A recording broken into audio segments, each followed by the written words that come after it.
Dr. Shashi, Yeah, yeah. Okay, Dr. Pankaj, now tell we me. can, I think we can start.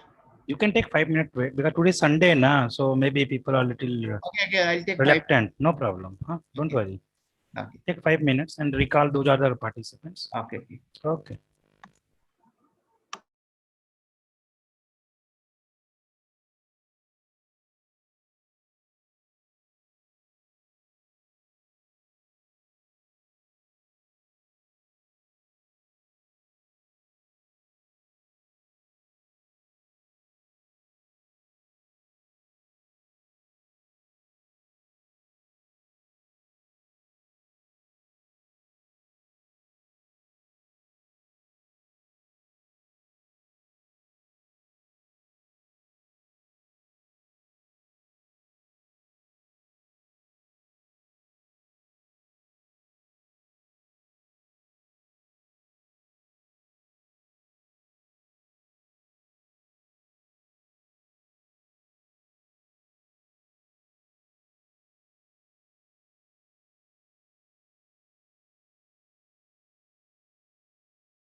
Pankaj. Is audible?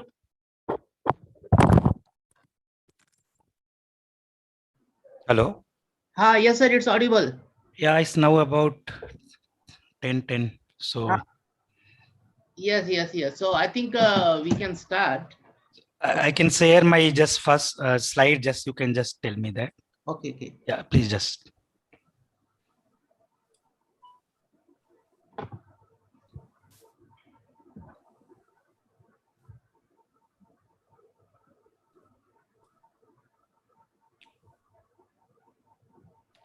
Can you see the slide, please? Yes. Yeah.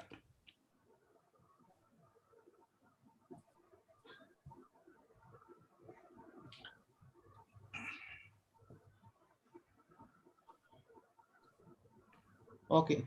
So uh, good morning, everyone. I am Dr. Pankaj Tambe. I welcome everyone, and I would like to introduce today's uh, session. About today's session. It is a corrosion of additive manufacturing alloy, and this session will be taken care by Dr. Sashibhushan Arya, and he is a professor, assistant professor in National Institute of Technology, Karnataka, Surathkal, and he did his PhD from Indian Institute of Technology, Bombay, from Department of Metallurgical Engineering and Material Science, and his PhD area is in corrosion science, and post PhD is working in the NIT Karnataka Surathkal, and he has published more than 30 papers, guided PhD students, funded project to his credit, and he has given many talks in international conferences and in many workshops and presentations he has given in many reputed institutes. I remember IIT Delhi also he has given the presentation. And now I hand over the session to Dr. Sashibhushan Haria to continue. Yeah. Thank you, Dr. Pankaj. Is audible? Please check. Yes, it's Yeah. audible. Just give me 1 minute. Yeah. You can make it full screen, sir. No issues. Yeah.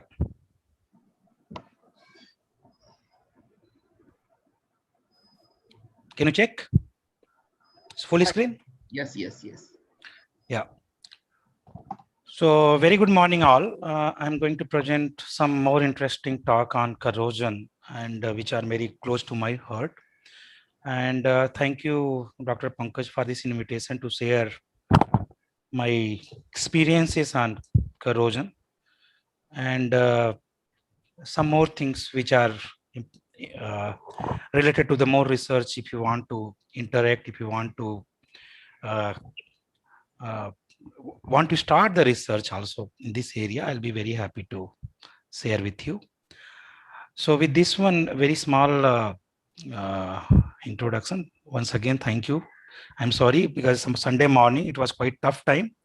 But anyway, organizer kept this time. So for you and for me, both are having a tough time. So anyway, I'll try my best to make you more happy with this topic actually. Okay, just give me 1 minute.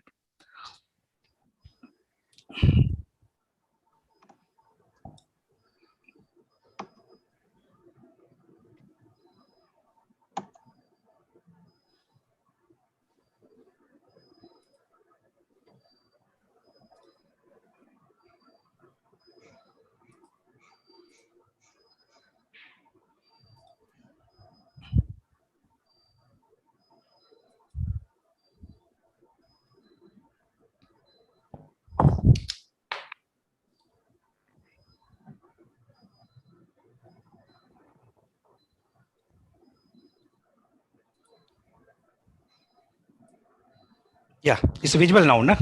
Yes. Okay.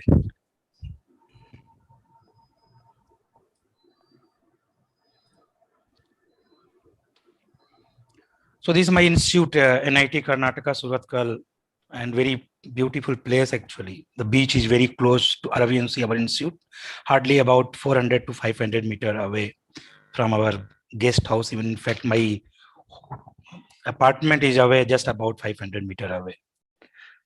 So this is one of the nice place for the student, and that's why the choice is always in Karnataka. We are in the top, and all India ranking. If you talk about, it's a good ranking. We are still in about 11 to 12, I think, if you're not wrong. So this is my brief introduction. Basically, I'm a metallurgical engineer from NIT Jaipur. Then did my PhD from IIT Bombay, and now I'm working about more than 13 years at NIT Karnataka Surathkal, and completed more than 4 PhD student and guided more than 45 MTech student. And good number of publication. If you talk about total numbers, about 70 plus. Okay, and various other project, DST project, and etc. is there. So come to the real target or objective of today's talk. This is my outline of my talk.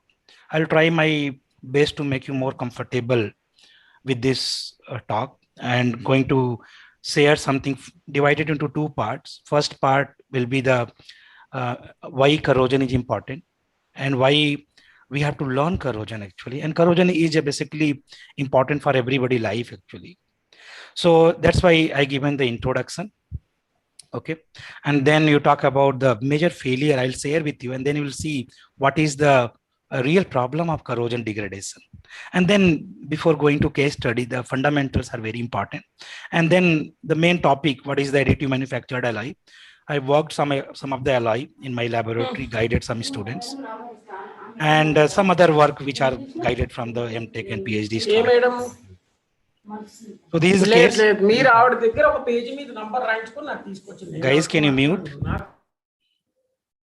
Yeah, it's okay. It's audible, Dr. Pankaj? Hello, is audible? Yes, sir. Yes, sir. Yeah, and some of the additional work which are going to share from the PhD. I'll share something very interesting part. As I told, my institute is just near to the Arabian Sea, and this gate, we have our own private beach, you can say, and there is always this concrete structure. This pavement is there. You can see that is a pillar actually. In that particular pillar, this RCC structure, you can see it's hardly 2 to 3 year later it got failed. You can see this is structure. Okay, and always, you know, the reinforced concrete cement, always it require some of the what is called composite structure. What is composite structure? It require the matrix. It require the reinforcement. What is a reinforcement here? Reinforcement is a steel. Okay, in that particular case, when you talk about it, this particular steel got typically fail. You can see here after 2 to 3 years. So this is a concrete system. You know that what is concrete? We know that cement, sands, and some other admixture actually, you can say that. When you kept inside this is steel, this is called a TMT bar, thermomechanical treated bar. It got severely got corroded actually. So that is the case when you talk about the possibility of your corrosion. You can see this part. Highly corroded and crumbled, you know, when got dried, so it will be continuous phenomena. So it will give you the very severe type of corrosion actually. And in this particular steel, or you can say that structure, reinforced concrete cement. So you can imagine that because almost whole building or all the buildings require this type of structure, which is a admixture, cement is or concrete system is there, then steel is there. Means you can imagine that the coastal belt area, which are nearby this particular structure or buildings, how much dangerous. So luckily the Arabian Sea area or the other area, it is not the seismic, or you can say that is the earthquake prone area. Otherwise, almost all the structure is inside steel is corroded. Something more actually, you know that this particular car, Maruti 800 old, but this is typical failure near to the window. You can see that. This type of problem after 1 or 2 or 5, 10 years, you can say that depend which weather. So this is called the crevice corrosion. Even the automobile industry, if you talk about various factors, including this severe problem near to the window. Even you can see your old fridge, there is a gasket. In that particular gasket, there is a possibility of this type of failure we call crevice corrosion. This is a pipeline corrosion. In the pipeline corrosion, you can see even insulated. You can see complete insulation. However, it is typically fail. Means if you insulate also, it is not complete solution. So in this particular case, what could be the possibility? So you talk about this corrosion problem, you can see another problem. Printed circuit board. You are using a lot of electronic equipments in your laboratory, in your household. Okay. Even nowadays, mobile phone, laptop, computer, every system, it requires PCB. And PCB always going more and more precise, more and more miniaturized, actually very, very small. There is a lot of problem of failure. You talk about the motherboard in your computer. In that particular case, these are the particular problem mostly take place because of water or humidity ingress, especially when you are a humidity area, like coastal belt area or high rain area. So these are the real problem. The printed circuit board got failed because of this particular corrosion or short circuit issue actually. Another, I will share something more interesting, and hopefully you know that this bridge is called the Pambam Bridge. It's a very old bridge. It's a heritage, UNESCO heritage declared bridge is there. More than century, actually 104-year-old bridge. And it is the one of the very powerful or very strong structure actually. And this bridge is the world's second highest aggressive area because it is the, you know, that Arabians, what is the Indian Ocean as well as the Bay of Bengal. When you go to the Pambam Bridge in the Rameswaram, when you cross that, this bridge is very well undertaken by the Southern Railway, and the speed of train is very slow. Hardly it will go about 5 to 10 kilometers, and this bridge is very still problem. So you can see that very closer view. If you see this bridge, there is a still problem is there. I'll show you something this one. So when you go to the closer to the bridge, I visited this bridge long back, and we captured a lot of photograph because this is my hobby as well as because to work on corrosion, I always look for this any corrosion problem in such area actually. So they are the structure. If you talk about this is a metal structure, I will talk about the concrete structure as well as some metal system is there. So this bridge still is a problem nowadays. We require is an old bridge, so that's why the speed is very, we cannot move very high speed because there is a possibility of failure actually. That's why the speed is, as I told you, 5 to 10 kilometers per hour. It will move very slowly in that particular Pambam bridge. So corrosion is a real challenge, and which will be going to take care by everyone actually. Then we can control or we can minimize. I'll share something more interesting. Hopefully you are heard about some major failure, especially this failure. Hopefully you heard Bhopal gas tragedy. Okay, it is called the 20th century, the one of the rarest or one of the more tragic failure because of corrosion, and nobody know that this is the ignorance by the corrosion in that particular case.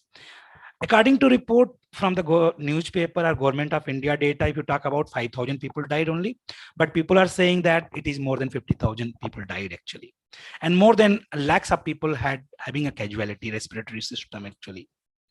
And you know what is the problem of this failure? Bhopal gas tragedy, how leakage was there? It is basically the ignorance of the inspection division. A person who are not going to check properly. It was one valve was there. In that valve, it is the got leak, some thread problem. It got rusted actually. The company name is called the Union Carbide. Okay, and it happened in 1984 in December. Okay, in that particular case, they are making the farmer pesticide, you can say that methyl isocyanide actually. And because of this particular leakage, because what happened, valve, when the leakage not in the threads actually, water reach inside the system chamber actually. And then they give in the lot of exothermic reaction. And because of that, valve got fail, or you can say the blast actually. So this is the case when you talk about the possibility of your tragic, when you ignore the corrosion problem, even the small fastening actually. And I'll say a similar problem. You are from the mostly people from the AP, and you know that this problem also happened uh, last year, and it is also problem of leakage actually. Until now didn't come. Why is the problem? But I'll tell you what is the real problem in this 1984. What happened? 1984, it was further lockdown. Hopefully, those are the old people, are the maybe 40 plus. Actually, 1984, where the our beloved Prime Minister, Mrs. Gandhi, got assassinated by the her bodyguard, and because of that, curfew was imposed about more than 1 month or 2 months actually rigorously, because was riots was happened mostly in the North India. In that case, most of the company was closed or they are working with a very less number, and because of this system that nobody had properly inspected, are working with a very less manpower. So that is one condition. Similar condition is here.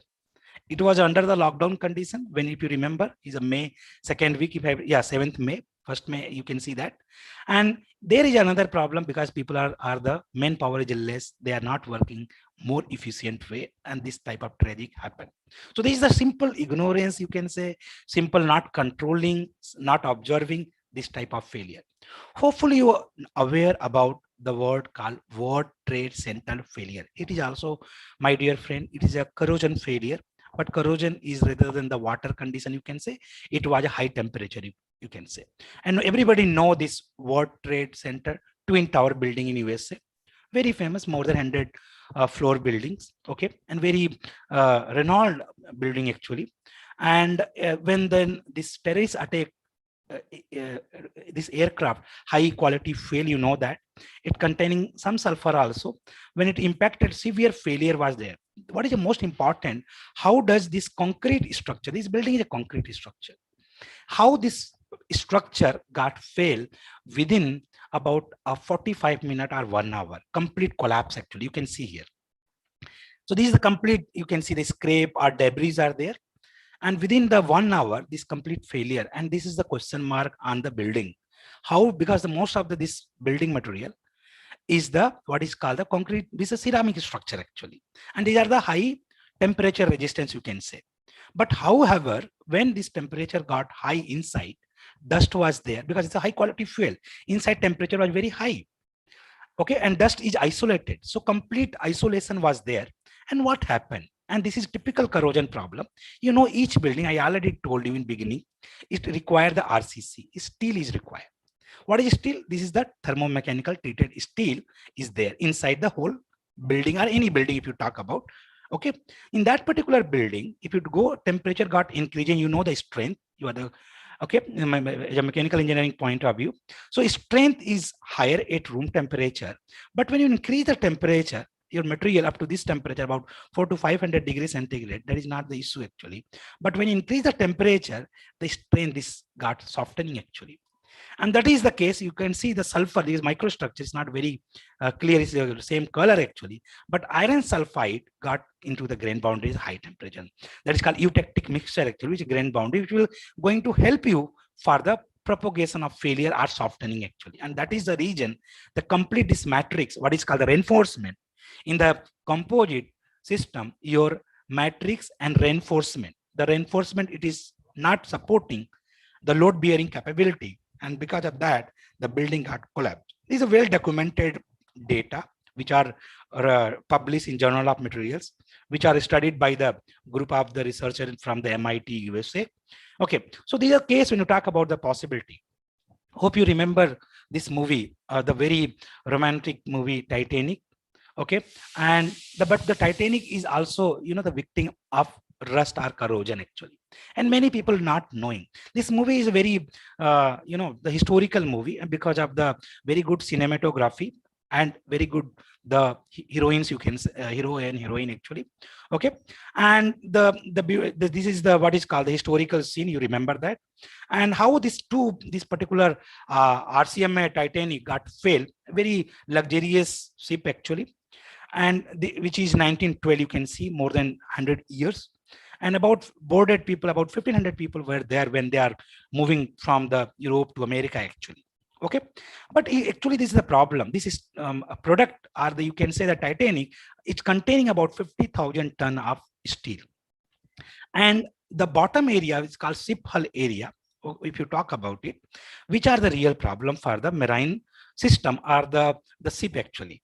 So this SIP, if you talk about, already corroded. Many people know that this titanic failure is a ductile to brittle failure. Means a material is a become the brittle when you go to the lower temperature. Okay, and it's like this one. You know the chocolate. If you Cadbury's, if you put outside where the temperature is a little bit high, it will become softer, and that's why we require some low temperature, about 20 degrees centigrade. So that's why we keep into the fridge. If you freeze a normal fridge or normal cooling system, so that's why you can get the crispy because of brittleness actually. Correct. So that's why we chocolate we enjoy when it is a little bit in the fridge actually because of crispiness. Same phenomena when a metal is a become when you go to the low temperature, it becomes the brittle. That is a characteristic of material, ductile to brittle transition temperature when it will go to the lower temperature. This phenomena is very well reported, and most of the researcher or people are stating that ductile this titanic failure is mostly the brittle failure happen when it will go to the Pacific Ocean where temperature was about less than 0 or about 0 degrees centigrade, and the steel was not perfect. But what happened, the researcher, this is the one what is called the Robert from the Texas Instrument, they have done about this study in the early 2012 actually, and they found that each SIP or any particular product we require to test before when we going to install into or going to put into the system actually. Okay, so when you talk about the before installation, they have to check into the harbor artificial system, and it is already corroded. This hull rivets and other product got corroded because they will do checking 1 year. So the some of the nuts and bolts are the other product got it is the corroded, means it is a problem. When it come to the this Pacific Ocean, and when they are going towards the USA actually, then you know the story of this iceberg. Okay, and speed was quite good or high, you can say that, and then it got impacted, and because of impaction or impact by the iceberg, it got fail immediately because of pre-corroded product or pre-corroded this system is there, and that is the failure. Now where is this titanium? So if you talk about further study was done in the early of 2 to 3 years back, okay, by the robotic they have sent actually, and they found that still some part is there, and you know, see same area, if you remember that the scene what this documented are the taken this one, so that is there. Now this is decaying because more than 100 years, okay, and it is slowly killed by the bacteria or microorganism which are available in the sea system actually. So this is the completely another 50 or 40 years it will be further going to be lost, but it is the now heritage in the ocean actually, and it is preserved by the US government. So that is the case when you talk about the corrosion failure or corrosion problem. It is the challenging. If you not properly care, it will going to give you the problem for the longer duration actually, or the long time. Come to the Indian point of view, we have a very good this coastal domain actually. Okay, if you talk about coastal domain, bigger about more than about 7,000 kilometer is the coastal area, and the coastal area is a much more dangerous or extremely severe area for corrosion actually. So this whole, when you talk about the Arabian Sea, when you go to the Bay of Bengal actually, everywhere coastal and nearby this coastline is a more severe problem of corrosion actually. So in that particular case, when you talk about the possibility of failure which of any material in this area will be more challenging, and if you are not taking proper care as a industry people, those are making the manufacturing product actually in the central part of India or northern part of India, they are not caring about or they are not knowing about the problem in the coastal belt area. Okay, however, this coastal belt area, apart from that, some other river area or some other place is there which are going to give you the problem of corrosion. But apart from that, there is another important part is called pollution. Pollution is playing very important role because day by day number of vehicles are more and more, two-wheeler and four-wheelers. So always carbon monoxide and carbon dioxide or sulfur containing product is coming, and it will come into the contact with the metal, and it will be give you the some what is called the acidification actually because of sulfur content and other product actually, and that will giving you much more dangerous problem in the coastal as well as other area actually. So these are the very important part when you talk about the possibility. So these are just you talk about one book is there. It's a novel actually. The Rust is the longest war. So according to this author, what is Jonathan actually, they given that it's very truly written actually. Why the Rust is the longest war? If you talk about the any other war, it is a short period. Like if you talk about World War One, World War Two, or any other type of war, whatever you talk, it is a short period, maybe 1 year, 2 year, 10 years. But the Rust is a continuous war in the area of coastal belt or the river side or humidity or other area. It will give you the industrial failure, process industry suffering a lot of problem because of the nearby pollutions actually, or the nearby the gases product. So that's why this very good topic they are written as a rust is the longest war, continuous failure. If you go to the small scale industry, boiler failure is a very common failure. Daily, some of the small scale industry or medium scale industry failure is there. It will not come into the open newspaper to people get it the problem, and people are dying actually, and it will not covered by the newspaper. Okay, so what we can do actually, so that is most important part for this rusting, what we can do as a teacher, as an academician, as a researcher, and that is my job, and I'm doing that, building that trust actually. If I'll do this corrosion awareness program to the people, and I can build up the trust, and that is my duty, and that is the way I'm working, and that is called the corrosion awareness program. And corrosion is important. And if you talk about, for me, it's like a jung, in Hindi we call the rust, and in the jung also we call war actually. It's very good terminology came actually in my mind. Jung se jung mera jari hai. Because of this corrosion awareness, if I do the research, and same, I request you people to just start some this area of working by your master student or PhD student as well as the research scholar. Please think about it. So that is the way when you talk about the possibility of your the corrosion, what we can do. So that is my own tag, the building trust against the rust, and that is the way the motto for me, and I'm always going towards the this side. So first part of this my talk is the introduction. Now I will try something more fundamentals, because the fundamentals are important when I'm going to discuss about the case study. Okay, so hopefully you are the research scholar or master student, or the young faculty, or you are going to start this particular part is important to give you how to make this corrosion actually. So if you talk about corrosion spelling, but last part I written this different ways called ions actually. So ion is important. Salt, ions is a, what is a salt actually. So corrosion dependent on environment, and environment means containing the type of salt. What do you mean by the salt? Salt means ions actually. Okay, so corrosion is important when it dependent on the possibility of your environment, where this environment is there. So it is possible it may not impact every environment. So you cannot get the corrosion issue in every environment or every area. Maybe northern India you will not get severe problem because the dry area. Rajasthan may not be, Delhi may not be, but the moment you come to the what is called the Bay of Bengal, when you come to the Arabian Sea side, coastal line actually, then the problem will be different. Same normal still is not going to be worked in this coastal line actually. So with this one, we'll see something what is called the possibility of corrosion. What is corrosion? Corrosion is very simple. It's called deterioration. Very long word or terminology. Deterioration. Deterioration is anything. Even our body get deteriorated. The doctor use this terminology.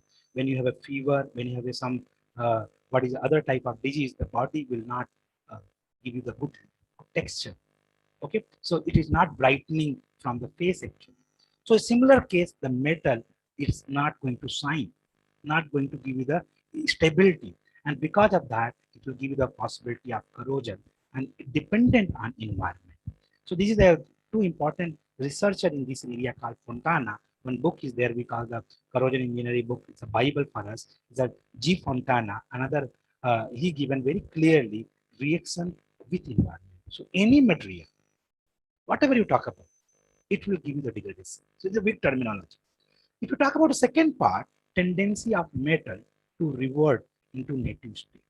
It is always, the nature is the cyclic. Okay, so whatever it's coming, it is going to complete actually. Okay, so that is the case how this extractive reverse of extractive metallurgy. In extraction, if you remember, we extract something. In the how we can get the steel. Steel is going to manufactured by the iron maker or steel manufacturer. How the iron will come? The iron oxide that is called the ore and mineral, and then we have to clean. That's why we call refining actually. Then we do the mineral engineering or mineral processing. Then we do the smelting and refining, and then do the casting processing actually. And when it will come to the real business of your what is called the environment, it will give you the same corrosion will take place of iron and it will give you the iron oxide. That is also the ore and mineral, magnetite and hematite. Okay, so whatever we started, we are getting, and it is the life fundamentals. Okay, when you talk about the Gita, they will talk in the whatever is come here, it will go one day. So that's why don't make it more attachment. Okay, so that's Gita always teach us do the karma rather than any other type of attachment actually. So when you talk about this possibility of corrosion, corrosion is a very simplest one. It is the even the sixth class they started in CBSE book about this terminology, and people know that what is a electrochemistry based point of view. Okay, so what is a possibility is here is the anode, cathode, and the electrolyte. And same thing, even the electrochemical cell corrosion is a small cell actually. Okay, it's containing energy. It will give you energy actually. But only thing we are not going to transform this energy in some particular positive way. Okay, so simple case when you talk about it is the anodic reaction and the cathodic reaction. Very important. This anodic reaction will give you the possibility of this failure. So number of cathodic reaction is a governing factor and dependent on the environment. The moment it will change the environment, it will change. So like acidic environment and neutral and alkaline environment, as well as bacterial or some other type of environment like a oxidizing. More number of cathodic reaction, more the anodic reaction, because in a, this energy could be balanced. Anodic reaction and cathodic reaction must be balanced. Total reaction. Only the energy can be transferred. Okay, it cannot be destroyed. So here same thing. More this cathodic energy or cathodic area having the electron, automatically this electron will come out. That is called dissolution. You can see simple example, zinc is there. When you immerse zinc into the, suppose the hydrochloric acid, and there is a cathodic reaction called 2H plus 2 electron is equal to hydrogen. So that is the simplest reaction. Zinc will give you zinc ion. This is called oxidation, say anodic reaction. Actually, metal give you the metal ion and the electron. Similar case. So this is the case when you talk about zinc will give you this zinc plus 2 electron, and this will give you the product of dissolution. And that is the way corrosion in simplest way, uniform corrosion is simple corrosion will take place in this manner. Before going corrosion completely, there is always, you remember, thermodynamics and kinetics. And thermodynamics is important parameter before to calculate anything or know the kinetics. And that's why always we learn first thermodynamics, then kinetics actually. So thermodynamics similarly here, when you talk about, it will give you the idea the corrosion will take place or not take place with particular environment or with given metal. So there is one very important series we call electromotive force series, EMF series, and you know that this is the number of this metal we given the some metals. Some metal this will go to the bottom side, that is called electronegative. When you go to the top side, it is electropositive. Those are the top level. It's called noble metal. Those are the bottom. It's called electroactive. Means this metal like a magnesium, if you see, or zinc, if you see, it is very ready to give the electrons actually, and that will give you the more easily for corrosion actually. And but the top level gold, silver, copper, if you talk about, it will not give you the corrosion problem. So this series is made into simple water for pure metal, but this pure metal we cannot use as a structural or engineering application because it is a soft and ductile. Then they develop the galvanic series. Various alloy is there, but basic concept is same. They measure this environment. The top level is a noble metal, and negative is a what is called the more active. So that is the way metal, when going to give you the some type of alloy in bottom area, means there is a chances of corrosion, and the metal which are the positive side is in chances of more protection. So stainless steel, or you talk about the inconel, or you talk about some other type of alloy, if you add, it will give you the better corrosion resistance, which dependent on the environment. but even though it is not very successful for the real application. And that's why it is further got modified. We call this diagram, third diagram you see here, this is called Pourbe diagram. This is a Belgium scientist, very powerful invention in that particular early 1960 or something actually. So what they found that because environment can be changed by this domain pH 0 to 40, any environment, the acidic or alkaline, you can see that by using the acid or using the any alkaline.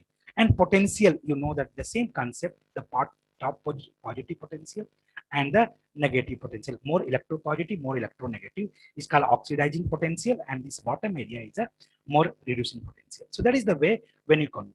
So this will give you the idea about the metal can be immune, metal will give you the corrosion, and metal can be give you the passivity, very powerful. Same metal, this is diagram for the iron. Iron can be immune when you go towards a negative direction. Iron can be go certain environment and certain potential, it is under the protection. Okay, passive means protection. But some area, if you go to this is a corrosion. So metal, different potential, different environment give you the corrosion, and different passivity or protectiveness as well as immunity. So this diagram is very important for protection, and that will help you for the protection. And but when you go toward the downside, this potential, there is always is like immunity. Nowadays, immunity, the vaccine are very important. The metal we also provide the vaccine to make immune by changing the potential towards a more negative direction. So the metal can be protected by our immune actually when you go towards more negative direction, because this metal not going to give you the metal ion, that is a dissolution for the iron actually. Okay, so these are the phenomena when you talk about this protection, it will give you the corrosion protection as well as this what is called the uh, corrosion. I'll share with you because now vaccination going on, and when you take some vaccination to immune your body, either Covishield or Sputnik or Covaxin, people are saying that it's going to give you some body means fever or something. This is true actually. It's required because any metal, even we are facing same problem. When you go to an immune domain, you want to protect the metal, there is a possibility of some other type of problem. When you go towards more negative direction, this we call hydrogen evolution reaction. Hydrogen will come out. And because of that, the metal, same metal, it is a short time protected, but there is chances of failure because of hydrogen, because of more negative potential. Second possibility, I can protect my passivity. Passivity is like, you can see that, like if you follow the masking, you follow the social distancing. Okay, you proper follow the protocols. So that is same, it is a passivity. So protect yourself in your home actually. Don't mix actually. So that is the way this particular diagram, it is a very good example for the immunization as well as the protection from any type of virus during the what is called the vaccine. Anyway, come to the most important part. This is called kinetics. We have to go for kinetics. Kinetics is important part when you go to study actually, measure the corrosion rate. This is the way corrosion rate we can measure. This is an anodic reaction and cathodic reaction. And cathode, as I told you, various number of cathodic reaction. So this corrosion current, where intersection will take place, we call corrosion current, and we are measuring this corrosion current actually. And corrosion current is directly proportional to corrosion rate. And in laboratory, or if you want to measure the life of component, how many are going to survive in given environment, we are able to calculate by using this mixed potential theory or corrosion kinetics. I'll come back to you a little bit about the forms of corrosion very quickly. Simple, when you talk about it, is called the corrosion or general corrosion, or uniform corrosion. Most of time, electrochemistry, what I told, normal corrosion, it will corrosion is rusting, color will change, thinning will take place. So uniform thinning of metal without any localized attack. I'll come back to you. Localized means local attack. So uniform, you can see the color. It's a lot of bridges in India. If you go to the or any particular product, if you see the towers and all these things, it will give the possibility of corrosion. Okay, so it will not give a deep penetration, but uniform thinning will take place, and that can be controlled by the various mechanism we can discuss a little bit later actually. So there is one type of corrosion where we call general corrosion or uniform corrosion. Another one important part of corrosion is called the galvanic corrosion actually. This galvanic corrosion is a very, very powerful because it is going to start anytime.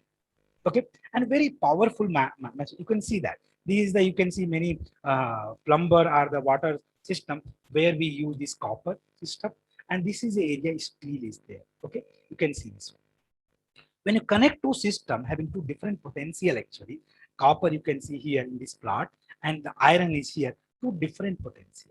Okay, and because of two different potential condition, there is a possibility of corrosion, that is called discrimination potential. A very powerful message from this galvanic corrosion for the society. The discrimination potential or discrimination is society is corrosion. Corrosion is called unresting also. So corrosion of society because of various region actually. Okay, so this discrimination, if you do in metal, if you join two system having two gap is there, then there is a possibility of corrosion. In the same case, when you talk about the society, if you discriminate by the religion, by the caste system, by the richness or poorness, or by the color, means there is a possibility of society corrosion. Okay, because of this one, very powerful. So galvanic corrosion can start any material. It depends on various factors further because it is a material actually. It will automatically form anodic and cathodic area. Like simple, if iron and copper is there, this is become anode actually. Okay, so this is the case. If the phases are there, I'll discuss further this. What is a phase actually? When you do the alloy manufacturing or material, phase will form actually. Okay, so one phase is a mixture actually. So one phase will be anodic and second phase may be cathodic. So automatically the anodic phase will give you corrosion. Difference when you do the concentration differences of iron, they are also generating the potential. So corrosion will take place. Even the oxygen concentration, in case of crevice corrosion, I told you the Maruti 800, that car window, the oxygen concentration in the localized area and the open area, this will also generate the potential differences, and that will give you the galvanic corrosion. Similarly, under the stress condition called residual stresses, we'll discuss further this one actually. So this will also going to give you the galvanic corrosion. The galvanic corrosion is the initiation point, and that then you know that initiation and propagation, nucleation and propagation will take place. So that is the way when you talk about the possibility of galvanic corrosion. Talk about the pitting corrosion. Here the pits will form. You can see not all area having corrosion. Small pits formation. You know the roads, especially in the monsoon time, you can see that typical pits in the road. Okay, other road is very good, plain actually, but some area you can see the pits actually. So you can say it is not the pimples actually, it's a monument actually, and it is the corroded, it will localize pits are there. You can see the microstructure, it is small pits, and when these pits will come connected together, give you the bigger pits actually. So how, what is the difference? If you talk about the normal corrosion, this is the two reaction is very important. Anodic reaction and the cathodic reaction. Okay, so this reaction, but extra reaction will come because of this chloride concentration. Mostly localized corrosion take place in chloride environment. So hydrolysis, this acidic acid will form. Where acid will form? In the micro level of pits. This is the very micron level size, and this pits like this area. The micron size internally pH is very low. So in that case, metal is not possible to get protection, stability because of very low pH because of this hydrolysis reaction. So that is the way to get pierce, complete penetration because of formation of this reaction. And that's why localized pits are very dangerous because it is not going to give you the any mark of at the top like a rusting color when you see the uniform corrosion. And most of the time people ignore, as I told, ignore inspection division of failure. Actually, most of the failure people ignore actually. That is the most important. Come to the other similar case, crevice corrosion. I told you oxygen concentration variation is nothing but is called the galvanic corrosion. That is a starting point. You know the cycle ring, or you know the any gasket. You can see outer area is stainless steel. Outer area is not corroded, but internal this layer. If you talk about the washer or something, rim is a best example. Outside you cannot see bigger corrosion. Internally you can see all the ring got collapse actually, got corroded because of crevice corrosion. The difference between the oxygen concentration, here is a more oxygen, here is a less oxygen, and because of less oxygen, that material become the more and more active because the oxygen, if it is there is chances of protective film formation, it will be there. I will discuss more when I start passivity actually. So these are the conditions when you talk about, you can see here the differences between this one. It will start corrosion in the edge area. Severe corrosion problem, it will take place when we put the washer and gasket. Another is called the stress corrosion cracking. In the stress corrosion cracking, when you talk about, is the possibility of combined effect of any material and environment, and this will give you the under the stress. When the material, most of the material is under the tensile condition or sometimes fatigue condition, if you talk about, so corrosion fatigue.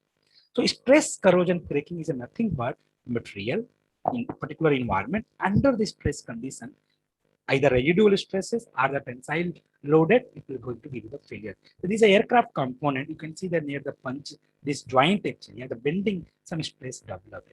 Typical stress corrosion cracking failure. So it dependent on strain rate actually. So you can see the strain rate, sensitivity of stress corrosion cracking. When the material low strain rate, you are pulling low uh, uh, this one actually, your sample under the tensile condition, then there is a less chance of stress corrosion cracking because your loading pulling capacity is very low. But when you load pull very high, like UTS, you know, UTM machine, universal testing machine, you do very fast testing method to generate the stress strain plot actually. So that is the mechanical failure. For stress corrosion cracking, you require the optimum condition, combined effect of environment go to inside the material, and pulling should be very, very low actually. So suppose this is the condition when you talk about this material you are going to pull from the tensile loading condition, suppose some crack will generate. So this environment will go and crack should propagate slowly. Okay, so that is the way when you talk about the possibility of failure under the tensile loading condition, how the material is going to fail actually. So that is the one type of corrosion. Another problem is what is called intergranular corrosion. When you do the material, especially stainless steel, when you sensitize welding or heat treatment, something high temperature domain about 550, but suppose this is a welding, there is a possibility heat affected zone and so many other content are there. You know the very good welding engineering and not take more time. But what is the problem? When this stainless steel, you know the chromium play very important role. Chromium carbide precipitate will form at the grain boundary. Because of that, chromium is not going to provide you protection. So this material we call the brittle material, become the brittle material because of sensitization. You can see what is a brittle failure, transgranular failure, and intergranular failure. So these are brittle means like a glass when you is there. If you throw actually, the one single pieces will be there. Very good example of brittle failure. If you take it, pomegranate or anar, if you peel out, single grain will come out. Very good example for the brittle failure. So similar case, intergranular corrosion, when the material is sensitized, it will be going to fail because of intergranular corrosion mechanism. I'll rush further. Tribocorrosion, most of the problem because of corrosion and wear, very important problem in the very critical problem in biomedical application or human body heap replacement. Okay, so nowadays this is a trans. So it's a combined effect about the wear and corrosion. You can say that, and various type of wear is there, and that when you come to the environment, this will give you the possibility of failure. So that is the one case. How to protect? I told you to protection for this uniform corrosion, mostly coating. Best is the like a TMT bar. I told you. In coastal belt area, it is recommended to use this TMT bar, but sometimes it is very dangerous. If this TMT, this coating, it is got fail in this area, it becomes much more dangerous. So you require very proper precaution, and we have to give instruction for civil engineers. And sometimes I'm taking lecture for civil engineers and the department and giving some training to avoid how to cut and how to use this particular structure. So cathodic protection by using some more electronegative material like a zinc. Coating, you do some super hydrophobic coating. So simple, you know, it's containing a lot of microorganism, microbial corrosion is there. So I'm working on this area. So many other area I'm working. Use some inhibitor, internal corrosion, where we can use the corrosion. So short time of some protection. So that is the way when we talk about the possibility of protection mechanism which can be used actually. So now, if you talk about, I use the word, when you talk about four-way diagram, I use one terminology called passive. Passive is passivity actually. And passivity, a silent killer for human being actually. And like when you talk about the people become depressed and pessimistic, he's not sharing, not extrovert actually, quite introvert. So he is internally destroying themselves, you can say that. So similar, if you talk about for metal, it is a boon actually, they are very powerful. In that particular case, when you talk about the possibility of passivity is against the corrosion. If the metal is a passive, it will give you the protection. And that is a very important phenomena, how we can do this protection. So like a steel, if you use suppose stainless steel is there, very good material. Or you do pickling, cleaning in short time, you do protection actually. So by using this Pourbaix diagram, same thing, this thermodynamically I told you. So it is a possibility. Use some environment, high alkaline condition. If you use, you are going to get passivity. So that's why we do the environmental space pickling actually are some layer formation. As I told, inhibitor to provide the passivity. Okay, that is the way. To make protective, either use some environment, means electrolyte to aid actually like an inhibitor, or develop some material which will give you the very strong protection against corrosion because of formation of film. So we'll see how. So simple example, if you remember that passivity or something, these are the metal aluminum, titanium, zirconium, they are very beautiful metal actually. And they are going to form some oxide, natural oxide. That's why the spontaneous passivation. When you put into the normal environment or any corrosive environment, it will automatically form their oxide. You can see the steel, suppose, it will give you the rusting when you come into the environment, the brown color. So steel is there, okay? And this is the stainless steel. Why stainless steel? When you add chromium, they will form some protective film called chromium oxide. That is called passive film. You can see that this area got corroded steel, but this area is not protected. It's a protective. Okay, so passive film is formed. It's not corroded. So now you know the aid surface seal are tight. You can see the stain. Stainless. Stainless means spot. So stainless steel. That's why the word is stain actually. Same case when you wash your clothes or spot or stains are there, we have to remove and make this cleaning. And that's why whole advertisement market of surf, either Surf Excel, Tide, whatever you take a Hindustan Lever product, a Unilever product, everything they are talking about that one. Means how we can make more and more clean this one so that it will be more protective. And that's why we are working. We metallurgical engineer are the corrosion researcher. We are looking to develop a material which will give the natural protection without any coating. And that's why we make a combination we call alloy design actually. Now come to short talk, we talk about the protection method, and protection is very important. Before protection, we have to apply the testing. These are the testing methods. So nowadays, you know that in the pandemic time, this too is very powerful testing method. Same thing in material also. So glucometer is also required. The diabetic people are more suffering, unfortunately, more catastrophic failure in this pandemic actually. So BP is another one case. So we require testing. This is, not thermomechanical. We do the stress management when you go to the cardiologist. We want to check the blockage is there or not actually. So how much this treadmill is there and treadmill walk they will do, and then they will check the ECG. Means human body require proper testing. If you are more than 30 years, please go at least annually to check your lipid profile, the blockage or any the cholesterol is there or not. So that is very important to provide. Same thing we are doing for the testing of corrosion to for the long run drive. You can see, I'll just give you a simple example. Heat exchanger or cooling tower, there is a blockage. You can see this is the blockage of salt. And that because of the salt deposition, this material is failed because heat transfer rate is going to change.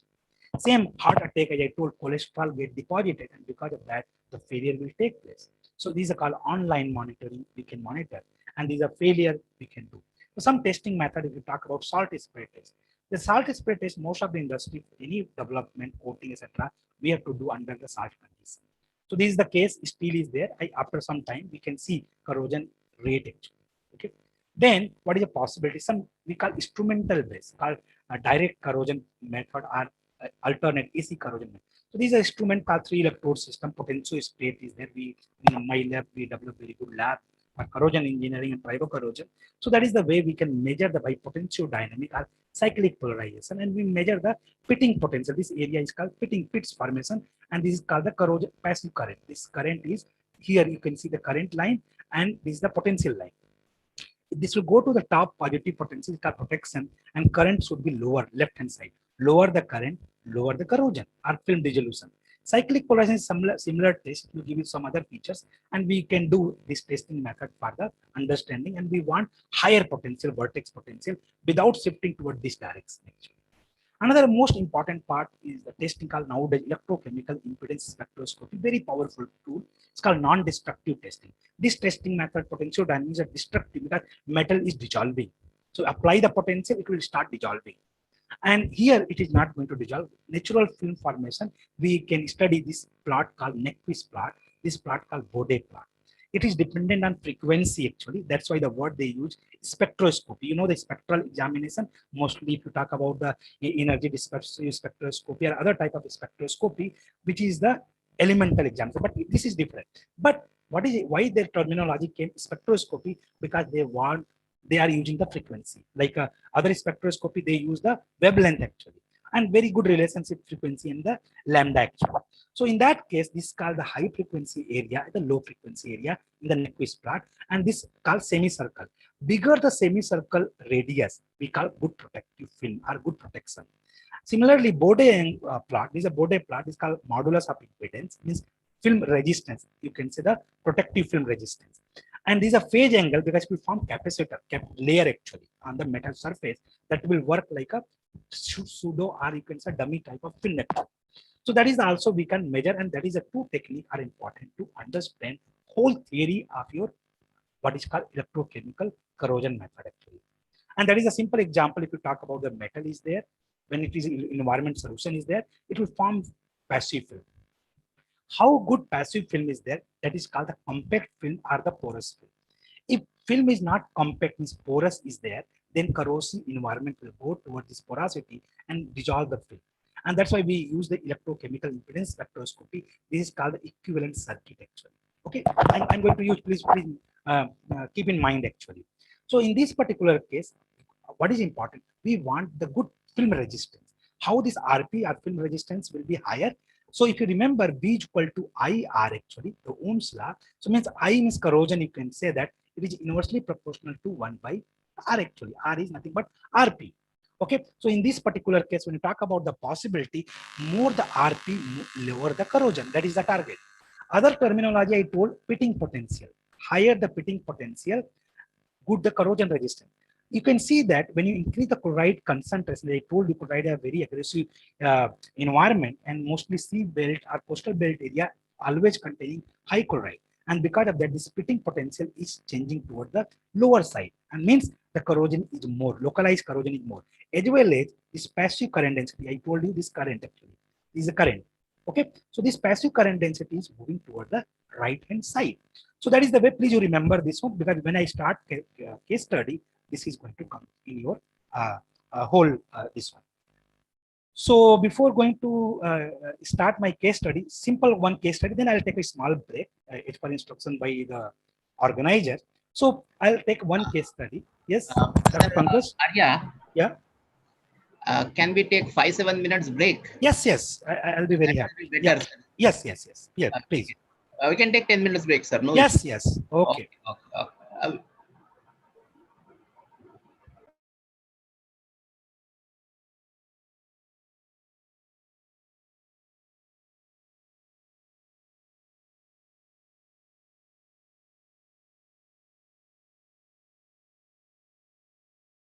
If anybody having doubt, you can ask me. So there is nothing. I'm still online. Still, session is open for that.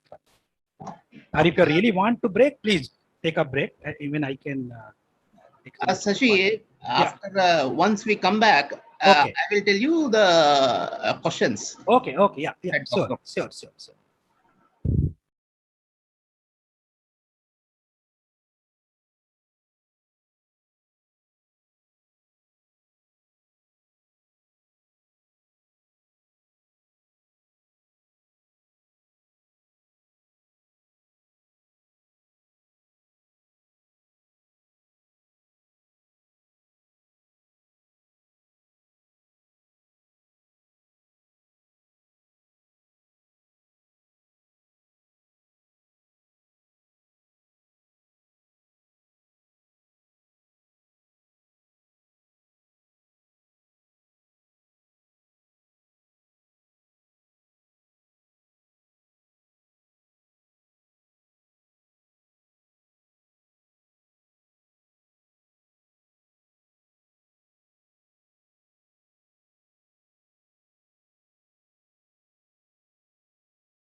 audible.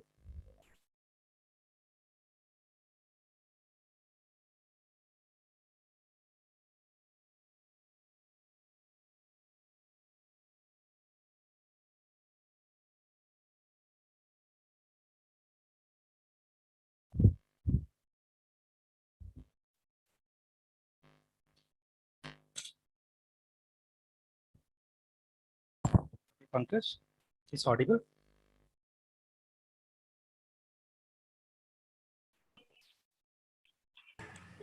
Yes, it is audible. Okay.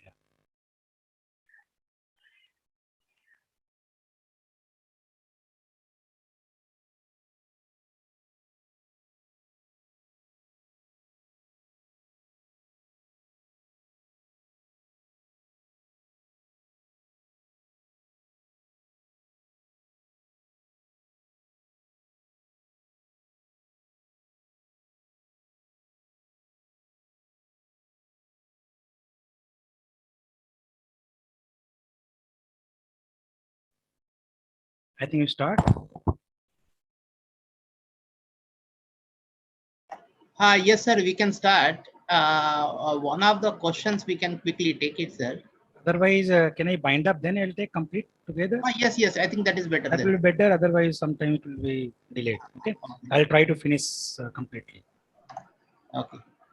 Can I start right now? Yes, you Okay. can start, sir. Yeah. So thank you once again, and welcome back for this second part, where we talk about mostly the case study and some of other research work. Yeah. So the talk, if you talk about one work we have done, corrosion of bulk nanostructured material. Everybody is working the nano material. So and nano is important last 2-3 decades, and that is the way. But we talk about the bulk production and for the material point of view, and that is the one way our objective of this work. There is various methods to produce this particular material. One steel is there called very low carbon steel, 0.08% carbon. And you know that when the carbon is very low, there is a possibility of material is a ductile, correct? And high, when you increase the carbon, that's why it's a medium carbon steel and high carbon, high strength or high carbon steel, you can say that. Okay. So this is one target is there, the carbon steel to increase the strength without losing the ductility or without compromising the toughness. And that is the beauty of this process called the severe plastic deformation actually. And there is one method, there is various methods we worked on that. One method is called the equal channel angular processing method, that is called ECAP method, where you pass the sample and it will be refined at particular temperature, that is called recrystallization temperature, to form the new grains actually.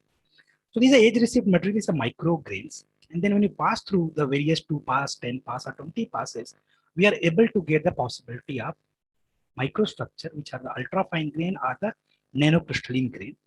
And I'm going to talk about the corrosion perspective as well as how this nanocrystalline grain is important for steel. Please you remember, this is not stainless steel, this is steel. Steel is a problem because it does not contain any chromium or any alloying element to provide good passivation. Okay, so that's why the steel or mild steel are more corrosive. But unfortunately, it is very economical. That's why we are using it. And nowadays, demand is more stainless steel and some other type of aluminum alloy or something. You can say that because of very good luster, very good aesthetic look actually. So come back to this, what is called corrosion study of nanocrystalline steel, which containing just 0.08%. So the target or objective is improve the strength, hardness without losing the ductility, correct? So, and this is the one method called ultra grain refinement. And you remember that this is the only method where without changing the ductility, we can increase the toughness, because toughness is a combination of strength and ductility. So you know the Hall patch equation, finer the grain, higher the strength, but without compromising with the further, I can say ductility. You can say hardness. Age receipt condition, the weaker hardness number, if you see, about 150. Okay. But when you go to the pass, 293, you can see 432 and 457. So almost if you talk about roughly 4 times. Okay. So when you go to ultra grain refinement, what is the possibility? Your strength is 4 times higher. Okay, and ductility is well maintained, means toughness is also quite good, and that's why we require some material. And nowadays demand is more on the severe plastic deformation to use for the engineering application. But you know what is the problem? Corrosion is a real challenge for the carbon steel because it does not have any type of what is called the alloying element of protection. So what is the important part? And my target only to do the corrosion study.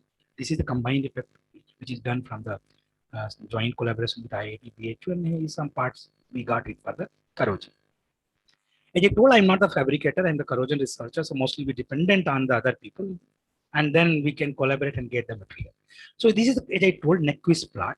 Okay, what is the important part for Nyquist plot? You can see age receipt condition 0 pass and 2 pass here, 10 pass, 20 pass. Strength, hardness, toughness, etc. is increased. Now the corrosion is challenged. Most of time it is a very critical actually. What we found that when you increase these passes, nanocrystalline grain, when it develop actually on the surface, you can say that it is a bulk material actually, not the surface actually, complete bulk transformation.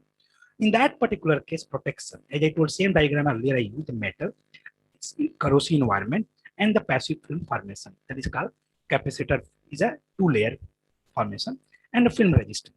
The moment this semicircle radius going to increase, and when you do the fitting actually by using the some plot, I'll share with you something. Okay, means it will increase this resistance RP. This is called the semicircle. If you take a radius, called RP value, film resistance, polarization resistance also. So means when you go towards more and more finer grain, what is happening? More the finer grain, more absorbing capability of oxygen. And that is why you can see the steel, normal steel, when it will come into, and the nano grain, if it is there, you can see this particular mechanism, the coarse grain, the going to give you the finer and finer. So this is the finer grain. So the film formation, because film formation dependent on oxygen and the defect and other type of structure system formation of oxides. So this passive film, whatever is forming at that layer, that is called double layer actually. So in that particular, it's a very compact film, very, very strong film is there. And because of that, we are getting a very good corrosion resistance of this E-capped or severe plastically deformed product actually. So that is the one case when you talk about the possibility of your this mechanism by using the electrochemical impedance spectroscopy is called Nyquist plot, increasing the semicircle radius, means finer grain having more chance to form the more compact film or that very strong film where this corrosive environment, this chloride environment will be a 0.2 molar so NaCl solution. Chloride environment will not go more strongly toward this side and it will be under the protection. Okay, so actually I thought break before that one.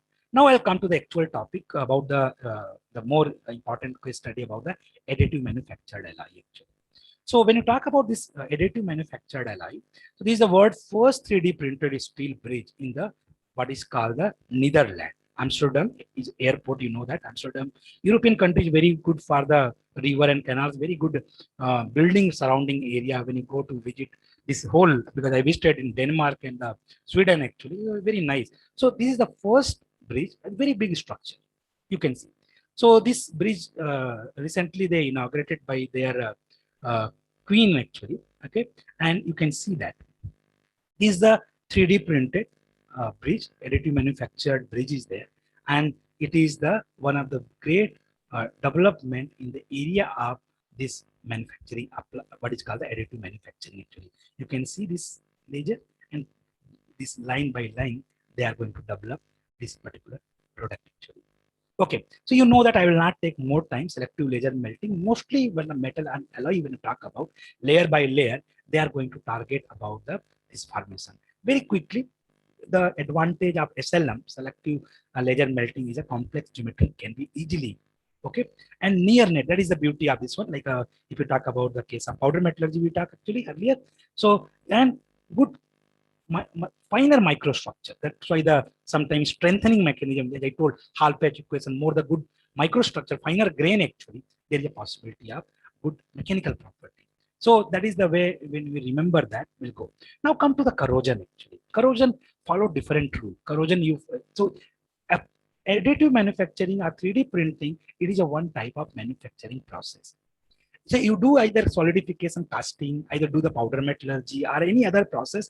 If any defect is there, that will create a problem. So come to this particular segment. So structural feature, then what are the standard tests we can get? So how we are doing the powder actually, metal powder. Okay. So powder size, powder's shape, okay, their surface, their property, their distribution actually, smaller, finer, coarser. Okay, so these all factors are the initial point, which will going to give you the some type of microstructural inhomogeneity. And what could be the possibility when you do the treatment by the 3D printing or selective laser melting? Mostly when you talk about the material system actually, so roughness will be there, surface roughness, porosity, pores will be there, solute segregation, the elemental segregation. When you take alloy, some element will come out. Oxides formation, metal oxide will form. Some metal inclusions will be there. Then refined, some grain will be anyway. It is good for the mechanical, but some other property we can check. Cellular structure, residual stresses, as I told in the stress corrosion cracking, as well as some anisotropic property. Hopefully, some of the part it was covered yesterday. So I will focus few area. So these are our variables, parameter which will influence corrosion. Porosity, surface roughness, segregation, oxide formation, all this is going to impact corrosion. What are the type of corrosion I told you? Uniform corrosion, maybe stress corrosion cracking, pitting corrosion, or the intergranular corrosion, crevice corrosion, fatigue corrosion, so many types. So that will going to give you the possibility of failure. As I told, powder play very important role. What type of powder we are going to use for this additive manufacturing, especially when you talk about your alloy development or the this product development. So there is a mostly economical where commercial availability to talk about. The gas atomized technique is there. So mostly people use in the powder metallurgy. We are doing the compaction and sintering actually. So these are the case. But for good quality, if you talk about plasma atomites are giving better what is the capability, especially what is the capability, especially expenditure when you talk about the bulk production, which is good. Then you talk about the spherical size, very important for the flowability actually. The powder flow actually in the gun. Okay, high density, low porosity, so many. So you can see the gas atomized powder of the 3-1, this super alloy, nickel based 718 series, and the titanium alloy, and the aluminum silicon magnesium alloy. So they are the case, but when you develop same powder, same material, you can see very well spherical size. So well controlled. If you use this particular powder, there is a chances of good compact, or you can say the sound product will going to achieve by using the not only the additive manufacture product, even if you use this product for powder metallurgy, casting and sintering actually. Okay, so that is a very important part for powder system actually. So various microstructure, because as I told, corrosion is very prompt with microstructure, and study characterization techniques of our mechanical any property is dependent on the microstructural feature. So surface roughness I told you. Okay, then you talk about the oxides, metal inclusions, or any type of oxides are there, inclusions are there, that will give you the possibility.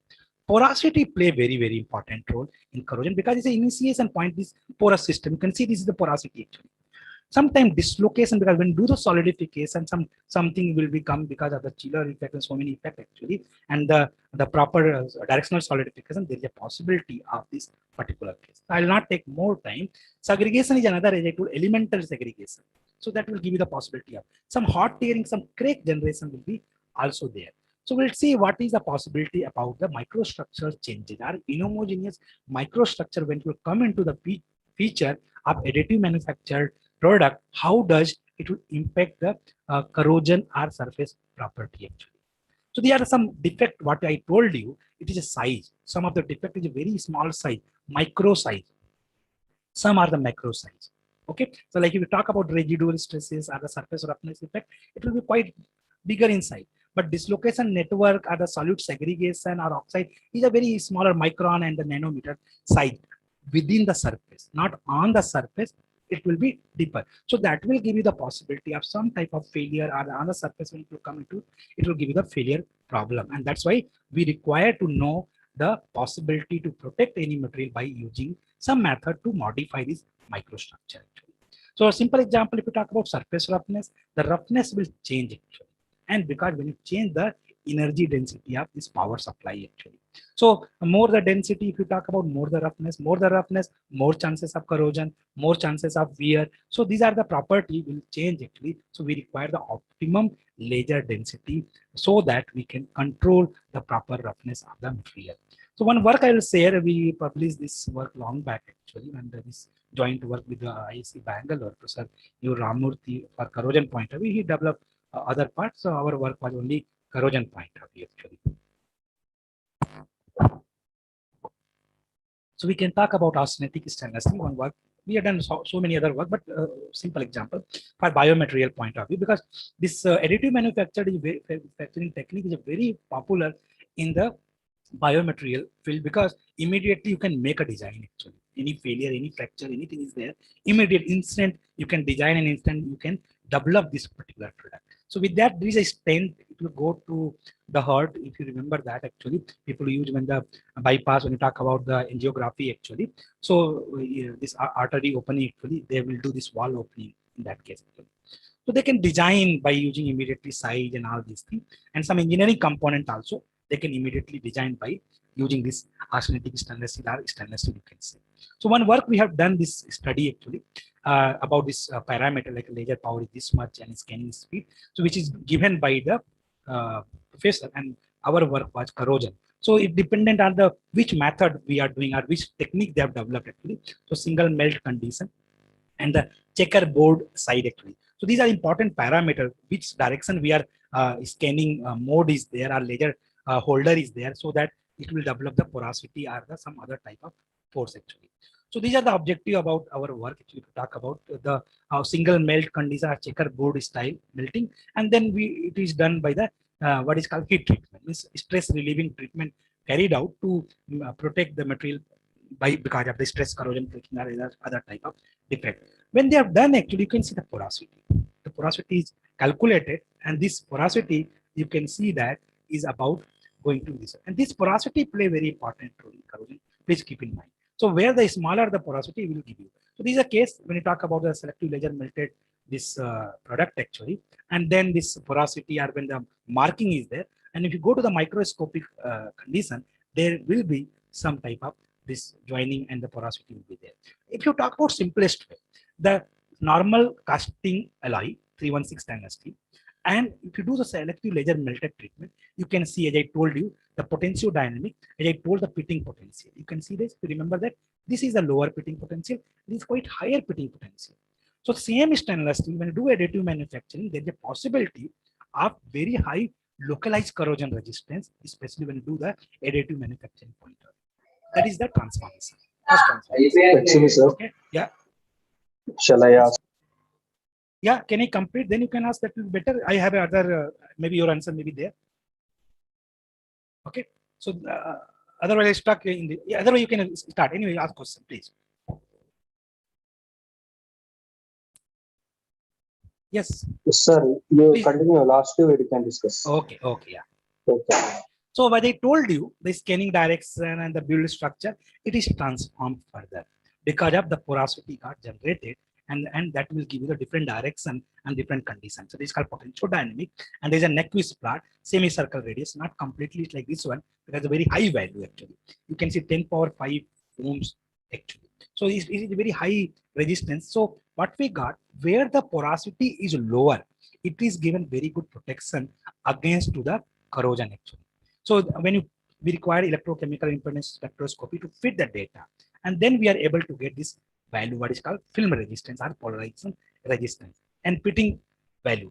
So you can see that, as I told you, this material having very less porosity, about 1.2% porosity, and this material, if you talk about, having higher porosity because of this changes after direction. So direction play very important role. So means this will go into process parameter people, how they are developing actually, either they are knowing or not. Okay, so when it will come to the corrosion engineer, we study only, and then we can say that the effect of this porosity going to change the pitting potential, corrosion current density or corrosion rate, as well as the film resistance or the protection mechanism by using the EIS technique. Correct? So that is the way. You can see after corrosion, some of the corrosion area got enlarged actually. Okay, so that is the way when you talk about the possibility higher this area, there is a possibility of more corrosion edge compared to other one. Okay, so this is similar case. The porosity is here. Okay, you can see the lower, higher porosity means this blue color is the pitting potential. Lower the pitting potential. Or if you talk about the resistance point of a film resistance, lower the resistance.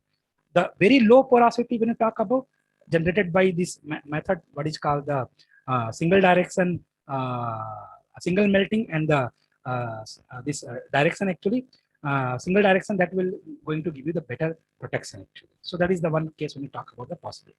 Another one work we had done titanium alloy with collaboration with the European university, and we got, and one MTech student I guided 1 year before. Okay, so there is a similar case. I'm not going to take SLM process layer by layer deposition. It is developed by the titanium alloy. So titanium alloy is a very powerful alloy because of the very good corrosion resistance, and that's why I told biomaterial very powerful actually. So which will give you the better control, and further as I told, the porosity content is very important for the corrosion. So one part we have taken, not all the variables. These are the some process parameter which will influence the other defect or generation, as I told, surface roughness, porosity, segregation, which will be influenced by this technique actually. So the process parameter either is speed, which speed you are going, okay, then it will give you the more high, then the doses of power, laser power, that will also going to give you the system. Come to the corrosion part point of view. So this is the study condition, what we got it from the source actually. So they use this 95-watt power supply and scanning speed. So this is a material we got stainless steel actually. So you can see that. Okay. Then we have done some corrosion study by electrochemical corrosion method in the two physiological solution, that is called Hank solution, and the phosphate buffer saline solution. This is called artificial solution actually, which are similar used in our body actually. And these are composition which will play also important role, because electrolyte composition play very important role. Like when you talk about the phosphate buffer, this much gram per liter, and you talk about other content, this much gram per liter in the chloride actually. Okay, and maintain this body temperature 37 degrees centigrade to manage this study. So these are our own laboratory. We are doing all this study in this is called in vitro corrosion study, because in vitro means glass, in means this one, in vivo, in vitro. So in vitro, mostly any biomaterial always start with the in vitro, then it will go in vivo. Means in vivo means in the animals like rabbits, rats, etc. Actually. So these are case XRD study. If you see the cast structure means age received condition, and this is the cast alloy means without treatment. This is the selective laser melted. When we done that, we found that this particular alloy is a changes with the phase called the Martensite phase. It's a hard phase, and it will give you the extra some feature. But mechanical property point of view, this is good. But we'll see what is a possibility when you do the selective laser melting. Because of the very rapid cooling, here we got a transformation actually. In the second different phase, rather than the beta titanium or alpha titanium, we got alpha prime, that is called the martensitic transformation based on temperature.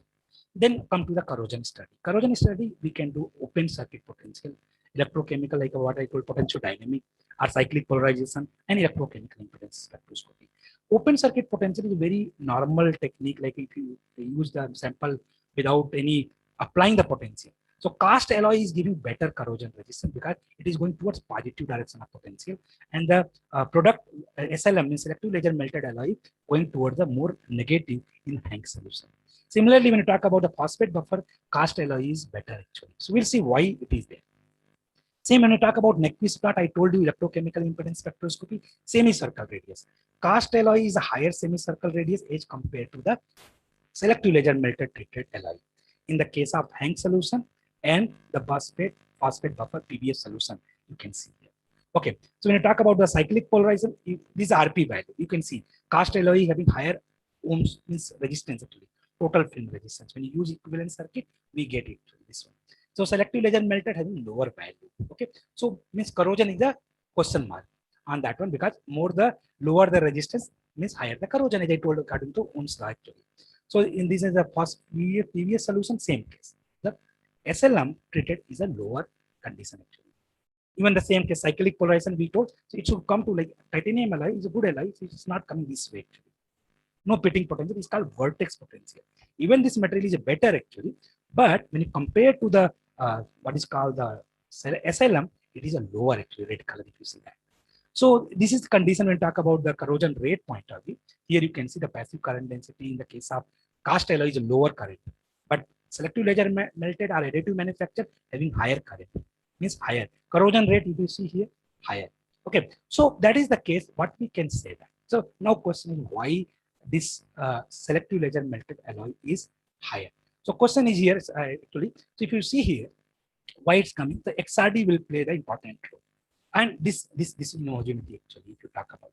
So this particular case, a secular Martin sign and the Martin-City transformation taken place, and because of this one, they generated the some active site, and that will give you the galvanic corrosion starting point actually. And because of that, film is not stable, and film is going to break H compared to the cast alloy. Cast alloy giving better passivity. So that is the way when you talk about the possibility of your corrosion of your titanium 6 aluminum 4 vanadium alloy, very powerful alloy for biomedical application as well as aircraft application actually. So that is the case. So these are case when you talk about this possibility with two study, we can see. I will share if you some more study. Still, Dr. Pankaj, can how much time we have? Sir, you can take 10 minutes, no issues. 10 minutes? Okay, I'll try my best. Otherwise, I have some work. You can stop me anytime. I don't have any problem. Okay, so one work we have done pipeline corrosion. Pipeline corrosion is called flow accelerated. Because of the fluid flow, corrosion will take place. Okay, and you know, you are mechanical engineer, you know very good way about this turbulent flow and the shear stresses. So these are case when we study, we have done the pipeline corrosion, and in the specific when the PhD is submitted, actually is going to be go for defending his thesis actually very soon. So this is one study. The flow of behavior will change, especially the bending area, very critical area. When T joint bending area, always is a curve joint area. It's a problem of corrosion. Actually. That is the way we started our homemade fabricated system. Here we studied a lot of studies. So flow, reserve fluid is corrosion fluid is there. Okay, and then start by the pumping, and this will go to this electrode actually, and flow meter is here actually. So the elbow condition, we put lot of samples. So these are, you can see the whole fabrication setup actually by using the to study the flow accelerated corrosion system actually. So various electrode we kept in this bottom area and top area we call extra dose and the intra dose. And each area we can calculate the role of shear stresses actually. Okay, by using this study. Come back to the real part actually. When you do the corrosion study, as I told, the film resistance, same equivalent EIS study means Nyquist plot and the corrosion current density by using the Tafel plot or potential dynamic, we can see that. So what we found that, so various different places, the shear stresses is playing very important role by using the CFD study we got actually, and changing the shear stresses, changing the corrosion rate actually. It's different this angle of electrode. Okay, and because of that, you can see that this area where the angle is there and the RCT means the film resistance, lower the film resistance. The film resistance is decreasing with respect to the this shear stresses. So this is one study we done into the various electrode. Okay, then we, as I told, protection method. There is one inhibitor we use to control mostly in this internal corrosion in pipeline industry or petroleum industry. They use inhibitor actually, huge $1 billion market actually. So we also got some inhibitor with the joint collaboration. The green inhibitor is more important nowadays. So by using the inhibitor, various doses you can see that 50 milligram per liter, 150 milligram, 300.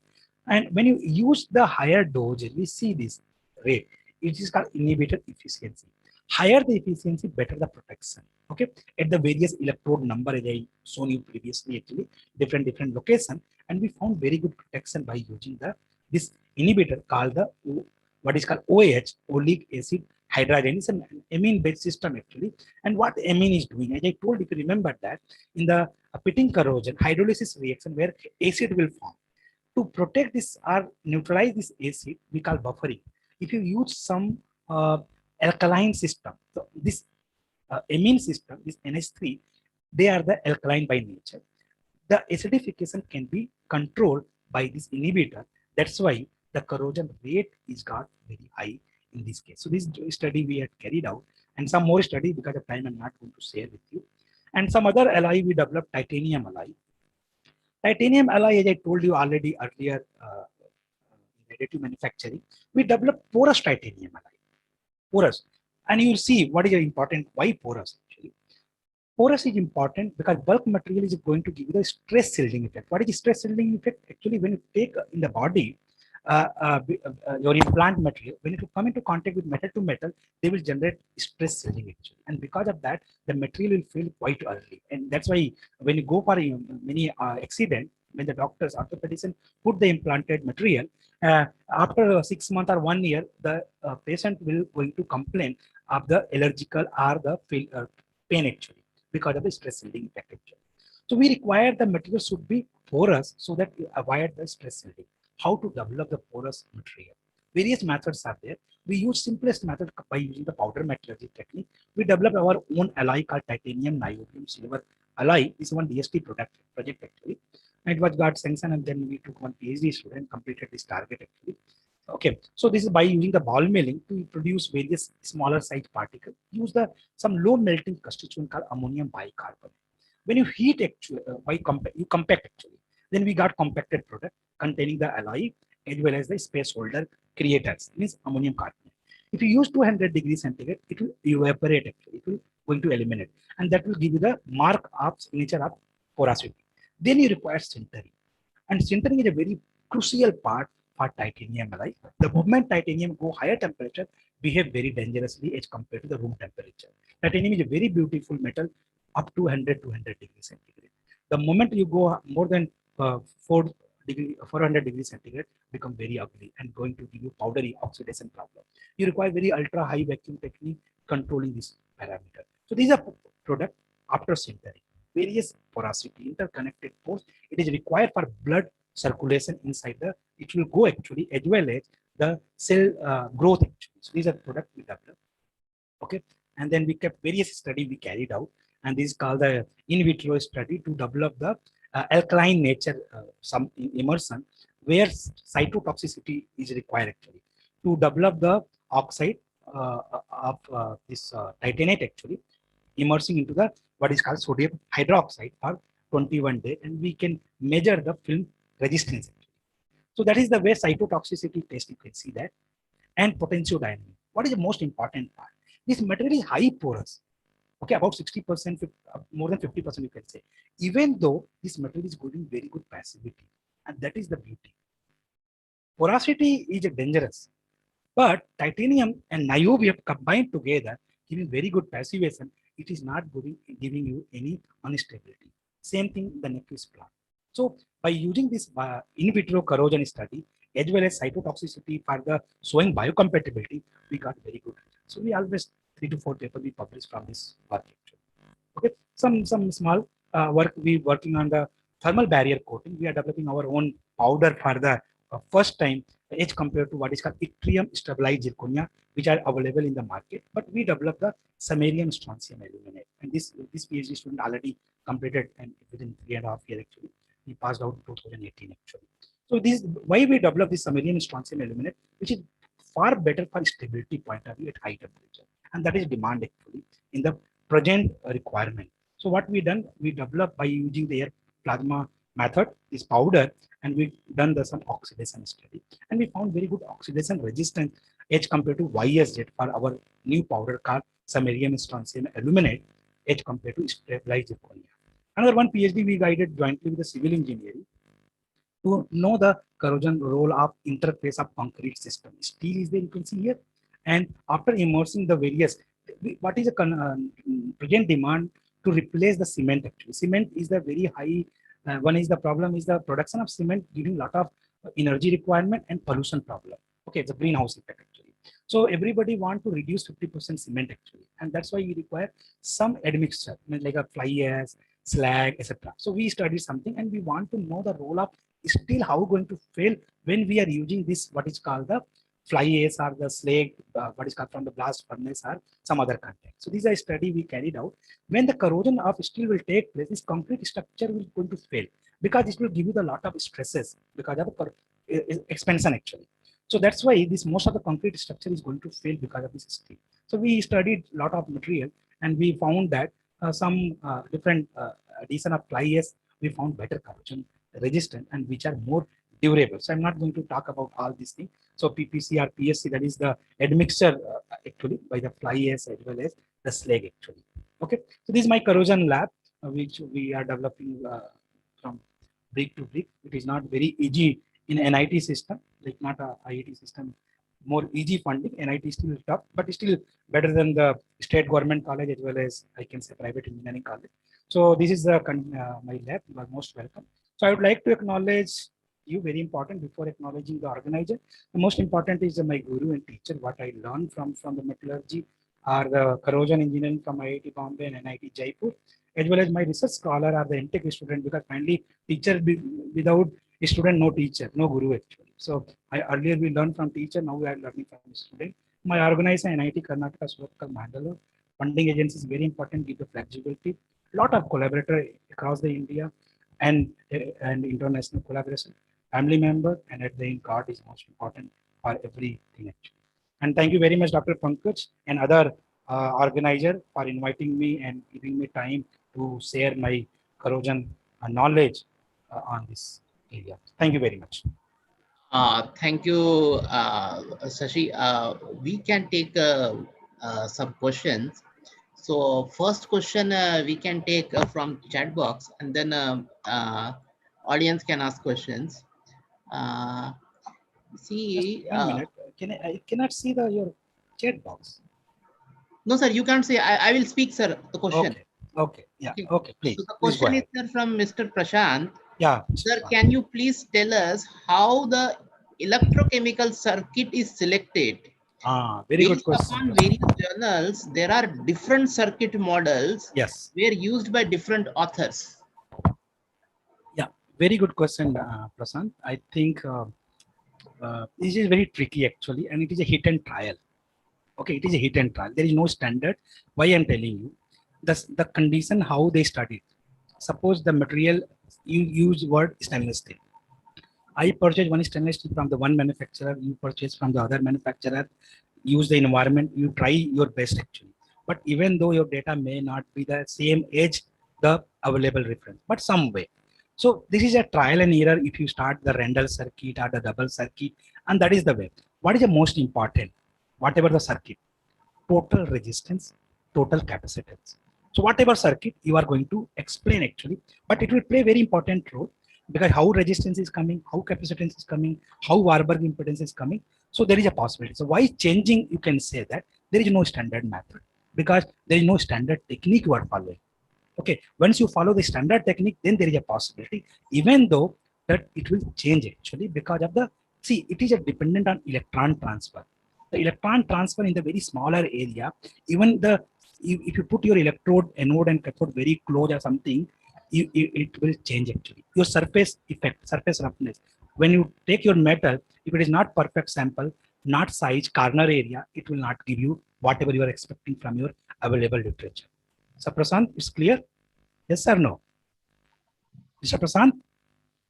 He may not be here, but he has. Okay, no problem. Yeah, mentioned hopefully. Okay, no problem. So we can take questions from. Okay, he said yes, no, clear. Okay, thank you. Yes. Audience, you can. You can directly communicate. That will be much better actually. I'll be very happy if you communicate directly. Sir, good morning, sir. Because you know your question. And when you're writing, your feeling will not go in writing. So you share your feelings of questions. Yeah, please introduce yourself. Sir, good morning, sir. Very good morning. Sir, I am research scholar from Andhra Pradesh KL University. Okay, yes. Please tell me your name. Tell your name. I am Pratap, sir. Pratap. Yeah, Pratap, please tell me. Working on additively manufactured metal additive and on the basis of corrosion only.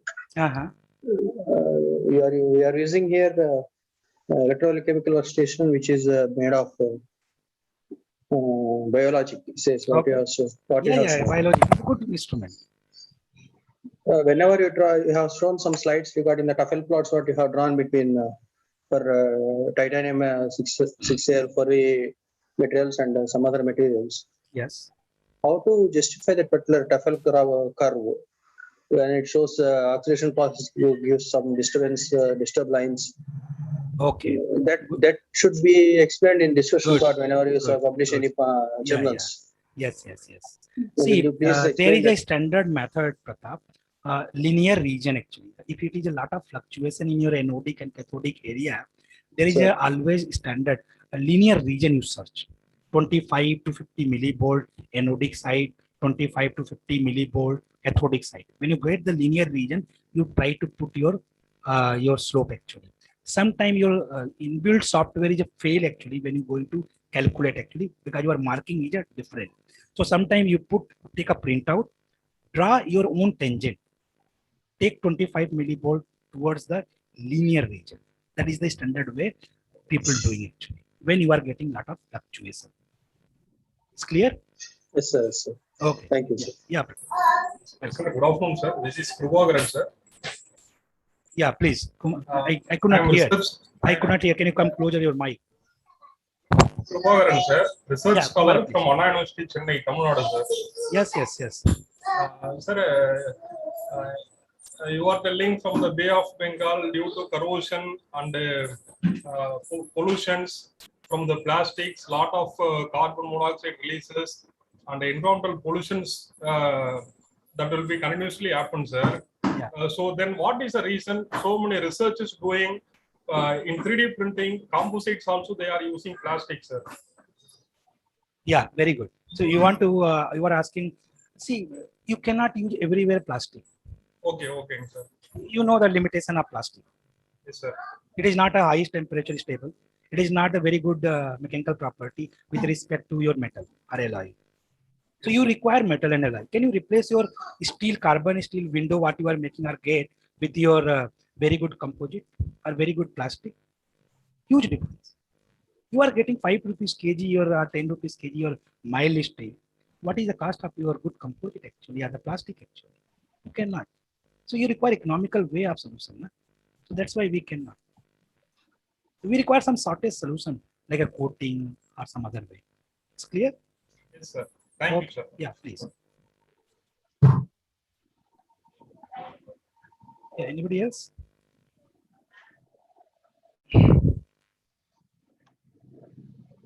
Yeah. Okay. Yes, good morning, sir. Professor Rupnesh Solanki speaking from Dharmsey Desai University, Nadia. Yeah, Professor Solanki, please. I wanted to ask that what kind of facilities are available at NIT Surathkal regarding additive manufacturing? I think we are looking to the, already we have some funds are there, some faculty is going to procure additive manufacturing machine, this SLM actually. And Okay, apart sir. from that, we have a lot of other facilities. Under central Okay, research facility, we have other characterization. What is your requirement is the characterization. So if you want to do research, you require characterization. See, I am not the synthesis person. I don't want. Why should move toward the production side? It requires a lot of money and shifting to a area actually. So if you get somewhere, you start study and then do characterization. So anyway, it is coming, but we don't have this additive manufacturing. Okay. By knowledge. Okay. Okay. Yeah. Thank you, sir. Thank Yeah, you. yeah. So whatever this corrosion result I have shown to you, or data I have shown to you, it is a collaboration only. Okay. I think if there are no questions, then we can wind up the session. I once again thank Dr. Shashibhushan Arya for giving a very nice presentation. And in case studies, he has given a broad insight to the faculty members and the researcher in what direction they should proceed to do their research and do industrially relevant research. I once again thank Dr. Shashibhushan Arya. So thank you, Dr. Pankaj. Thank you, everyone. If you want any collaboration, any work, please you call me or you take a mail ID. It is available in our website. Okay. Yeah. Thank you very much. Thank you. So all participants, we can meet next session at 2 o'clock. Thank you. Thank you, everyone.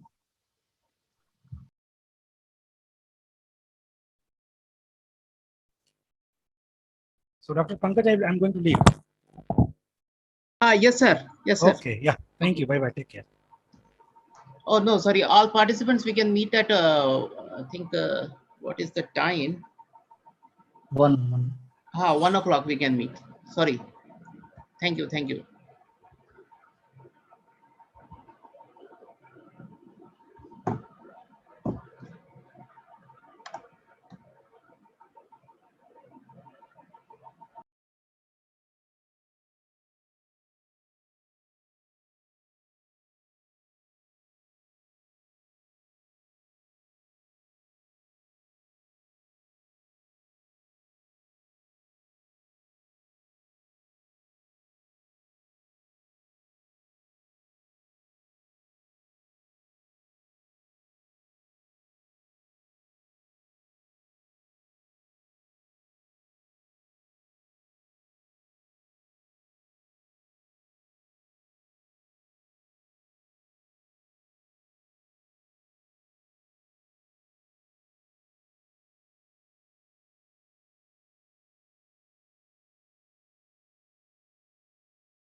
Uh, so good afternoon, Dr. Ravindra. Good afternoon, sir. Okay, I just make you co-host. Sure, sir, definitely, yes. So we will just allow the participants to come, and Yeah, then sure. see there are. I will add all the participants. You don't worry about that when your presentation starts. Okay, Okay, sir, sure. I will add everywhere. Okay. Yeah, sure. Okay. So we can start at 1:05. We can start. Huh? Yeah, sure, sir. Okay. And while during presentation, I would like to stop my video because it may affect the bandwidth and No quality. problem, sir. Now itself you can stop itself. Then voice may be more clear. Yes, sir, sure, sir. Okay. Yeah.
Hello, sir, my screen is visible.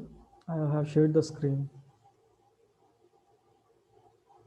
Yes, sir. It's visible. No issues. Yes, sir, sure, sir. Yeah, Okay, we'll start. Sir. yeah, sure, sir. Just wait. We'll allow the participants to come. Sure, sir, sure, sir.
Manikanta sir, we can start now. Yes, sir. Sure, sir. Okay. I request Dr. Ambuj to introduce Dr. Ravindra Manikanta.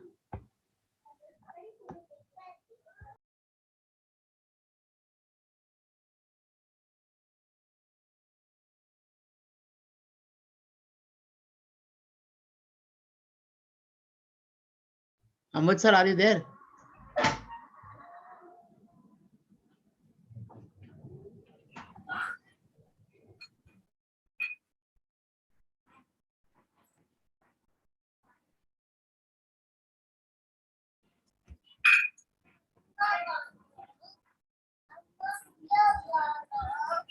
Okay, possibly he might be busy, so I will introduce Dr. Ravindra Manikanta.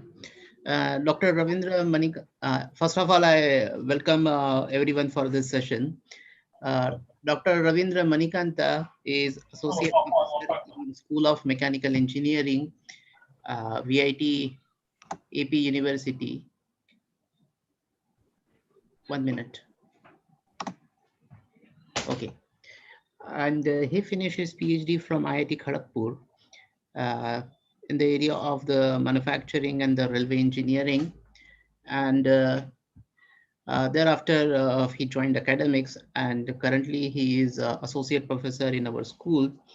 And his area of interest is in manufacturing and with specific to additive manufacturing. He is guiding various PhD students, and today's topic of presentation is evolution and future prospects of 4D printing. I hand over the session to Dr. Ravindra Manikanta. Sure, sir. So my voice on screen, everything is clear, right?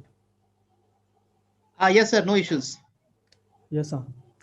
So good afternoon, everyone. So here I welcome each and everyone for the session. In this session, I'm going to discuss about evolution and future prospects of 4D printing. So I'm Dr. Ravindra Kumar, Faculty of Mechanical Engineering from VIT AP University.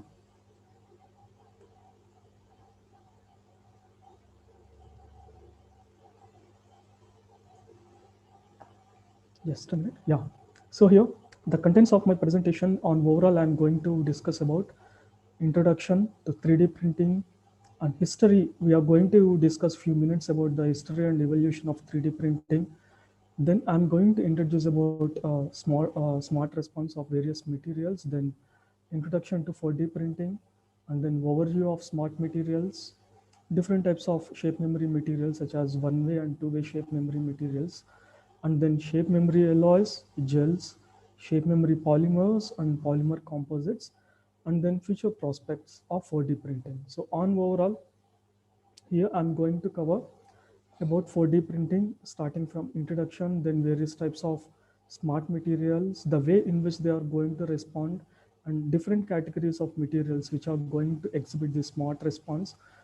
And then finally, with regards to the research, where at present we stand and what are the future prospects and how we can work in the area of 4D printing further.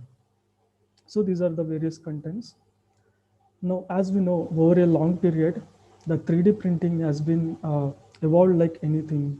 So nowadays, whatever may be the material with which we want a component, right? So whatever may be the complexity and accuracy, we could able to print. And nowadays, even especially with regards to the fused deposition modeling missions, they become very cheaper so that uh, by just you can purchase a fused deposition modeling for 3D printer by yourself just by paying 40,000 bucks, and you can print whatever you want, right? So now these are the well-known story, whatever we know, like we can take the raw material like a solid state or liquid state or powder state, right? If it is like a solid state, we may go for fused deposition modeling.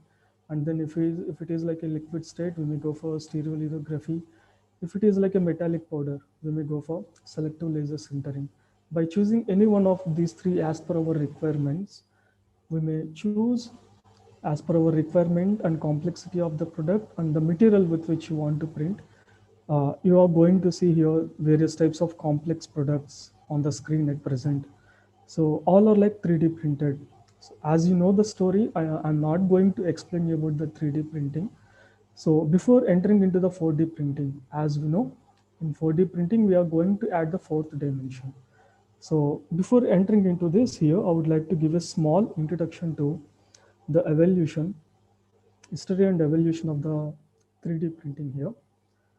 So in the year 1902, if you see the history, the first time a product is patented with regards to the 3D printed, 3D printed material. So the next in the year 1952, you see, after 50 years, okay, after a century, the evolution in the initial stages, like it was very slow. The next in the year 1952, there was a scientist, Kojima. He has demonstrated the benefits of layer by layer manufacturing. Then in the years 1960 and 1970, a number of additional patents they have demonstrated about the solidified idea of the producing 3D products by layer approach. The next, thereafter, the phase has been increased from 1971. Here, the first patent described 3D printing with rapid prototyping. So in the initial stages, they have used this 3D printing technology for manufacturing of prototypes. Then afterwards, in the year 1980, Hideo Kodama, he has invented two additive manufacturing methods in order to produce these 3D plastic models. Then afterwards, here in the year 1980 and 84, from here onwards, the phase has been more rapid. And then there might be, we have seen like a number of patents, even including stereolithography. And then from year 1987, the contribution on the stereolithography, etc., it has been increased. And then in the year 1990s, so here, people, they have started marketing their products. There might be, we can see in the history like a number of technologies like fused deposition modeling, and then solid ground curing, etc., and laminated object manufacturing. These have been like starting from the year 1990 to 2020. Still, there is a scope in this technology in order to deliver even much higher and better products. So now, here, before entering into the 4D printing, everything, initial stages, everything has been inspired from the nature. So even though the technology has developed well and we could able to print whatever we want, still the nature is challenging us, challenging the technology, such as if you see seashells and mountains, each and everything, the complexity of shape, size, and accuracy, even though the 3D printing has been much developed, here I'm really doubted whether we could able to print them with the required accuracy or not. So everything at the initial stages of manufacturing was really inspired from the nature itself. So of course, up to a certain level, now we could able to print. And of course, as I said earlier, the accuracy with which we are going to print with regards to the whatever the nature has challenged with these products, still it need to be like addressed. So now, before entering into the 4D printing once again, let us try to understand certain nature's natural defense system mechanisms. You see here, chameleon. We usually see in our daily life that it is going to change its color corresponding to the environment, right? So it is like a inbuilt defense mechanism which chameleon has having its by nature. Strictly speaking, we understand that, we imagine that it is going to change its color, but strictly speaking, its color is not changing. Its skin color is not changing. The skin is transparent. So here, below its skin, there are going to be coloring pigments. So based on the outside environment, temperature, and mood, here, there are going to be like chromatophores which are going to expand and they are going to release specific colors. So that's why this chameleon is going to change with the environment, temperature, color. The main thing which we supposed to think that here, it is going to change its color with regards to the environment, which is a defense technique, which is a natural defense technique, which is there inbuilt in its system. The next, Mimosa pudica, this is the plant leaves, which we also, most of you might have seen this plant in certain locations. Whenever we are going to touch it on the leaves or branches, it is going to respond to the touch. And then this is also like a defense technique which this plant has been developed. So if you see how it is going to respond to the external stimuli, such as upon touching the leaf, some potassium ions are going to be released on certain leaves and branches. Then next, thereafter, these chemicals are capable of initiate the flow or diffusion of water or electrolyte which is already there inside the plant leaves and branches. So which is going to cause a variation in the pressure. So because of this pressure variation, the leaves and branches, they are going to respond to the external stimuli. So these are the few examples from the outside realistic world. There are many examples, but we have the time limit. So here I'm going to show you just these two examples. Now here, this is not the natural one. This is like artificial one, which has been made, which was made in year 2013. So let us try to understand here. This is like a hygroskin smart window. So you can understand what is the meaning of a smart window. Depending on the inside room temperature, humidity, etc., these windows you see here, on the left hand side, you are seeing the closed mode and open mode of the smart window. On the right hand side, you are looking at the room. You can see like these type of windows have been oriented at different locations of the smart room. So the specialty of this window is, as I said earlier, depending on the room temperature and humidity, these are going to respond, and then they are going to decide themselves without any human intervention. They are going to decide whether to keep them in the open situation or closed situation.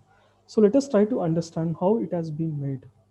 These hygroskin materials, they are abnormally sensitive to outside weather condition, and then they are going to act like a self biomimetic window pavilion. So now here these have been made with an appropriate grain direction and bending stiffness. These two have been oriented in such a way that these windows have been made with wooden flaps. So these wooden flaps can absorb the outside or inside moisture, and then they are going to decide whether to keep it in the closed condition or open condition. So it was developed in the year 2013. The next, here onwards, we are going to start about some introduction to 4D printing. There are certain materials which can memorize their shape. So here, as I have shown here, this is the permanent shape, right? So whenever these shape memory materials, they have been exposed to certain outside stimuli. That stimuli could be like a temperature change or pH change or moisture change in the weather, right? So this is the permanent shape. Here, the first one is going to be the permanent shape. And whatever you are seeing at the 0 seconds here, which is going to be like a programmed shape, like means we are disturbing the permanent shape, and upon fixing this this temporary shape, now when this material is being exposed to the outside environment or external stimuli, it can come back, it can re-originate to its original position. These are like shape memory materials. And remember here, once again, there is no human intervention whenever we are going to recovering the permanent shape here. Here, the only thing where we are doing our human intervention is there in order to program the temporary shape. So whatever may be the temporary shape we are going to make, these could able to come back to its permanent shape. These materials are going to be called as shape memory materials. And here there are no external stresses which are going to involved whenever they are going to recover to their permanent shape. Now, here just now in the previous slide we learned about some shape memory materials, right?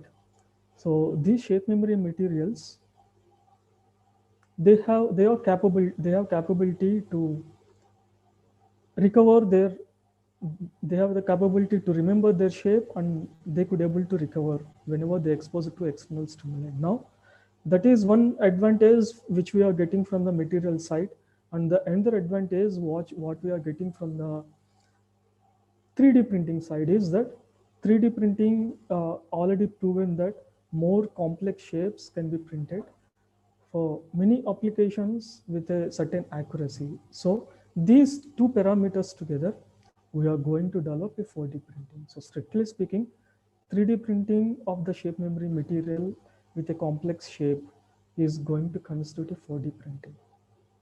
Now, here there are three main parameters which are being involved in 4D printing, such as 3D printer is required, and we are going to print a shape, certain shape from the CAD geometry, but that is going to be printed with the shape memory material, right?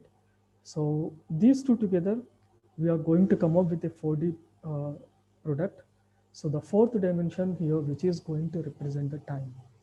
So 3D is going to represent as usual X, Y, Z 3 dimensions, and the fourth dimension is going to be time.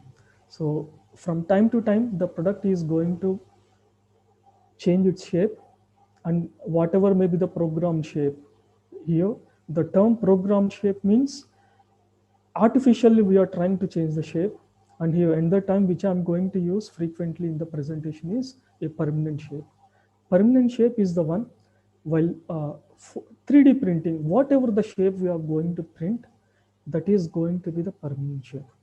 Now afterwards, we can play with the shape, and whatever may be the shape to which you are going to deform or program upon external stimuli.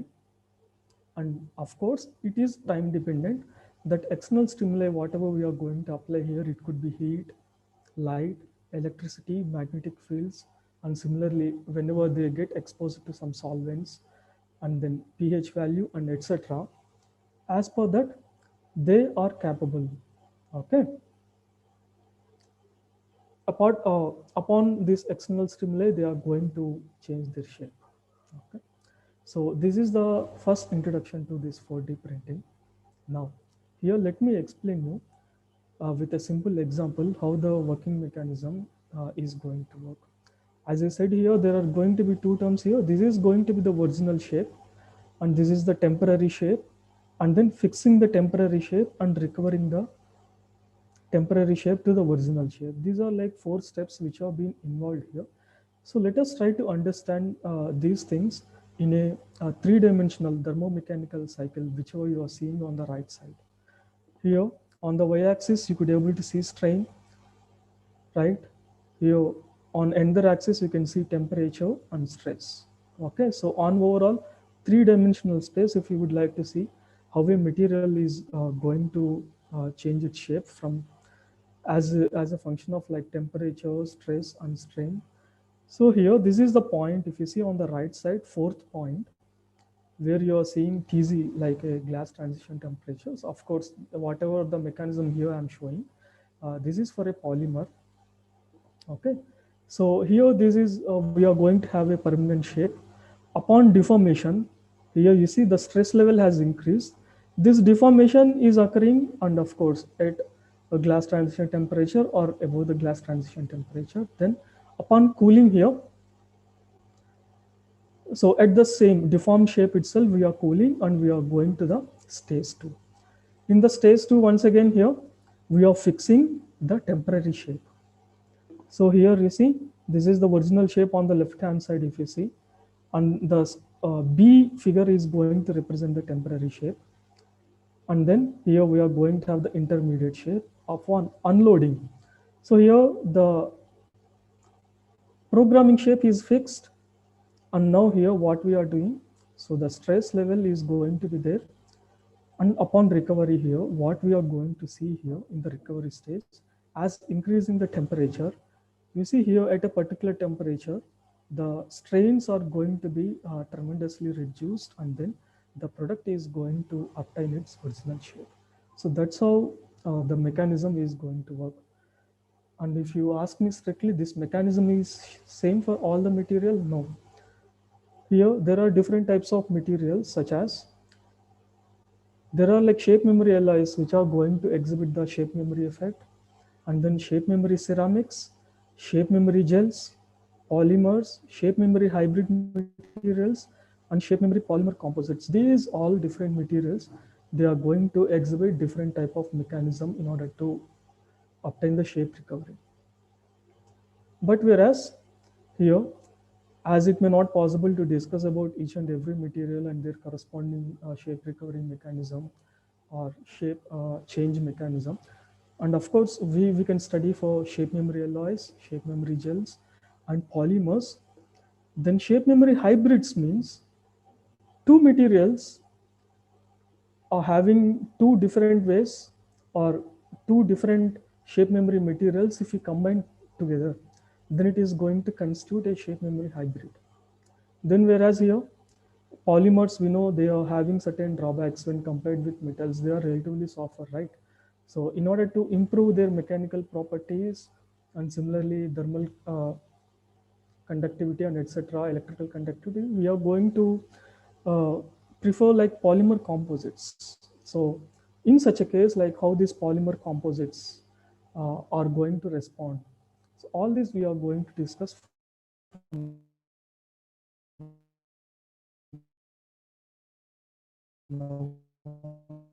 onwards. So straight 4D in 3D printing, we are going to use a regular material, and after the end product, after 3D printing, that product is going to be like a static structure. With respect to time or external stimuli, it is not going to respond. Whereas in the case of 4D printing, the material what we are going to take is going to be a smart material, and the end product is not at all going to be a static structure. It is going to be like a dynamic structure. It will be a static structure as long as it is not get exposed to a external stimuli. Upon exposing to the external stimuli, it is going to be like a dynamic intelligent structure. Okay. So now there are different types of like shape memory materials, such as one-way and two-way shape memory materials. Whatever I have explained previously, they are going to be like one-way shape memory materials, such as there is going to be permanent shape, right? So you can disturb the permanent shape so that a temporary shape is going to be obtained, and you can fix the temporary shape for a while, and upon applying the external stimuli, once again it is going to recover a permanent shape. But here the material could remember only one permanent shape in its memory. So whatever may be the temporary shape to which you are going to deform the material, upon applying the stimuli, it will go back to only one permanent shape. Whereas in the case of these two-way shape memory materials, the material can remember and it can recall two permanent shapes. So upon applying one type of stimuli, it will go to shape permanent shape 2, and once again upon applying another stimuli, second type of stimuli, it can come back to its permanent shape 1. So like in two-way, the material could able to remember its shape. So these two materials are going to be called as two-way shape memory materials. Then next, let me explain you the mechanism of shape memory effect in the case of alloys. We know that here at high temperatures, shape memory alloys, they enter into the austenitic phase, and at lower temperature, upon the cooling rate, they could able to obtain a martensitic phase. So here, this is the austenitic phase, which we can see at higher temperatures. And here, upon cooling, here they are going to obtain a twin martensite. Here, the term twin martensite has been given because here the shear transformation creates a twin structure. So now, in this twin martensite phase, if you are going to deform the material, this deformed material is going to be there, and upon heating, whatever the strains which have been induced, they are going to be recovered at higher temperature when the material when it goes back to its austenitic phase at higher temperatures. So that's how the shape memory effect is going to act in alloys. So on the right hand side, you can see here the temperature on the x-axis, and here the phase, corresponding phases which are going to exist. So here, one thing we supposed to remember that in order to play with shape memory alloys, here as their temperature, we need to play with a longer range of temperatures, which is one of the disadvantages with regards to these shape memory alloys. Now, here I would like, there are many applications here. I would like to explain you one of the applications here. So this is like a wing of an aircraft which is being used frequently. Here you can see CFRP laminated skin inside. They have been embedded here with a shape memory actuator. So what's happening here? Whenever it is under fly, so this shape memory material, it's pre-programmed in such a way that even though the shape recovery is very less, it could able to affect the lift and drag, and it is going to significantly affect the aerodynamic forces. So here there is no human intervention once again. So the material is going to act smart. It is going to change the angles, thereby it is going to change the complete aerodynamics, right? So one of the challenges, there are like few challenges with regards to these shape memory alloys. They are going to exhibit uh, small strains only, small recoverable strains. So as per the literature, it's in between 8% to 15%, and they are not much accurate, and the controllability also need to be checked once again. And a lot of research is still going on with regards to these shape memory alloys. And here also there is a large broader scope in order to perform the, in order to expand the research to the next level. The next, with regards to these shape memory gels, these shape memory gels, they could able to expand upon absorbing the outer moisture, and then they could able to change their size and shape, right? So these are having a lot of applications in the drug delivery system. So apart from the normal drug deliveries, which we take tablets on a regular basis, apart from this, uh, in some cases, especially in cancer treatment and while treating the tumors, while releasing, in order to release the medicine into the particular location of the body, right? These shape memory gels are going to act as carriers of this medicine. So the way in which they are going to release the medicine, the spontaneity and everything is going to depend on the stimuli which we are, how we are going to program the material, and it is, they are going to respond as per the pH indication of the blood, and thereby they are going to open up and they are going to release the drug into the human body. So even in this area also, earlier research have been conducted, and even now also still research is going on, and they are having applications even in the shock absorbing also. On the liquid state, they are going to be like a liquids, and upon shaking, they are going to expand and they are going to form gels here. Earlier they are in the liquid phase, and after upon shaking, they are going to form gels. So like these liquids, they are having a lot of applications in shock absorbing and vibration absorbing systems. The next, when we compare with other materials like shape memory alloys and shape memory uh, gels, shape memory polymers, they are having much better applications in 4D printing because larger working strains, one thing, and lower ranges of working temperatures. We have seen one of the disadvantages of shape memory alloys. Usually, if you want to play with shape memory alloys, we have to uh, play for a larger temperature ranges. So, which is one of the disadvantages.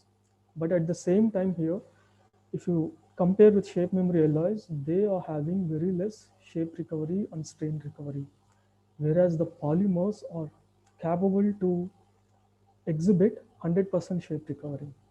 And of course, it depends on certain conditions, right? So here and further, they are much better in shape recovery, and it's easy to form the composites also. So these all are the advantages. So that's why shape memory polymers are more adapted for 4D printing. And a lot of research has been done, and still there is a lot of scope even in shape memory polymers also. So if you see here, initially this is the original shape, and upon heating above the particular transition temperature, and upon applying the force manually, we could able to program to a temporary shape. And upon cooling below the transition temperature, the material is going to be fixed at the programmed shape. And again, upon heating to above the transition temperature, the material is going to recover its shape. So here, whatever the external forces which we are applying in order to program the material to a temporary shape, there the energy is stored as a strain energy inside the material, and upon heating, the material is here is going to relieve those strains, and then is going to recover its original shape. That's how the shape memory is going to act in the polymers. Now here, if you want to see the polymer chain links here, the network, in the first here, the picture which you are seeing at the bottom, there are 3 stages here. Initially, whatever you are seeing here, the original shape, here you can see small circles. These are the networks which are going to represent the permanent networks.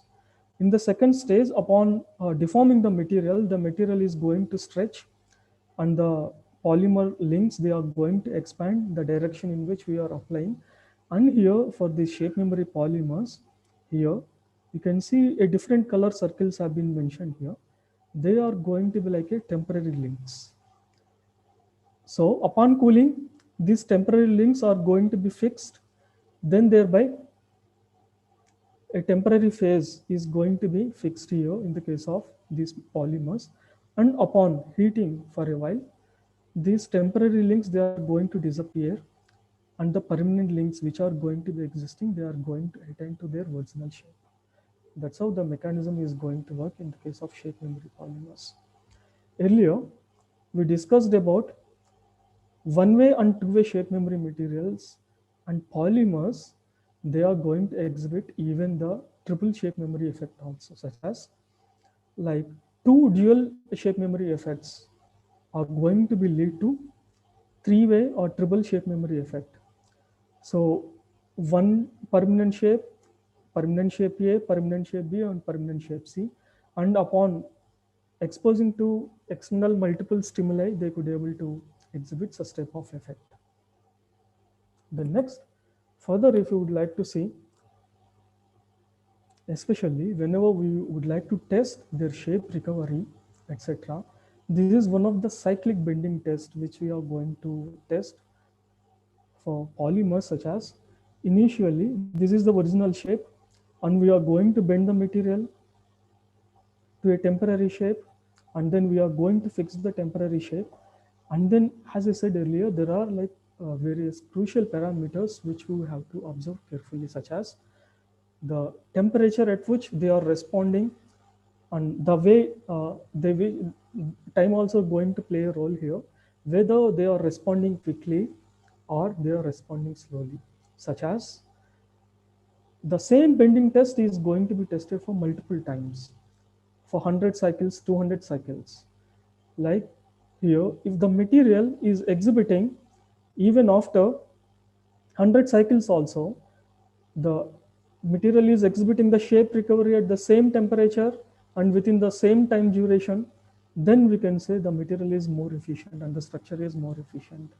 So the lot of research is going here nowadays, especially with regards to the composites.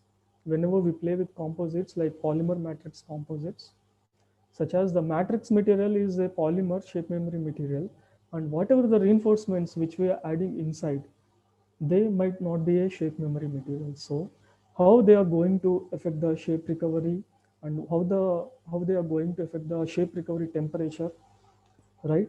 All these things are very, very important parameters which need to be tested for many materials. Okay. Now here, as I said in the previous slide, now whenever we are going to discuss with the shape memory composites, as the matrix material could be shape memory material, and the reinforcement material may not be shape memory material. Now, it is going to affect even the thermophysical characteristics of the material. For example, here you see, like these reinforcements can be arranged in different orientations, and then even nanofillers or etc. They also can be added to the matrix material. Now we have to check whether this is going to affect the shape recovery or shape memory effect. So for example, here you are seeing there is a material, shape memory polymer is being reinforced with the carbon black in order to form shape memory polymer and carbon black composite here. If you see the graph, on x-axis we are having time, on y-axis we are having angle. So what's happening here, if you observe carefully, we are going to bend the material. There are two curves. One curve is for the pure shape memory material, and another curve is for the shape memory polymer and carbon black composite. If you observe carefully, if I bend the material for 180 degrees, and if I see the time for which upon applying the external stimuli, and if I observe the time which they are going to take in order to have the complete shape recovery here. So here you see the composite material, shape memory polymer and carbon black composite material, it has recovered quickly. Whereas the shape memory polymer, it has recovered slowly. Almost it took, for the angle of 180 degrees, it took 400 seconds, the shape memory polymer, whereas the composite material, it took about 225 seconds.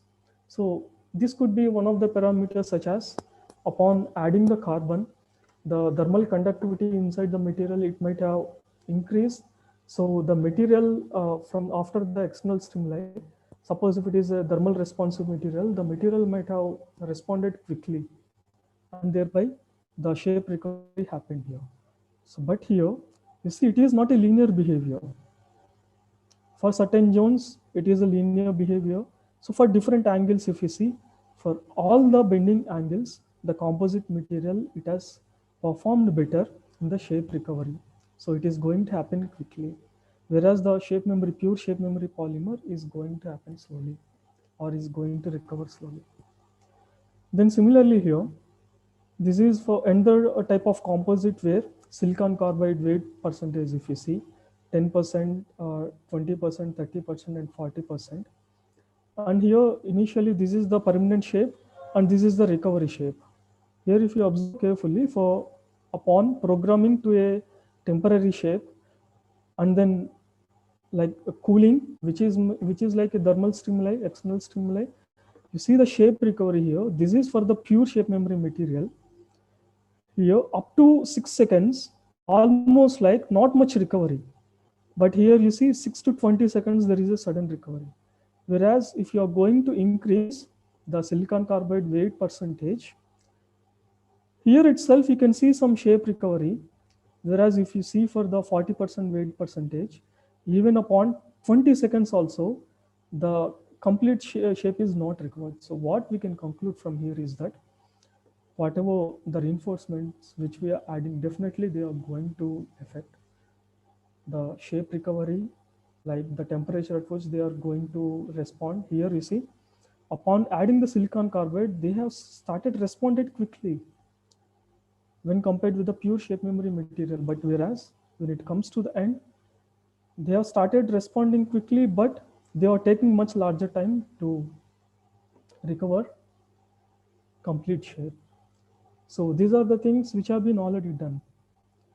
Then when it comes to the applications, the shape memory materials, they are having a number of applications, like in sensors, controllable devices.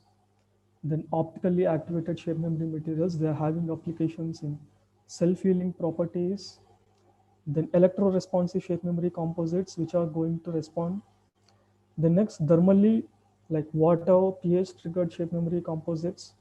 Then magnetically sensitive shape memory composites. Depending on the application, depending on the external stimuli, we may choose a certain shape memory polymer or alloys or gels or composites.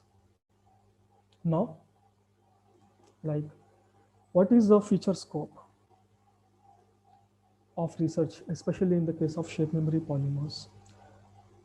One can understand that the recovering capability, they are going to change, right, for different types of polymers. So whatever the research so far, it was limited to one-way shape memory materials. So still lot of research need to be developed, need to be done in future about the two-way, three-way shape memory polymer composites. First of all, we can research need to be done on two-way and three-way shape memory polymers and shape memory polymer composites. And when it comes to like numerical modeling, how the shape recovery is going to happening, and numerical modeling of this is like a dry area. Like very few people are working throughout the globe with regards to this numerical modeling. And similarly, lot of work need to be done with regards to the development of constitutive modeling of these shape memory polymers. When it comes to concluding remarks, we can conclude that there is a lot of scope to improve further, to study, to come up with various types of materials. Remember, these materials, like these shape memory polymer composites, they can be made using other techniques also rather than 4D printing.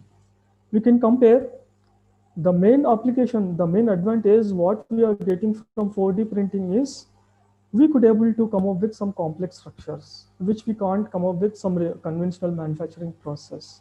So we can take that advantage, but we can compare the shape memory effect and all these etc with the regular material and the regular conventional manufacturing process and 3D printing.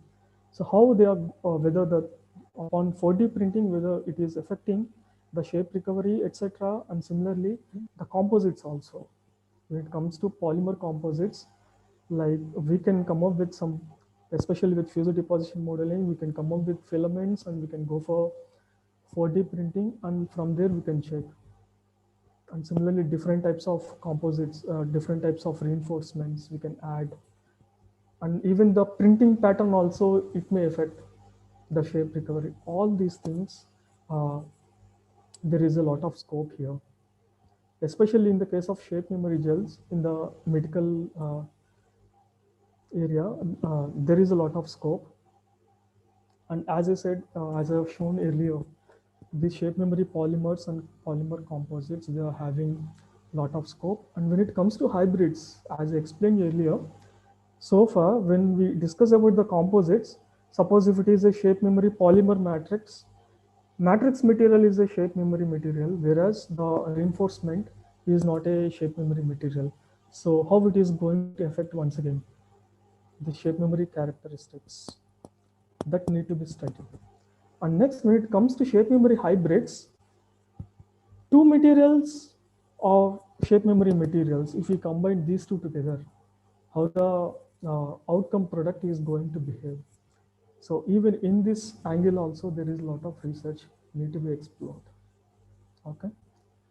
So I hope I gave some knowledge about the 4D printing, shape memory materials, shape memory mechanism, and what was the status of the research done, and what can be done in future also, right? So thank you very much, everyone.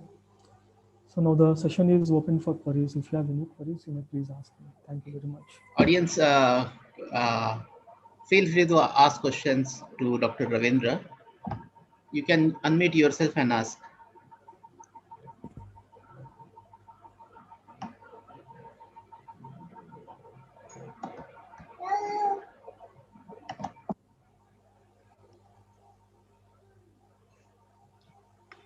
Hello. Yes, sir. Yes, please. Sir, am I audible? Yes, yes, you are audible. Yes. Can you more highlight on the present applications of these shape memory alloys? See here itself, I'm showing. So like sensors, controllable devices, deployable structures, right? Then drug delivery system. These are the ongoing applications. Okay. Okay.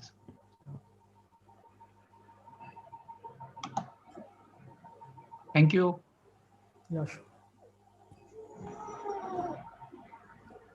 Any more queries? Please. Sir, there are one query. Explain about one-way and two-way effect in SMA. Yeah, sure. Sure, sir. So here, when it comes to one-way shape memory materials, it is quite simple. There is going to be only one permanent shape, the material which can remember. So whatever may be the shape to which the existing permanent shape to which you are disturbing, right, upon the external stimuli, the material is always recovered to only one permanent shape.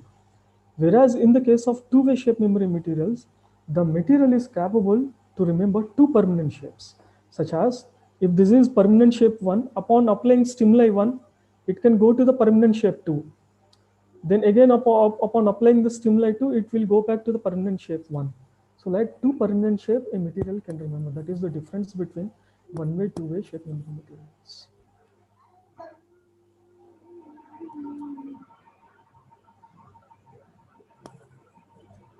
I hope you understand. Any more queries, please?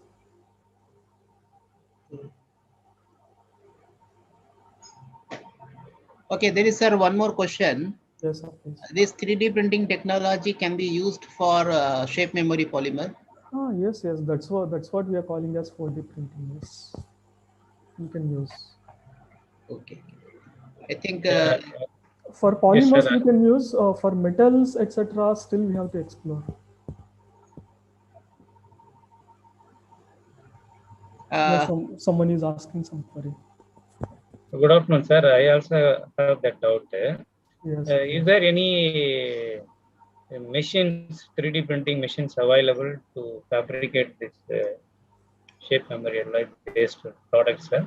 No. So actually, when it comes to shape memory alloys, see the term which we are using as the 4D printing, because we are getting two advantages. One advantage we are getting from the shape memory of the material, and another advantage we are getting from the 3D printing that come up with the complex shapes, right? Yes. So if you could able to come up with the shape memory material, suppose if there is a certain type of shape memory polymer, like if you want to come up with a composite, you can prepare with the filament and you can print using fused deposition modeling, and you can check the shape. Without any alteration in the machine, we can proceed, sir? Yes, without any special features. But it depends on, suppose if it is a polymer, you have to check the glass transition temperature and the workable temperature of the machine. Those things need to be checked. Otherwise, no special equipment is required in order to go for 4D printing. Okay, sir. Especially in the case of polymers. Yes, thank you, sir. Yeah, sure. So am I audible? I have a question. Yes, please. Actually, I am still not very clear with this one-way and two-way, because both these figures actually look same to me. That is one question. So you have a permanent shape in the first figure as well. So how it is different from the other? See here, this is the permanent shape, whatever you are seeing here. Okay. And the middle one is a temporary shape. It is a representation of temporary shape. Okay. It need to be anything. Okay. Upon applying of the stimuli, it will come back to the original position. The one-way shape memory polymers, they are capable to remember only one permanent shape. Okay. Whereas two-way shape memory materials, they are capable of remembering two permanent shapes here. You see the bended one also a permanent shape in the second case. Okay. So if you apply stimuli, it will shift to second permanent shape, and again applying the stimuli, it will come back to another permanent shape. I agree with you, sir. But the thing is that when you are calling it as a permanent shape too, how it is different from temporary? Because if it for temporary, it is remain temporary unless it is acted upon a external stimuli. Yes. Here also, strictly speaking, if you see in the two-way shape memory materials, there is no temporary. Okay, two permanent shapes are there. You apply stimuli, it will go back to permanent shape 2. If you apply once again another stimuli, it will come back to permanent shape 1. That is the Okay, sir.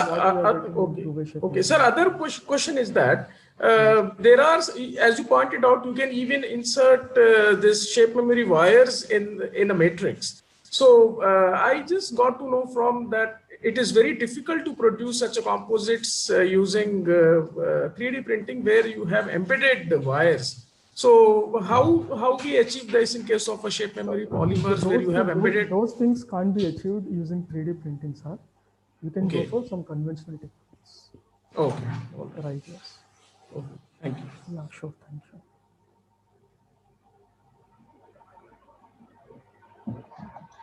I think if there are no questions, then I thank Dr. Ravindra Manikanta for giving the insight about the 4D printing and how to use the 3D printer, and then further apply the stimuli, and what kind of research is currently ongoing, and what are the future challenges.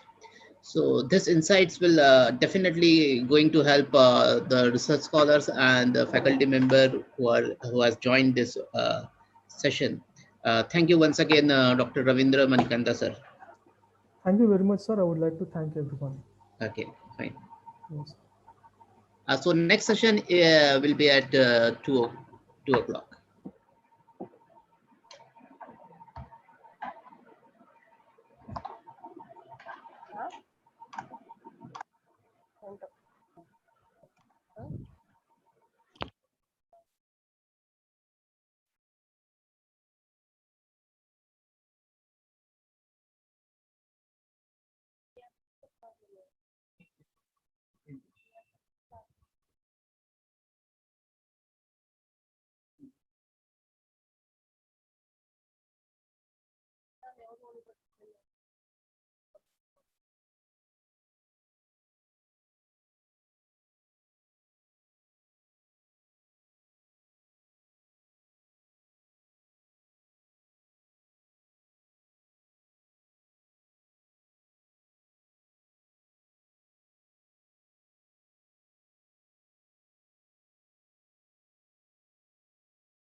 So welcome, Dr. Shrikant.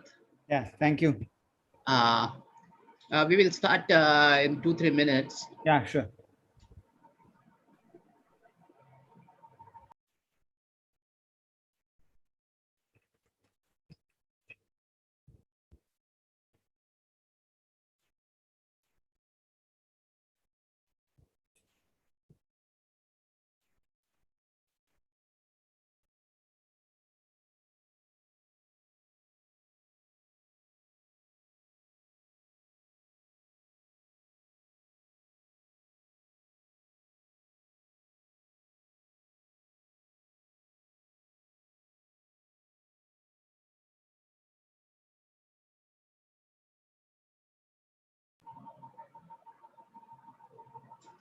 Okay. I welcome everyone for this session. Uh, Today's session, this session is conducted by Dr. Shrikant MS. He finished his PhD from IIT Bombay from Department of Metallurgical Engineering and Material Science, and his area of research is polymer processing and its nanocomposites. And after his PhD, he joined VIT Vellore as a assistant professor senior, and he has published many papers in the reputed international journals. And currently, he is guiding a few PhD students. So I hand over this session to Dr. Shrikant. So Dr. Shrikant, I just made you the co-host also. Okay, so you can share the screen. Okay. Thank you. So first of all, I thank you, Dr. Pankaj and the team for inviting me for this session. Just a minute, I will be sharing the screen. Hope I am audible clearly. Yes, yes, sir. Yeah, thank you.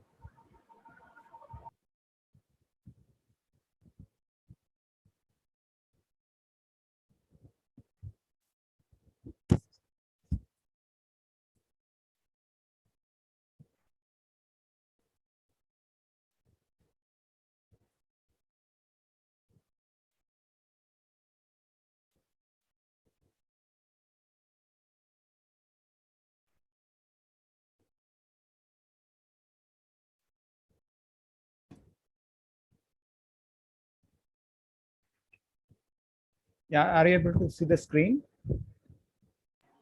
I think it's yet to. The process is going on. Yeah, it's slightly stuck. Yes, I can see it now. Yeah. You can make it full screen, I think.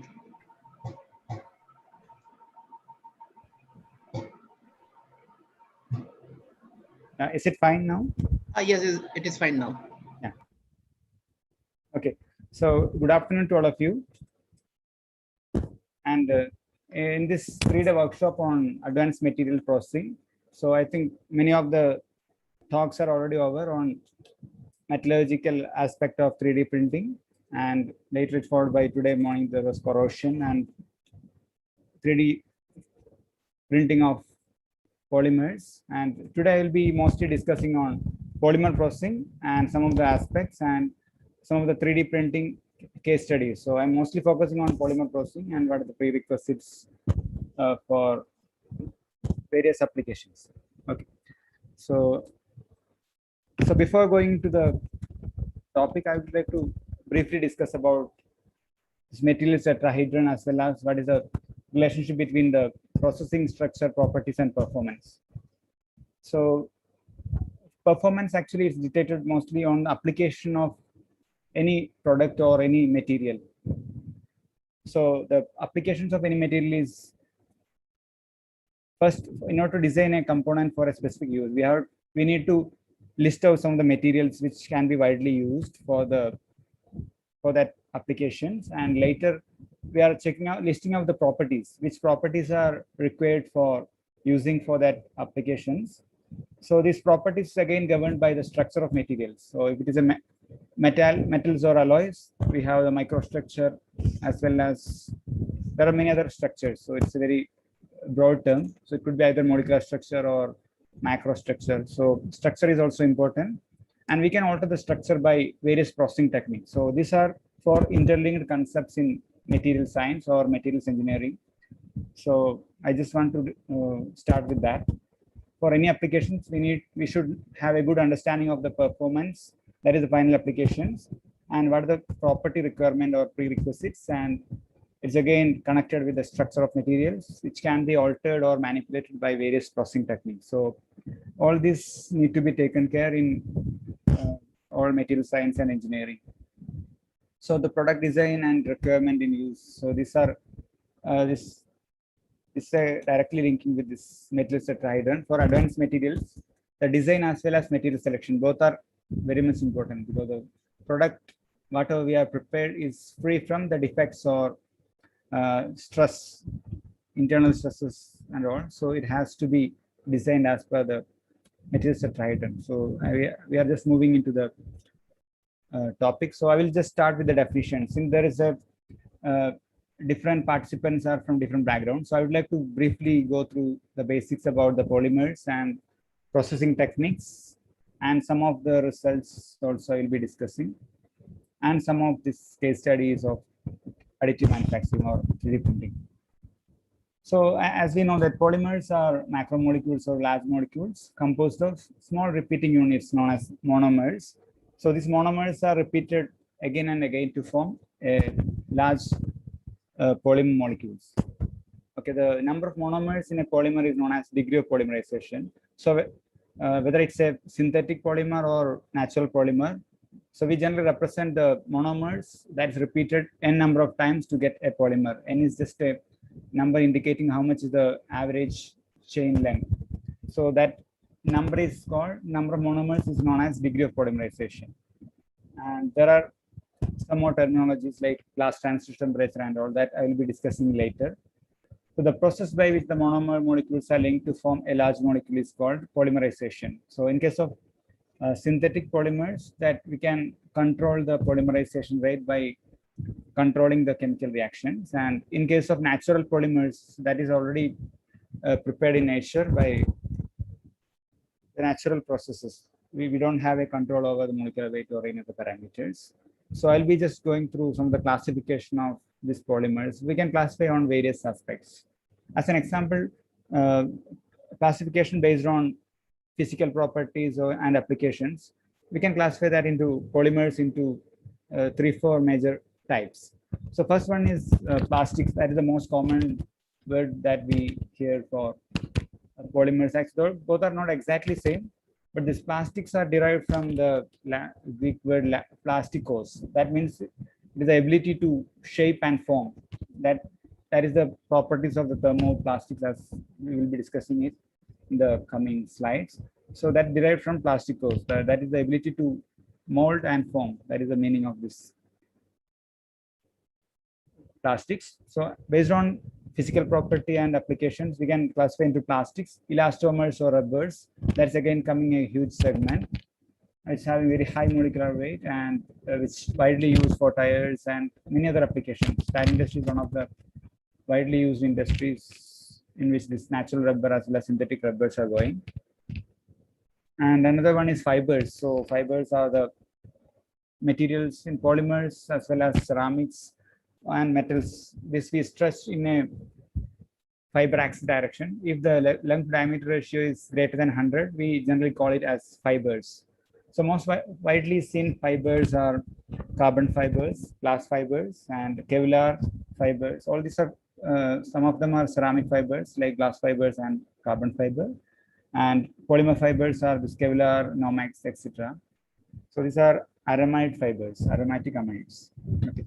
So I am not going much details about this, but I'll be focusing mostly on some of the classifications. So based on origin, that we know that it's natural, synthetic, as well as semi-natural. And based on thermal behavior, that is thermoplastics and thermosets. So mostly today that the processing technique is mostly depending on the nature of polymers based on thermal behavior, because the processing technique is again depending on how the chemistry of these materials will exist and how it behaves with temperature and pressure. So based on that, we need to go for the adequate processing techniques. Okay, so I will just briefly go over some of the examples of these natural polymers, synthetic as well as semi-natural or semi-synthetic. So you know that this rubber is produced from, natural rubber is produced from that Hevea brasiliensis. It's a type of rubber tree.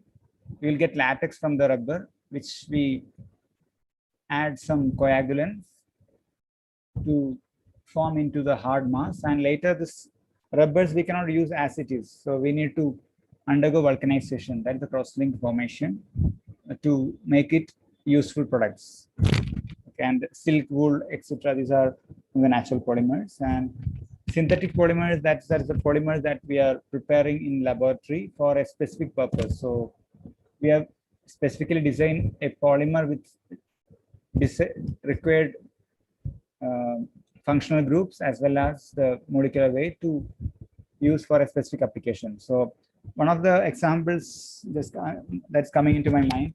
So previously the glass beakers were used to transport the blood plasma from one place to other one. Even in blood bank, they used to transport to glass beakers. So what happened, these glasses they are brittle in nature. So many times it happened that many of the glass bottles have broken during the transportation because of various reasons. Okay, so the invention of the synthetic polymers like PVC is currently used in this blood storage bags. So that's a huge explosion in means huge invention in these areas of these polymers for various applications. One of the example is this biomedical application. So currently for all the transportation, we are mostly using this PVC based bag. They are biocompatible as well as uh, and this blood has to be stored between -25 and -18 degrees Celsius. So it should not be greater than -10 to make to have a stable uh, blood samples. Okay, so it's one of the examples. And synthetic polymers, we have plenty of like nylons, polyesters, polycarbonates, polymethyl methacrylates. So I'll be just giving more examples in the coming slides.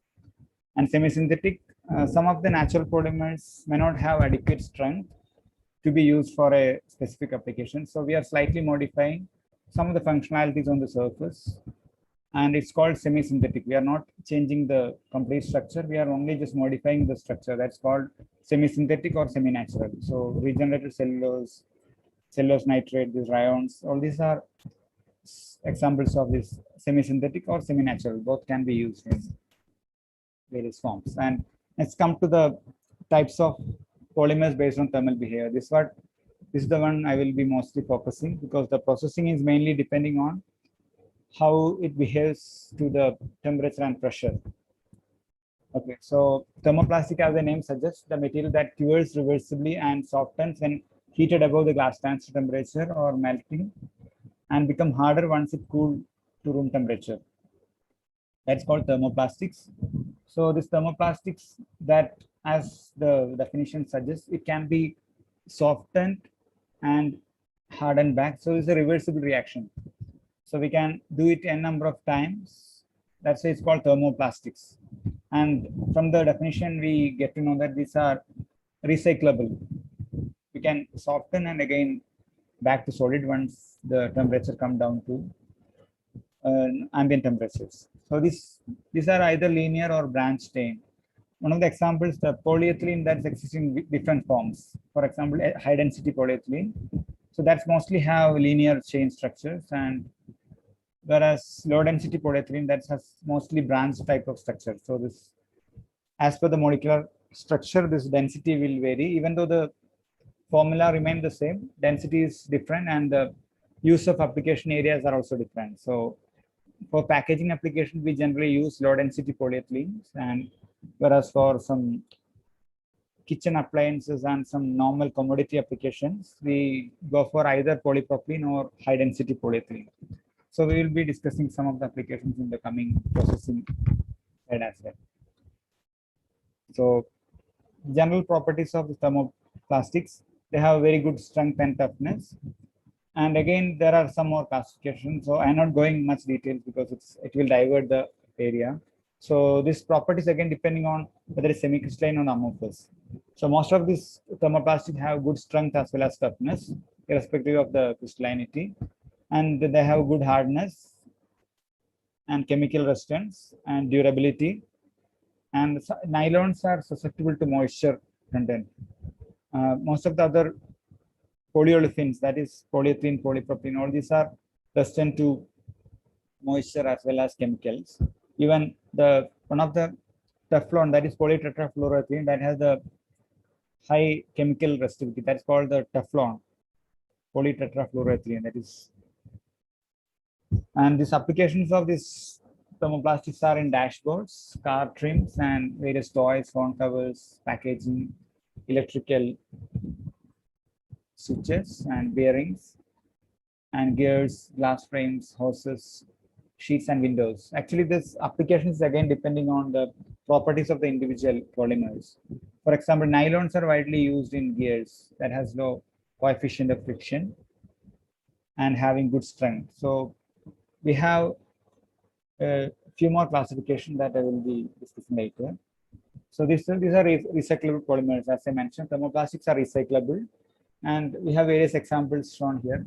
We have ABS, polymethyl methacrylate. These are used in specs of the glass, and these are having this copolymers, acrylonitrile plus butadiene plus styrene. That's ABS, and polycarbonates, polyethylenes. All these are thermoplastics, and you can see this polymers are coming with this recycling symbol, and one number will be written inside this. So this number indicate which polymer is it made of, because we should not mix between the different polymers while recycling. So one, the number soft drink bottles and all are coming with the number 1, that is polyethylene terephthalate or PET, and 2, high density polyethylene, that is HDPE, and 3, that is polyvinyl chloride or PVC.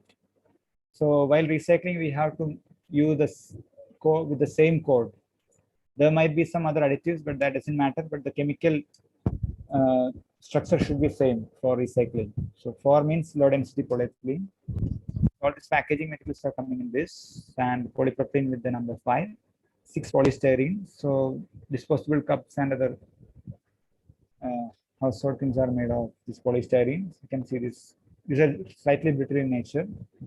And 7, this is the other plastics. So polycarbonates and some of these nylons, all these are coming in this number 7.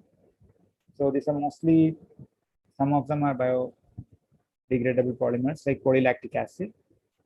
And all the majority of polymers are non-biodegradable.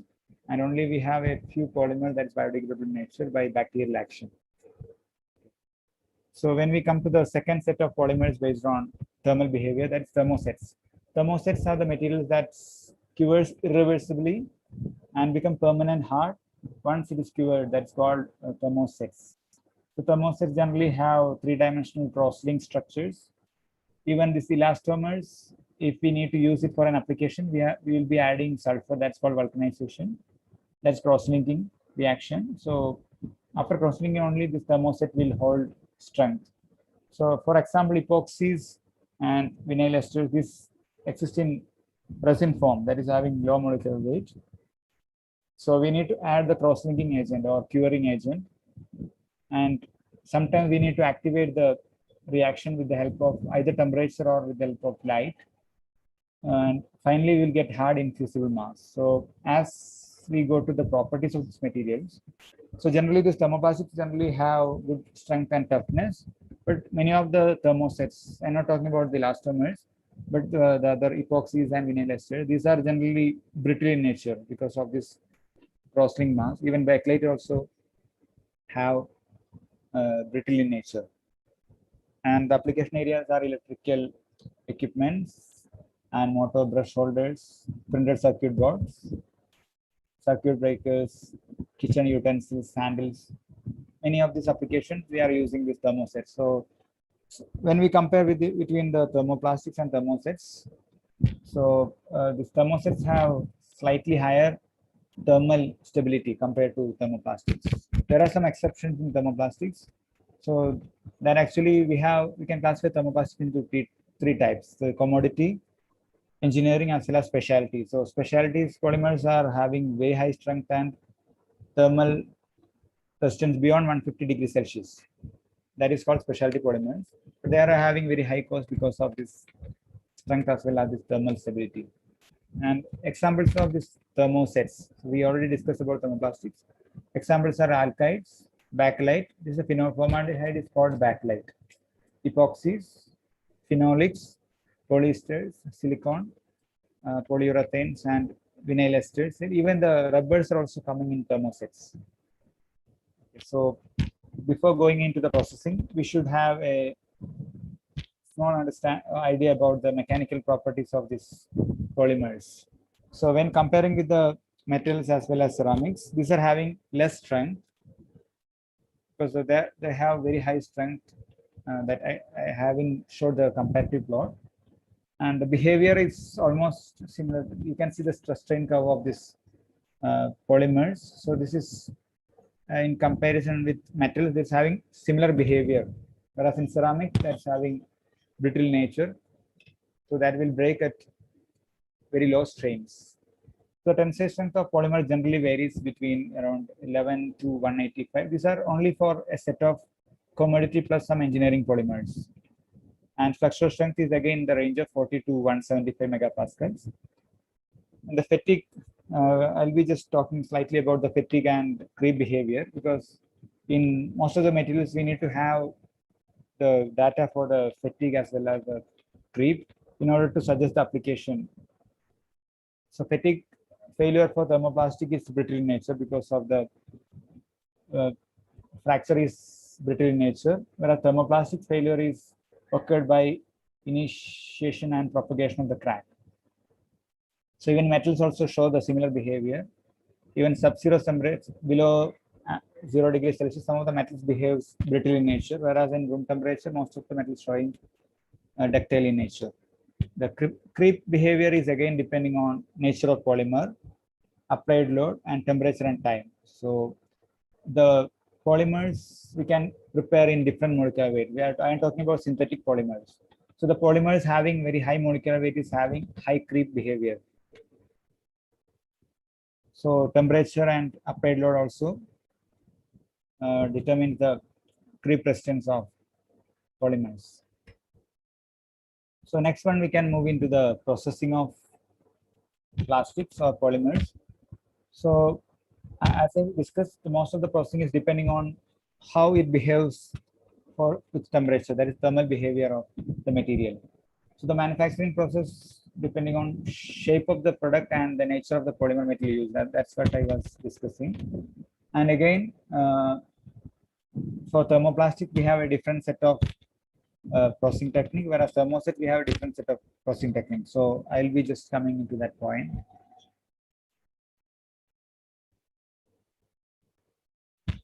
And before going into the processing technique, I will be slightly touch upon the composites, because processing we are discussing in together. So it has both thermoplastic thermosets plus composite can be manufactured in some of the techniques. So I'll be just slightly defining the composite, and then we can go into the manufacturing techniques of polymers and composites. So combination of two or more materials, chemically distinct material to form a third material, a novel material with improvement in properties. That is called the composite. If we simply mix 2 or 3 elements or chemically distinct material, if there is no specific improvement, we cannot call it as a composite material. So there should be some specific goal for improving some of the performance. For example, in case of carbon nanofillers like carbon nanotubes, we are adding 2 polymer matrix to improve the strength, electrical conductivity, and thermal conductivity. So there should be some specific role for preparation of composites. For example, another example, if we don't want the composite to be electrically conducting, so we generally add the hexagonal boron nitride HBN. So that has good thermal conductivity, but electrical conductivity will not be affected. So if we want a composite with electrically insulating and thermally conducting, that's possible with these fillers. That's why the selection of filler is very, very much important for what specific property we need. And depending on the shape, we have different shapes of fillers that's available, and particulate fillers, whiskers, short fibers, continuous fibers, and even woven fibers are also used for various applications. And fillers, depending on chemical nature, the ceramic fillers are widely used. So oxides, carbides, and nitride, these are ceramic fillers. And based on dimension, we have macro fillers as well as nano fillers. So if any of the dimensions of the filler is in nanometer range, it's called nano fillers.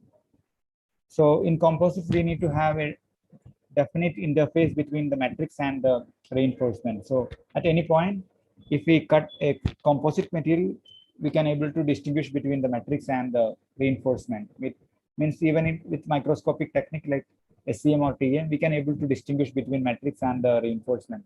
Whereas in alloys, we cannot separate out the components once it forms. So I'm talking about alloys are coming in 2 ways. One is in metals and alloys. That's by combination of either metals or combination metal plus non-metal. That is one of the alloy. Even we have alloys in polymers also. So some of these compatible alloys, that's forming highly dispersed mixing. That's another alloy. So this composite, we always have a definite interface between the matrix and reinforcement. So we can directly come into the processing technique. As I mentioned, the processing is again depending on whether it's thermoplastic or a thermoset. So I'll be listing out some of the technique which can be used for both. So this casting can be used for both thermoplastic as well as thermosets. So compression molding again can be used for thermoplastic as well as thermosets. And some of the techniques like extrusion, thermoforming, injection molding, rotation molding, blow molding, all these are applicable for thermoplastics, whereas hand layup, spray layup, resin transfer molding, pultrusion, filament binding, autoclave molding, all these are generally used for thermosets. So some of the techniques can be used for composites also. That's why I have listed out the composite in the before going to the process. Okay, so first we can go to the casting process. So this is we are talking about the material processing technique. So we can compare between various materials. So I'm not going details about the metals. So metals also can be casted in a similar way.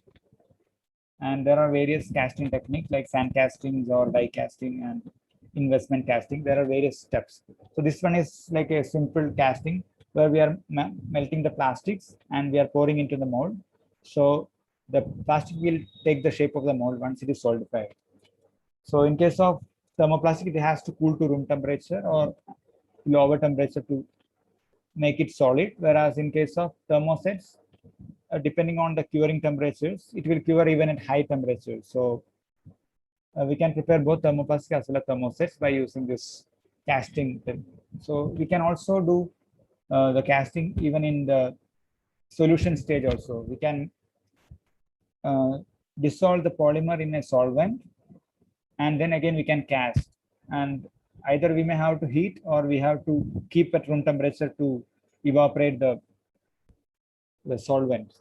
Okay, that's called the solution casting. So this one is first one is called the melt casting. So the parameters which is deciding this final product is melting temperature of the polymer and pouring temperature and the cooling rate. And just the cooling rate has come into the picture. So for preparation of the PET bottles, we have to cool very quickly. Then only we'll get the transparency for the bottle. So if you cool slowly, it will be translucent. So the cooling rate also play an important role in the crystalline structure of the polymers. Thermoforming, this is one of the widely used manufacturing technique for various applications like food packaging, automotive components, building products, aircraft windscreens. So the basic process remains the same. So I think we are slightly running short of time. So I will not spend much time on all this technique. So we have three types of thermoforming technique. We are applying the temperature and there will be plastic sheet will be there. So we'll preheat the samples and then we can have three modes. Either we can use the vacuum will be applied at the bottom. So that's called the vacuum forming technique. And pressure forming, if we are applying air pressure from this side, it's called pressure forming. And mass die forming, that's called the mechanical thermoforming or mechanical forming technique, mass die forming. So any of the technique can be used based on our requirement. And most of the thermoplastics, we should have the data of the melting temperature. It should not be above or equal to melting temperature. It should be softening temperature. It should soften, and we have to heat above TG, and then we have to apply the vacuum. That's about the thermoforming technique. You can see some of the automotive component that's prepared by thermoforming technique, and many of the food packaging things that we are buying, that's also made of thermoforming. And second one is extrusion. So extrusion is another process. So we generally, most of the extrusion, we are having this continuous process. So plastics material is melted with the application of heat, and we are applying pressure through the rotating screw. So there is a cylindrical rotating screw that is placed inside the barrel, which forces the molten metal through a die. So you can see all these products are made by extrusion technique, and based on the geometry of the die, we will get the desired shapes. Even there are multi-extrusion machines are there, which we will get different layers of this plastics. For insulation, you might have seen many of the installations are coming with different sets of polymers and with different colors. So that is prepared by multi-extrusion technique or co-extrusion. These techniques are used for making this insulation wires. And process parameters are melting temperature of the plastic, speed of the screw, extrusion pressure, types of the die used, and the cooling medium. So this screw speed also plays an important role, because which will decide how much pressure has to be given to the extrusion. So type of die depending on the final shape of the product, and cooling medium, whether we have to cool in any medium, or even we can give the chill zones or cooling rolls that can be given for ease of cooling.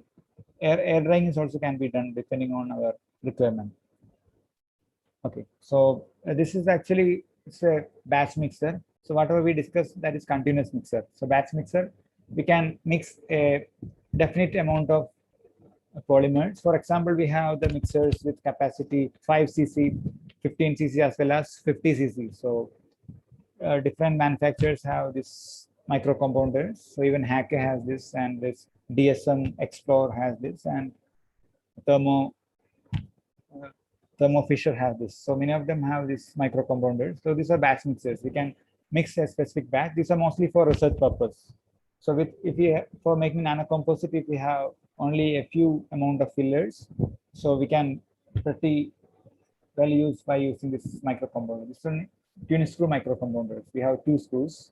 So it could be either co-rotating or counter-rotating. We'll get the very high dispersive mixing by using this instrument. And this injection molding is another technique for manufacturing the parts with complicated shapes, and thin-walled components can be made by using this technique.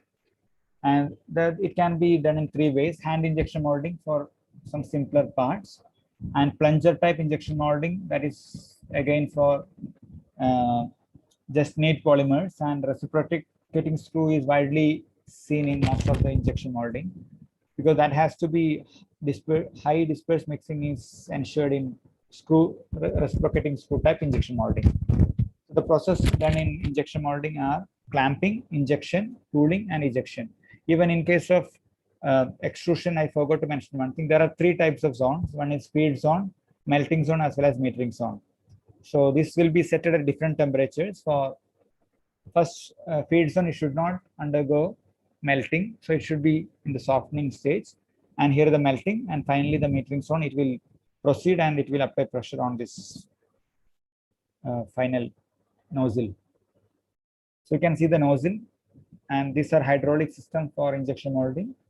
And depending on the final application or product, we will keep the desired cavities in the mold.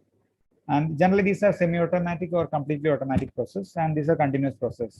As per our requirement, we can feed the granules or either the neat granules or compounded granules, and we will get the final product here.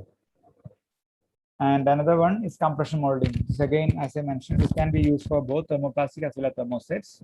So only difference for thermoplastic, we have to heat to above the melting temperatures. Then only it will melt and form the desired shape. Whereas in thermoset, they are generally made of low molecular weight resins, or even elastomers are also coming in this thermosets. So which need not be cooled to room temperature to get it solidified. So because of the crossing reaction, it will form a hard infusible mass, which can also be processed by using this compression molding. So the parameters are the amount of plastic to be fed, and there are 2-3 different modes. So I didn't mention here. There is a splash will form once it is completely filled. So we need to give some small vents for escape of the excess materials out of the mold. So we have the heating time, melting temperature of the plastic, pressure, cooling time. All these parameters will depending on the final properties of the compression molded component. And thermoplastics, as I discussed, various thermoplastics like polyethylene, polypropylene, as well as polyamides, all these can be compression molded. And many of the thermosets also, like epoxy, urea formaldehyde, polyesters are existing both thermoplastic as well as thermosets. All these can be compression molded. You can see some of the applications: carbon fiber reinforced composites, and some of the plastic trays and plastic caps. All these are made by compression molding. So we need to have a die with the desired cavities, and we are keeping the required amount of polymer, and we are applying pressure. So it will take the shape of the cavity with the help of pressure. That's it's called compression molding. we are applying the compressive stresses to the polymer. So resin transfer molding, as the name suggests, this is for thermosetting polymers. It's also called liquid transfer molding. So what exactly we are doing? We have a 2 unit. One is for the resin, another one is for the catalyst or the hardener. And first it will be fed to the mixing head, which will mix in the correct proportions and which will fed to the chamber.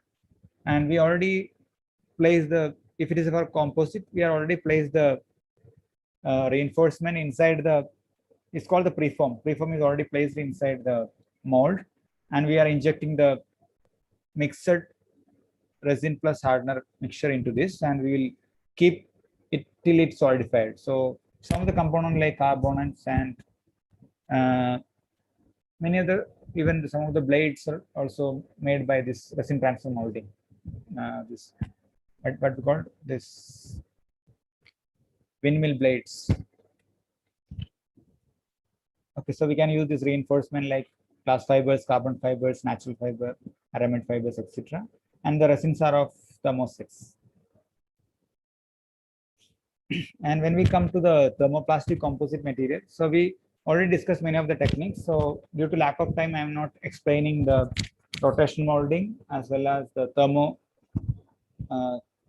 thermoforming, blown film extrusion. Yeah, some of this technique like blow molding, which is for the bottles, and rotation molding for water tanks. I'm not going in detail because of the lack of time.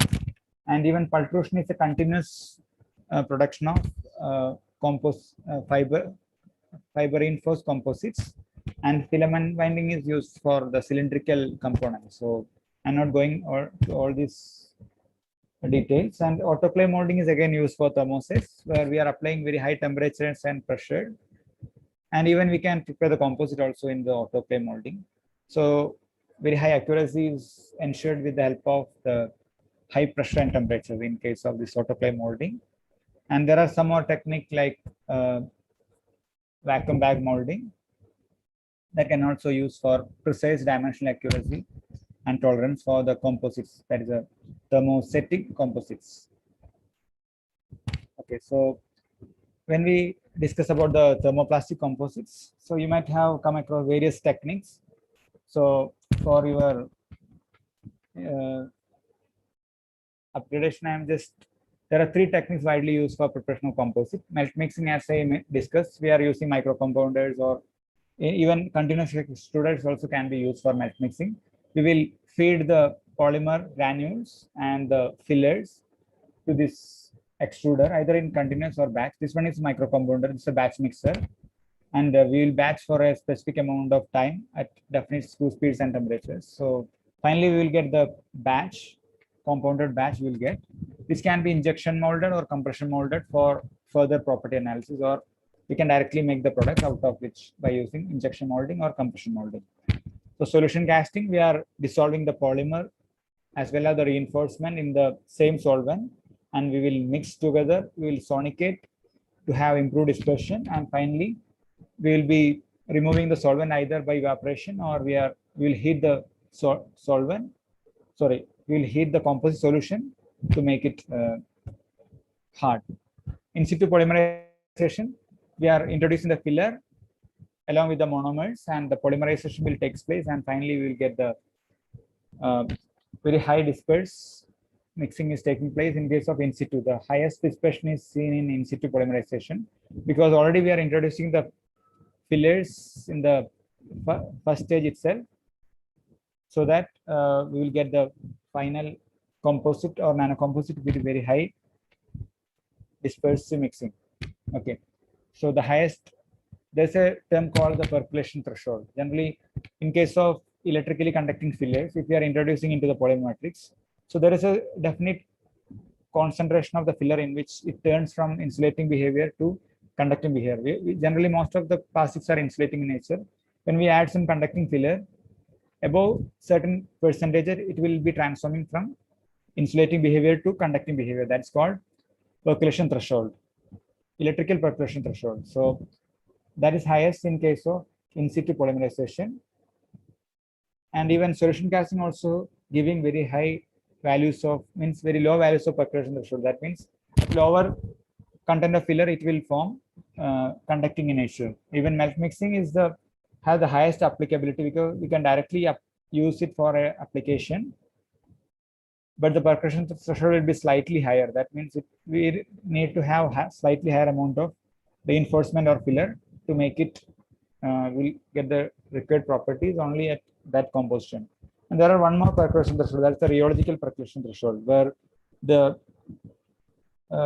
reaction or the interface between the polymer as well as the filler should be strong to get the properties. So rheological percolation threshold is the percolation threshold between the polymer and the filler, and electrically is between the filler and filler. So always this rheological percolation threshold will be less, whereas electrical percolation threshold will be higher, since it has to form interconnect network of the filler to make it electrically conducting or thermally conducting. That's about the thermoplastic processing. So this is the flat sheet casting machine. This is for preparation of the solution casted films, and these are for melt mixing followed by injection molding or compression molding. So in situ again, after polymerization reaction, we have to go for either compression molding or injection molding. Generally, we will go for compression molding because it will be in a lump form, which can be easily compression molded. Okay. So yeah, so I would like to discuss some of the nanomaterials that are used in polymer nanocomposites or polymer composites. So carbon-based nanofillers have one of the highest studied nanofillers, and we have various candidates like carbon nanotubes, graphene, fullerenes, carbon black. So you can see the first 4 sets of carbon nanofillers are conducting in nature because of the pi-pi bond that is present in the double bond is present in the structure that will make it conducting. So this is electrically as well as thermally conducting. Whereas the final candidate that is called the nano diamond. So as we know that in diamond it's sp3 hybridized, there is no free electrons or pi electrons present in diamond. So this is electrically insulating nano diamond or diamond. So these are the carbon nanofillers. And if we come to the clay, like monomolar clay, MMT, or nanomica, hexagonal boron nitrate, these are insulating type of fillers, which some of them have very good thermal conductivity, but they're electrically insulating in nature. And various ceramics materials that can be incorporated into the polymer to improve certain specific property like strength and hardness. So if we use in nanometric regime, then we will get a very high enhancement in these properties. At micron size range, there is a most probability for agglomeration is there. Even nano also there is a highest possibility of agglomeration, but we will get the specific properties if we process in a better way. So we'll get good enhancement in properties even at very low percentages of filler. So clay is widely used fillers in most of the polyamides and polycarbonates and many other polymers. So thermoplastic as well as thermosets can be used in these composites. So in thermosets, most widely seen fillers are, we can incorporate carbon nanofillers even in epoxies, polyesters, and bakelite.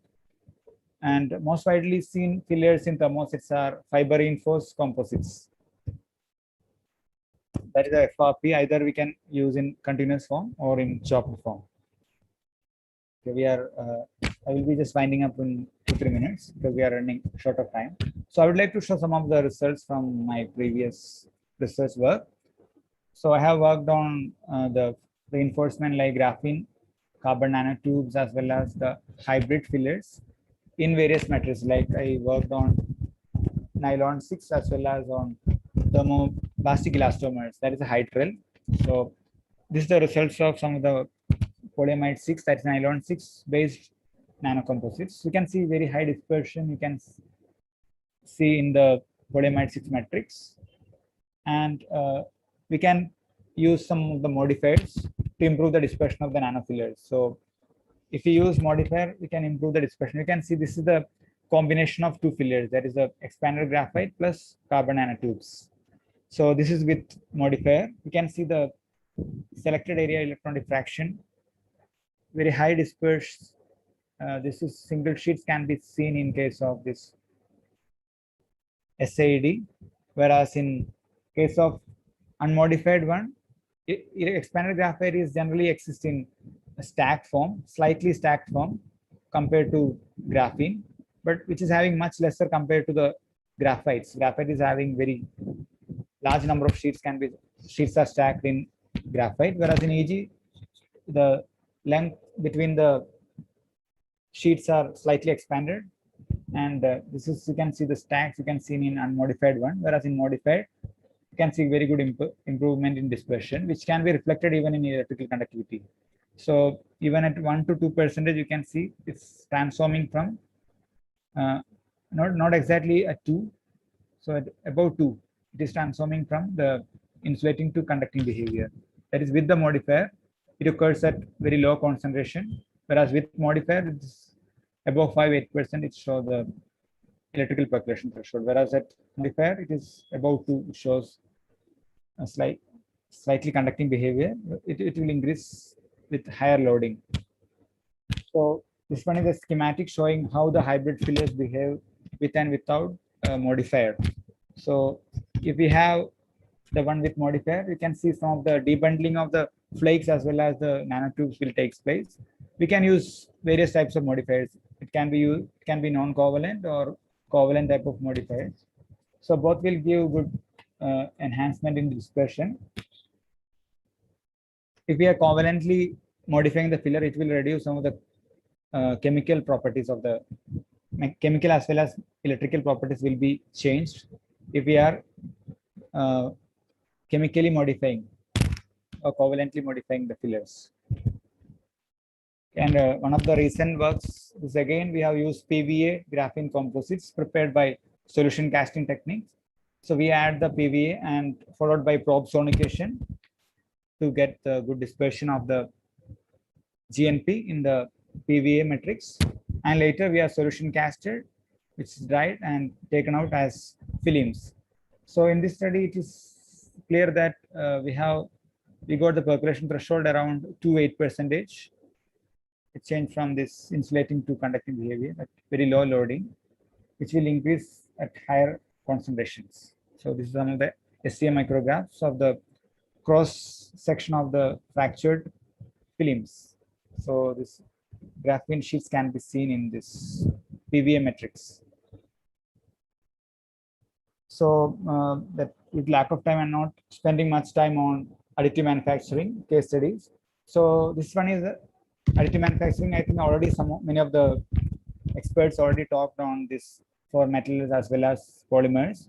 So the main motive of this additive manufacturing is to prepare the complex and intricate shapes with extremely fine design and fine elements at a faster rate. So it's not a complete replacement of the existing technologies, but it's easy for preparation of the complex as well as intricate shapes, and we can print it without the help of any mold.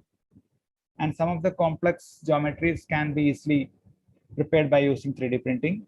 And even metal 3D printing, we know that some of the tools which is very difficult to make by using investment casting or any other casting, which are prepared by using some of the 3D printing technology by using this in the powders, that is called the SLM techniques.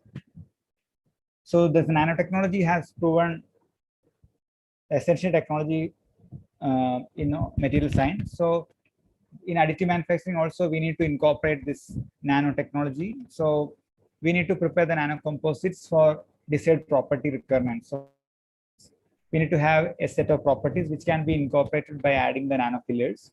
So some of the techniques which we can incorporate nanofillers even in 3D printing. So FDM technique, we can incorporate the nanofillers in the strands and followed by the extrusion. And even in case of other techniques like SLS, selective laser sintering, these are made in powders. So powders can be finely mixed with the polymer powders, and we can print it using this SLS technique. So the composites can be prepared well with SLS technique. Even stereolithography for thermosets, we can easily prepare by incorporating the nanofillers into the resins, followed by this stereolithography printing and fused filament fabrication or fused deposition modeling. That first we need to mix the fillers with the reinforcement to get the adequate properties. And even we have the literature is showing the carbon fibers, continuous as well as soap fibers can be easily incorporated and printed by using fused filament fabrication techniques. So all these can be incorporated to get the desired properties, and the main advantage of this nanomaterials is we'll get the properties at very low concentrations. So because of the high surface area, it has good activity at this nanometric regime. So some of the examples of the automotive 3D printed parts. The first, the Porsche that is developed the 3D printed customized seat that is first developed by Porsche in the vehicles, and 3D printed automobile brackets. Volkswagen come with the completely, all these components are made by 3D printing. And some of this car wheels that's made by the bike wheels. That even the entire one is also made by some of the additive manufacturing techniques. Motors 3D printed the shuttle, autonomous shuttle by using the additive manufacturing. So there are various areas in which we can focus by incorporating all these technologies. So this is not a substitute of the existing technology, but which can be incorporated at a very faster rate from the existing technology. So there are various parameters that is due to lack of time, I cannot talk on what are the prerequisite for each of these methods. Like SL, what are the prerequisite? We need to have only thermoset can be printed on this one. We need to have some active radiation for this, radiation or temperature. And here it's fusing the filament and then depositing on the substrate. That is a due to lack of time, I cannot talk much on these techniques. Okay. Yeah. Okay. Shrikant, actually. Yeah, I understand. It's done. Yeah. We can take 2 quick questions from the audience. Yeah, sure. And then.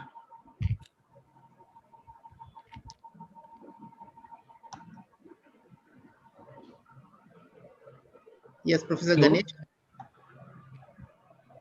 Hello. Yes, sir. Yeah. Am I audible? Yes. Yeah. In SLA or FDM technology, how we can accommodate the nano materials? Okay. So in case of SLM technique, just a minute. SLA or FDM? In FDM, actually, we need to first mix the nanofillers into the strand, and we have to do one extrusion, and we have to make the desired strands with the dimension. Generally, 1.75 mm is widely used for this FDM technique. So first we need to mix the nanofillers with the polymer matrix and make the strands or the rolls by using the same polymer. Whereas in SLS, we can finally disperse the technique by using, like, it's not ball milling, but there are some mixers that's available to finally mix between the polymer powders and the nanofillers or macron size fillers. So which can be firstly mixed with highly dispersive mixing can be done. That's still in the powder form. It's not, there is no any other reaction that is taking place. Powders, both the powders can be mixed very well, and which can be printed by using the normal additive manufacturing technologies. So in FDM, we need to have 2 steps. So first we need to compound the filler with the reinforcement, either nanofillers or any other fillers, short fibers or any other fibers. And again, we have to print it by using the normal FDM technique. The principle remains the same, only we have to well disperse the filler in the matrix. That is the main challenge in the composites. Yeah. So will there be any problem related to choking the nozzle in FDM because of the presence of these nano fillers? Choking, I don't think choking will, because once we optimize the parameters and once it extruded through the strands, so I don't think choking, if it, depending on the filler geometry also, it may vary. But if it is finely dispersed, there won't be choking at the nozzle. Even the filler dimensions and others are more, then it might. Okay. These nano composite embedded filaments are available in the market, or everyone has to go through this extrusion process? Some of them are available in the market. Some of this nanotube based as well as carbon fiber based, that is available. But we cannot get the properties, means physical properties of the materials is not available with some of the suppliers. So it's available in market, but for research purpose, for some demonstration we can print, but we have to see how much in-depth study can be done. They will not reveal about the what grade and what is the physical property. Some of the Okay, suppliers. just one last question regarding the nano fillers. Yeah. Can you let us know what are the new kind of fillers which have been recently into the use? Like carbon-based are quite popular and they have been extensively explored. So what are people exploring in the present times related to the nano fillers? Currently, it's again depending on what is the requirement and the property. So MXenes and many other new materials have started developing nanomaterials. So that's widely used in various applications like supercapacitors and some of the sensors like MXenes. I think you might have heard of some of From the strength point of view, can you tell me a few new class of fillers? A new class of fillers. I think even carbon nanofillers serves most of the purpose, and that again like hexagon HBN filler that's used for thermally conducting and electrically insulating. That is again our choice for what application we need to go. So based on that, we can select the required fillers. Okay, I think we are 5 minutes only. Okay, so I will cannot take too many questions now. Yeah, I think if anybody have any further query, I will be happy to answer through the mail or another mode. Kindly I will send have a look on. So once again, I thank Dr. Srikanth for giving a nice lecture on this polymer processing and how polymer nanocomposite can be processed, especially for the thermoplastics with the case study by incorporation of nanoparticles. And he has given a hint that these nanocomposites can be drawn into wire, and further it can be used to do 3D printing, and then researchers can explore the insight into the 3D printing research. So I once again thank Srikanth for giving a wonderful presentation. Yeah, I thank you, Dr. Pankaj and the organizers, and also the participants, and have a good day. Yeah. Thank you.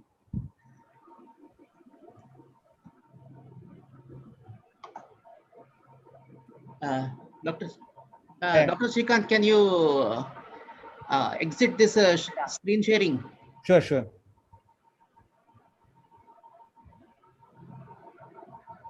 I have stopped. But still I can see.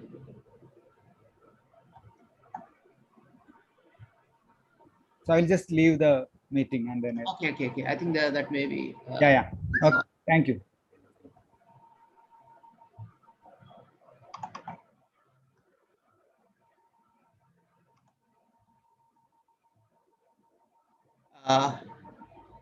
Good afternoon, Dr. Rajkumar.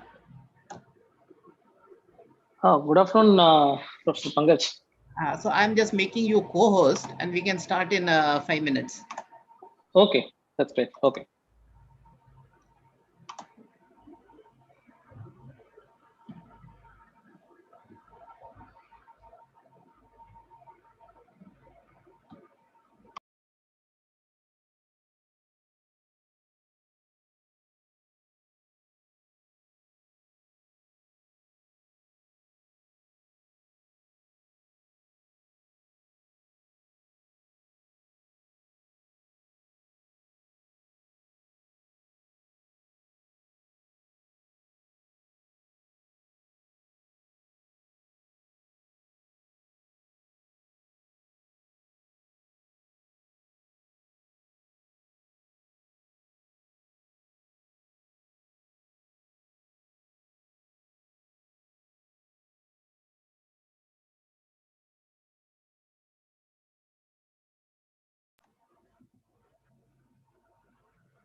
So now I think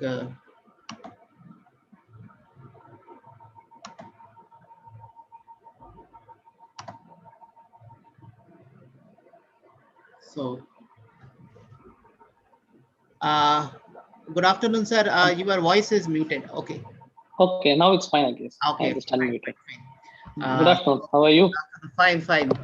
So I welcome everyone for this session. We have with us Dr. Rajkumar. I will just brief about his profile. Uh, Dr. Rajkumar finished his PhD from Auckland Institute of Technology, New Zealand, and thereafter he has two postdoctoral stints in Singapore and one in America. Thereafter, he has joined Indian Institute of Technology, Jammu.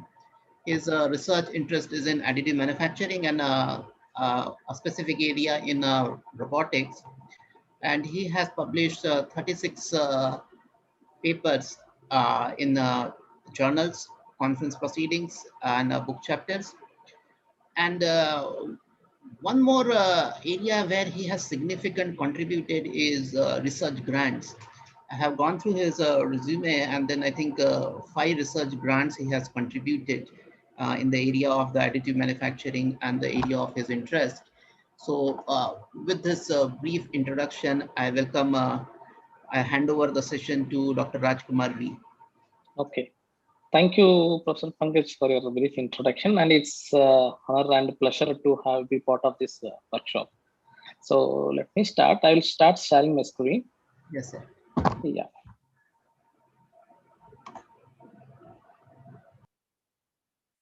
So I hope my screen is shared to all of you. Yes, sir. I can see it. Okay. Okay, that's great. So we'll put me in the. Yes, we can see full screen also. Yeah, thank you very much. So far, I think it's been a third day or second day. The workshop is going on.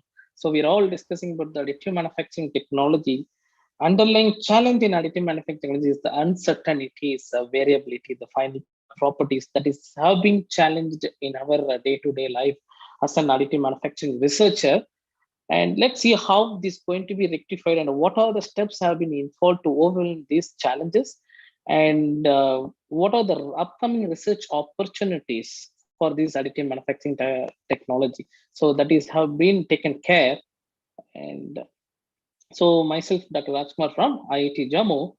So as Dr. Pankaj mentioned, so I have been worked from New Zealand, Singapore, and America related to all additive manufacturing technology. I started using selective laser sintering equipment at New Zealand.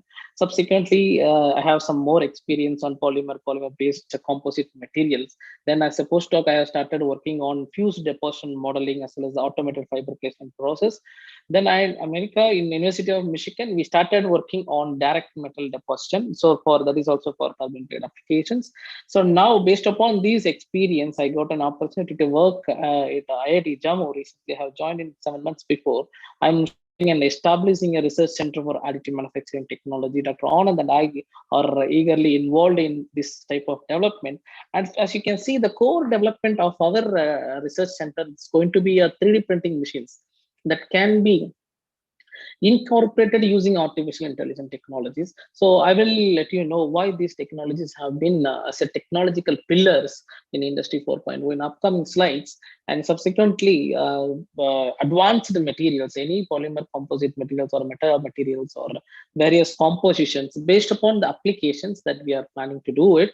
And then, of course, the customized design, because AM is meant for the customized design, and that can be incorporated to high potential application we are focusing, such as biomedical, aerospace, and automotive applications, and design and topology optimization, fabrication of 3D composites for lightweight applications such as aerospace wings that can be fabricated using composite materials like pre-packed materials. That also can be a key part material, we can use it. And the core values we are promoting for an automated research collaborations across the world and excellent product quality, and we are promising to give on time and the honest transactions for the any research related. This is our brief introduction about our laboratory. So when it comes to our today's agenda, I'm going to just give a brief introduction about benefits of AM technology. I hope you are all already well versed about these things, and subsequently I can focus and converge on current research challenges. So of additive manufacturing technology, yeah, we are doing a lot of research challenges. We are facing a lot of research challenges. Though this AM, as just before I attended Dr. Srikanth, he mentioned that this is not an substitute for the existing technology. However, this is a disruptive technologies. So they are all improving the fabrications rapidly and faster mode, and still we are facing some challenges. And what are the future research opportunities have been enhanced or going to be evolved shortly, mainly in manufacturing industries, and I have some case studies about the automotive industries as well, and AM technology applications based upon and what is the research is going on. And just I'm going to give brief, exaggeration about my current research at IIT Jammu. What are the equipment we are using and what are the research focus we are doing it. So coming start up with is Industry 4.0. So whereas we are highly now we're standing on the Industry 4.0, where they are having completely automated system, and that have been grown day by day and years by year. And now we can have all sort of interdisciplinaries in one platform. So there is a single platform, whereas computer science, electrical, electronics, mechanical, manufacturing, everybody can be at one together to form a single product out of it. So we are all involved as a one group and one form of people, personages, to get one product out. That is how been the Industry 4.0 have been focused, and subsequently there is going to be upcoming Industry 5.0 also, based upon the advanced technological pillars can be fused together. And in that category, if you can see, we are all basically, I hope they are all from mechanical or manufacturing industries or manufacturing streams. So we are focusing on 3D printing technologies. So that is where one of the Industry 4.0 technological pillar. And among all these other technological pillars, 3D printing is highly focused on product development and equipment development and faster, rapid prototyping, all these things. But however, what my suspicion is, in future we are going to have all these technological pillars. For example, advanced robotic will also help to enhance the 3D printing processing. I will let you know, I have some slides to discuss about that also. And we have some big data analysis, because in 3D printing we are dealing with a lot of parameters. So functional parameters, operating parameter, all these parameters should be concluded and they have to be shortlisted. And as mentioned earlier by the previous speech, they are telling that we have to identify the optimized process parameter to get a defectless product out of it. So all these things have been we need some other help from other technological pillars also. Internet of Things, that will also be helpful for us, whereas we can do a cloud manufacturing. As sitting in the Jammu, I can print any component anywhere in the world by transferring the design to the particular end user operator. So this is how we are starting up with the Industry 4.2. Just to give, this is a basic fundamental what is manufacturing. And in manufacturing industries, we started from formative. So and then we are subsequently focused on subtractive and then additive manufacturing system. So based upon these three categories, as you can see, there is no any addition or subtraction of the formative process. Just giving what are the material is being given to the mold or cavity that can be taken out directly from it. And the limitation is we don't have any customized design. That is quite challenging. And subsequently for the subtractive, we have to machine the process. Machining process is highly involved, whereas the drilling machine, grinding machine have been evolved in that particular industrial 3.0 or 2.0 category. Then now we are in additive manufacturing. So additive manufacturing is now like widely spreading. There are a lot of technology have been involved. So as you can see here, I mentioned here, this additive manufacturing process is involved in rendering the materials. That's what I highlighted, the material, because based upon the application we can select the material, based upon the material we can select the technology, and the technology can be used widely. So that is how this additive manufacturing has been evolved. And in generally it have been intended to create without to reduce the material wastage and accelerate the fabrication time. That is also one of the key points here. And obviously we are also running out of money, so we have to consider the cost wise also, because whenever we are writing funding or any sources of how can you reduce the cost of any particular product development. So that is where one of the key hint for us to write up proposals. And then, so this is some quick example that I can show you. I don't want to spend much time on these fundamentals. So this is a denture fabrications, and that can be used in formative, subtractive, and additive manufacturing. Now we are having a complex shape or any structure customized for each and every patients we can get generated using this 3D printing technologies. So this is one of the best example, that is live example and high potential example. And I hope you all may be aware about what are the steps involved in additive manufacturing technology as well. So eventually we are started from design and to the part built, and then we are going for post processing if it is required. Otherwise, we can use the parts as directly as the functional parts to the end use applications. So now we are talking about what is why AM is interesting and what is the potential applications, potential benefits. So highly customizable parts, usually there are no extra, required, and direct translation from the design to the parts fabrication. So zero wastage. So as you can see here, target is the realization, and excellent scalability is also fabricated. And as I mentioned earlier, we can do cloud manufacturing also. And these are the basic benefits. And apart from that, what is been evolved? So as you can see, the top thing is new product design. There is a DFIM, that is a design for additive manufacturing technology, part consolidation. So these are the one of the key advantages of this 3D printing technology. Using this DFMA, I will let you know what is we are all doing based upon the DFMA. And financial benefits and lifetime benefits also good when comparatively. Then when come to this supply chain model, it completely reduces the time based upon the supply chain model. So the industries they are eager to get this technology. Something is giving a barrier to them to adopt this technology. Let me discuss what is that barriers in.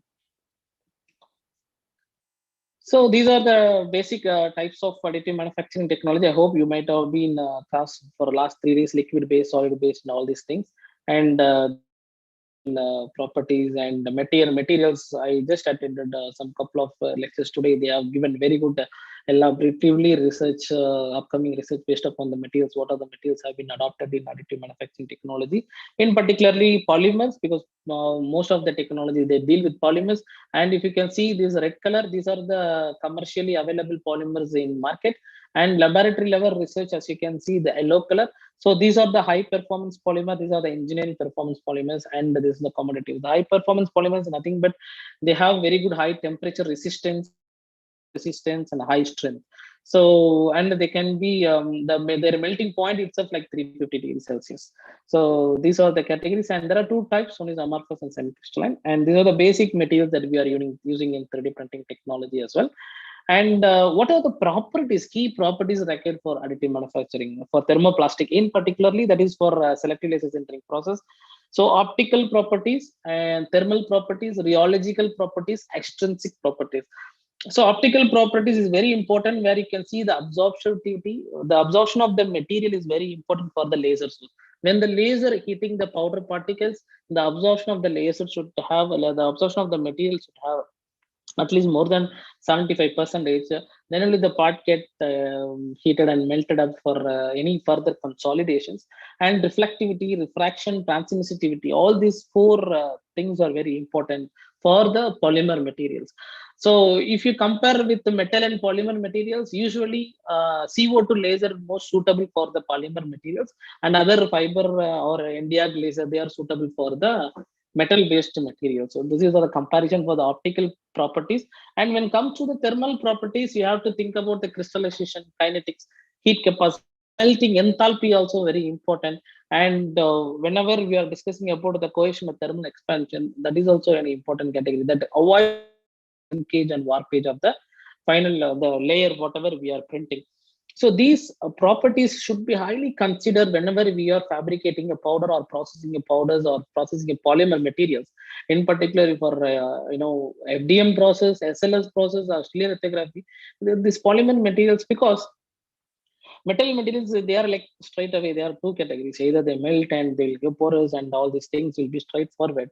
But in polymers, there are different types of polymers that can be giving small defects, will be affecting the component. So those defects should be identified, and that can be rectified based upon the material fabrication system. And then come to the rheological melt viscosity. So surface tension is also very important, because based upon the laser once hit and it started melting, and the melt viscosity should be stable, and it should be optimized. Otherwise, the flow will be beyond the limit, and the component will not be in accuracy. And extrinsic properties, particle shape and size is very important. As the powder particle size, so for example, it should be like 50 to 70 micrometer, then it will give an exact, a better granule structures on top of the consolidated layer by layer process. And shape of the particle is also very important again, because if it is in spherical shape, it will give a good result for you. And then subsequently, we have to think about when the powder is laid up on top of the either substrate or top of the layer by layer formation. So previous layer. So the powder size distribution is also very important. It might be the wrong quick or some other formation, so there will not be any porous formation, so that we can achieve the high density of the part based upon the particle size distribution. So, and again, we are talking about metals also. When it comes to the metals, important, currently we are focusing and existing also. So now we are soon focusing on aluminum alloys. Recently we are discussing with DRDO. They are asking us to develop an aluminum alloys for metal based 3D printing technology, because it has lightweight, as well as it can be very good stability and strength wise. So everything is better when it comes to the aluminum alloy. So coming soon, we are targeting an aluminum alloys based upon 3D metal printing. So then these are the various applications and various processing and different types of materials we were using it. And what are the material shape, size, and feeding method? So we are using powder shape. Powder size is the maximum usage in our additive manufacturing technology. Then wire, sheet, rods, dispersion, filament, as well as the pellets we are using. So I'm just focusing on powder-based fusion process, some categories. So I have given some brief introduction about what is additive manufacturing technology, what are the types, and what are the materials we are using, and what are the high potential benefits. Now, I'm just taking some case study of its powder-bed fusion process. What are the research is going on, how it is being added, and what is my research based on the powder-bed fusion process. Let me show you quickly. So as you all know that powder-bed fusion process is generally it can be stitched together with four processing technology, that is thermally fused, laser fused, electron beam fused, or agent or energy fused. So as you can see, these are the different type of machines and that can be used with these type of powder bed fusion processing technology. And the method, what is the processing method we are using is nothing but pre-processing the material. So pre-processing the material means, so once the powder metal is fabricated, we cannot directly use it immediately. We have to preheat the powder. So that the preheat the powder in the sense to avoid the moisture content in the powder particles, and then coating the powder on top of the substrate or the powder built pot built platform, and giving the heat source or laser source, electronic beam source to get the melted or consolidation, and finally the part lowering the platform and getting more and more layer. Then finally, once the part is taken out, so we can do the post processing, like removing the extra powders and the supported powders, which is unprocessed powder will be there, and we can clean them for the end use applications. And when it comes to the powder bed fusion, see that it has a very high resolution complex, and that can be printed with high complex geometry also when compared to the DED process or binder jetting, all these things. And the particle, the part size also, it can be controlled to 10 centimeter. So we have all this freedom with the powder bed fusion process. Quickly, I can see this is here, which have been studied and developed and designed. So as you can see, there is a laser source, and what are the critical parameters have been influencing in the powder bed have been identified, and their molten material, remelt material, solidification, all these things have been identified. And lot of parameters, functional parameters have been incorporated into this additive manufacturing. That is what the big challenge is here. So now we can quickly have see this video of how this SLS is working, commercially successful available machine.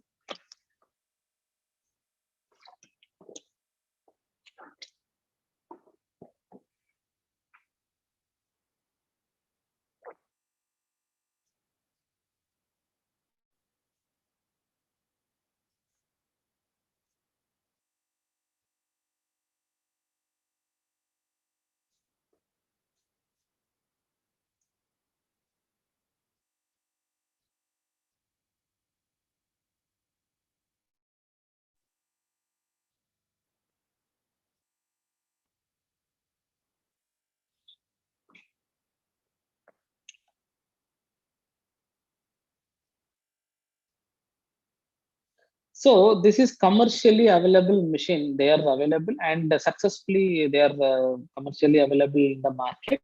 And these machines can be purchased when we are funding our money with it. But what is the challenges? What are the challenges facing on this particular machine? What are the limitations we are facing? So usage of materials. So we don't have such freedom to use our own research material in this particular machine, because we have to use the material whatever they have provided to us, because they do all the prerequisite and processed material that can be suits for their particular machine. So we don't have any freedom to use their use our own research power. And any optimization of any parameters changes, that are also possible. So we cannot break the black box of this particular machine. So that is a high limitations for the current research, and the high challenging for the current research. So now we have to identify something else, so should be alternative. So that is where my research begins actually, when I was doing my PhD in New Zealand. So selective laser sintering of polymer material plus polymer ceramic composites, the suits for the bone replacement application I have done. So what is the primary task I have done is, so when I was thinking about the commercially available machine, I don't have freedom to use any materials. So I started working on our homemade selective laser sintering equipment. So I have developed and built our own SLS machine in IIT University, New Zealand. And that demonstrates the selective laser sintering equipment along with the part build, feed form, and temperature measurement. So though this machine I have assembled only for a research purpose, so initially I can make only the single layer of samples for material characterization to understand how this material have been consolidated based upon the laser power when I was alternately adjusting the laser speed. So that is how I started assembling this SLS equipment. Then further, the materials I have incorporated, I started working with this pure polymethyl methacrylate. So that is PMMA material. So when I was starting using this material, I don't have any clue where to start these laser parameters. So whether I have to give high power or low power, or what is the scan speed, I can give high or low. So I don't have any clue of it, because there is no any existing literature based upon SLS and the PMMA material. So this is a new combination which I developed. Based on that, I started doing demonstrating a material characterization study, that is DSC and TGA. Based upon the result, I generated the key energy density value. That key energy density value used for me to establish the critical process parameters. Subsequently, I applied those formula for the same PMMA plus beta TCP. I mean, PMMA incorporating with the beta tricalcium phosphate, because this is a composite for bone replacement material. When adding this beta TCP, it enhances the property, biological property. So these have been identified in the material characterization. Then fabrication of 3D composite. Now what I did is I developed and enhanced my equipment to have some multi-layer of printing. So to set up a multi-layer, I have developed my equipment and I did some 3D printed samples, and finally tested and validated my samples. So based upon the morphological studies, I can clearly understood what is it. So I will show you what are the results here. So this is my design and development of selective laser sintering equipment, CO2 laser, and this is the laboratory setup whichever I did it. And when come to the, as I mentioned earlier, I was discussing about the pure polymer method. I mean, PMMA, so the polymethyl methacrylate have been started. I initially started using differential scanning calorimetry, and based upon those results, I could able to calculate the energy density value. Also, I understood what is the activation energy from this for this polymer material. That gives me more, attention to the material properties, so that I can select an appropriate, parameters to start with my trials. So then energy density have been calculated based upon the laser power, beam diameter, and the scan velocity. Now I just started with key energy density value. From there, I started itinerarily adjusting the laser power and the speed. As you all can see, there is laser power and the scan speed. So this is the pure polymethyl methacrylate powder. And so the laser power, I started with the 24 watts, 30 watts, and 6. And then subsequently, I've reduced the laser power and varying different speed also. 1524 millimeter per second and 1016 millimeter per second. So based upon these trials, I was taking scanning electron microscopy images to understand the particles distribution and how they are consolidated particle fusion is properly coalescence or not. So these understand, as you can see in the same image. So for example, this is a low power and high speed. So it has a lack of fusion due to the low power and the speed of high speed. There is a lack of energy supplied to the powder particles. But when subsequently increase the power, say for the same speed, so power have been increased. However, it gets some more energy and better than the 6 watts. So these absorption have been made me more interested. And then finally, then next step, what I did is I was doing again, optimizing the process parameters by itinerarily adjusting the laser power and the scan speed based upon the energy density value. And then, as you can see now, I can achieve consolidated granule structure, plaster structure on of the single layer. It's not a granule, plastered structure. These are the granule structure. These are the plastered structure of the single layer samples which I have been achieved. And then I could able to achieve what are the observation is for higher speed of laser speed, it did not allow enough time for interparticle coalescence. And subsequently, when you are reducing the speed, it improves, and the coalescence as reflected by the plastered granule appearances. And these are the energy density derivative, which is derivated from the initial process, initial experimental trials. Then based upon that, what I same formula, same method I have followed for the PMMA plus beta TCP composite materials by varying the compositions like 5% of beta TCP plus 95%. Of by varying all these composition, initially the pure material, the composite material have been materially characterized using the DSC machine and observing their thermodynamic parameters and kinetic parameters. From there, I got some clue for the energy density value. Again, for different composition of this composite materials, I was iteratively adjusting the laser power and the speed to generate and optimize the parameters. So critical process parameters have been optimized based upon these trials, and based upon the optimized process free energy density has been derived, that is 0.15 joule per millimeter squared have been derived for the various composition of the PMMA and beta TCP composites for this type of the laser power and the speed. And all the samples have been mechanically tested and the porosity values also tested. So the observation here is the quick observation is when we are adding a beta tricalcium phosphate, that is a ceramic powder particle into the polymer materials, there is some thermal variation is occurring because the thermal conductivity of the beta tricalcium phosphate is higher when compared to the pure polymer material. So when you are when the laser hits this polymer composite material, beta TCP particles in the SEM image, as you can see here. So as you can see here, the beta TC particle receives more energy and that have been distributed to the nearest polymer material. And due to that, the agglomeration, the accumulation have been formed. Based on this, the porosity structure is also formed. That is a one form of porosity structure. And the second thing is, when the laser hits the polymer material, the gases are trapped inside based upon the Laplace equation. And that is also forms the bubbles, and that second type of porosity is also formed. As you can see here, the very small porous structures, these are all due to the bubble formation, gas is trapped during the laser processing. And the very big porous structure, as you can see here, these porous structures are due to the agglomeration and accumulation of beta tricalcium phosphate along with the polymer matrix material. So this is the basic observation based upon the the composite material.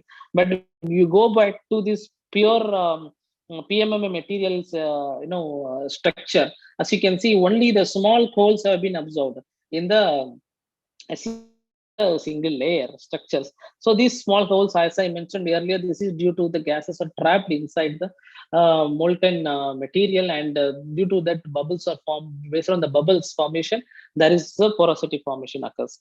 So these are the causes of porosity during the laser sintering process in polymer materials. So that have been identified, and the porosity percentage have been calculated for each various composition of materials. And we were internally, and the other side, the other track is we identified is this is a good advantage for us because we are focusing on bone replacement material. In general, we need a porous structure for the bone material, bone structure. So which helps us to motivate or enhance the cells to grow more, and I mean extracellular matrix formation will be there, in cell growth formation will be there, and osteoconductivity will be more better when compared to the solid part. So based upon the porosity development on the selective lasers entering the product, that helps us to have a very good bone replacement structures. So that is an added advantage in nature, it has been created. And these porous structure we can control, though if you are giving argon gas into it. So and if you are controlling the process parameter, this again this porous structure can be controlled. Excuse me.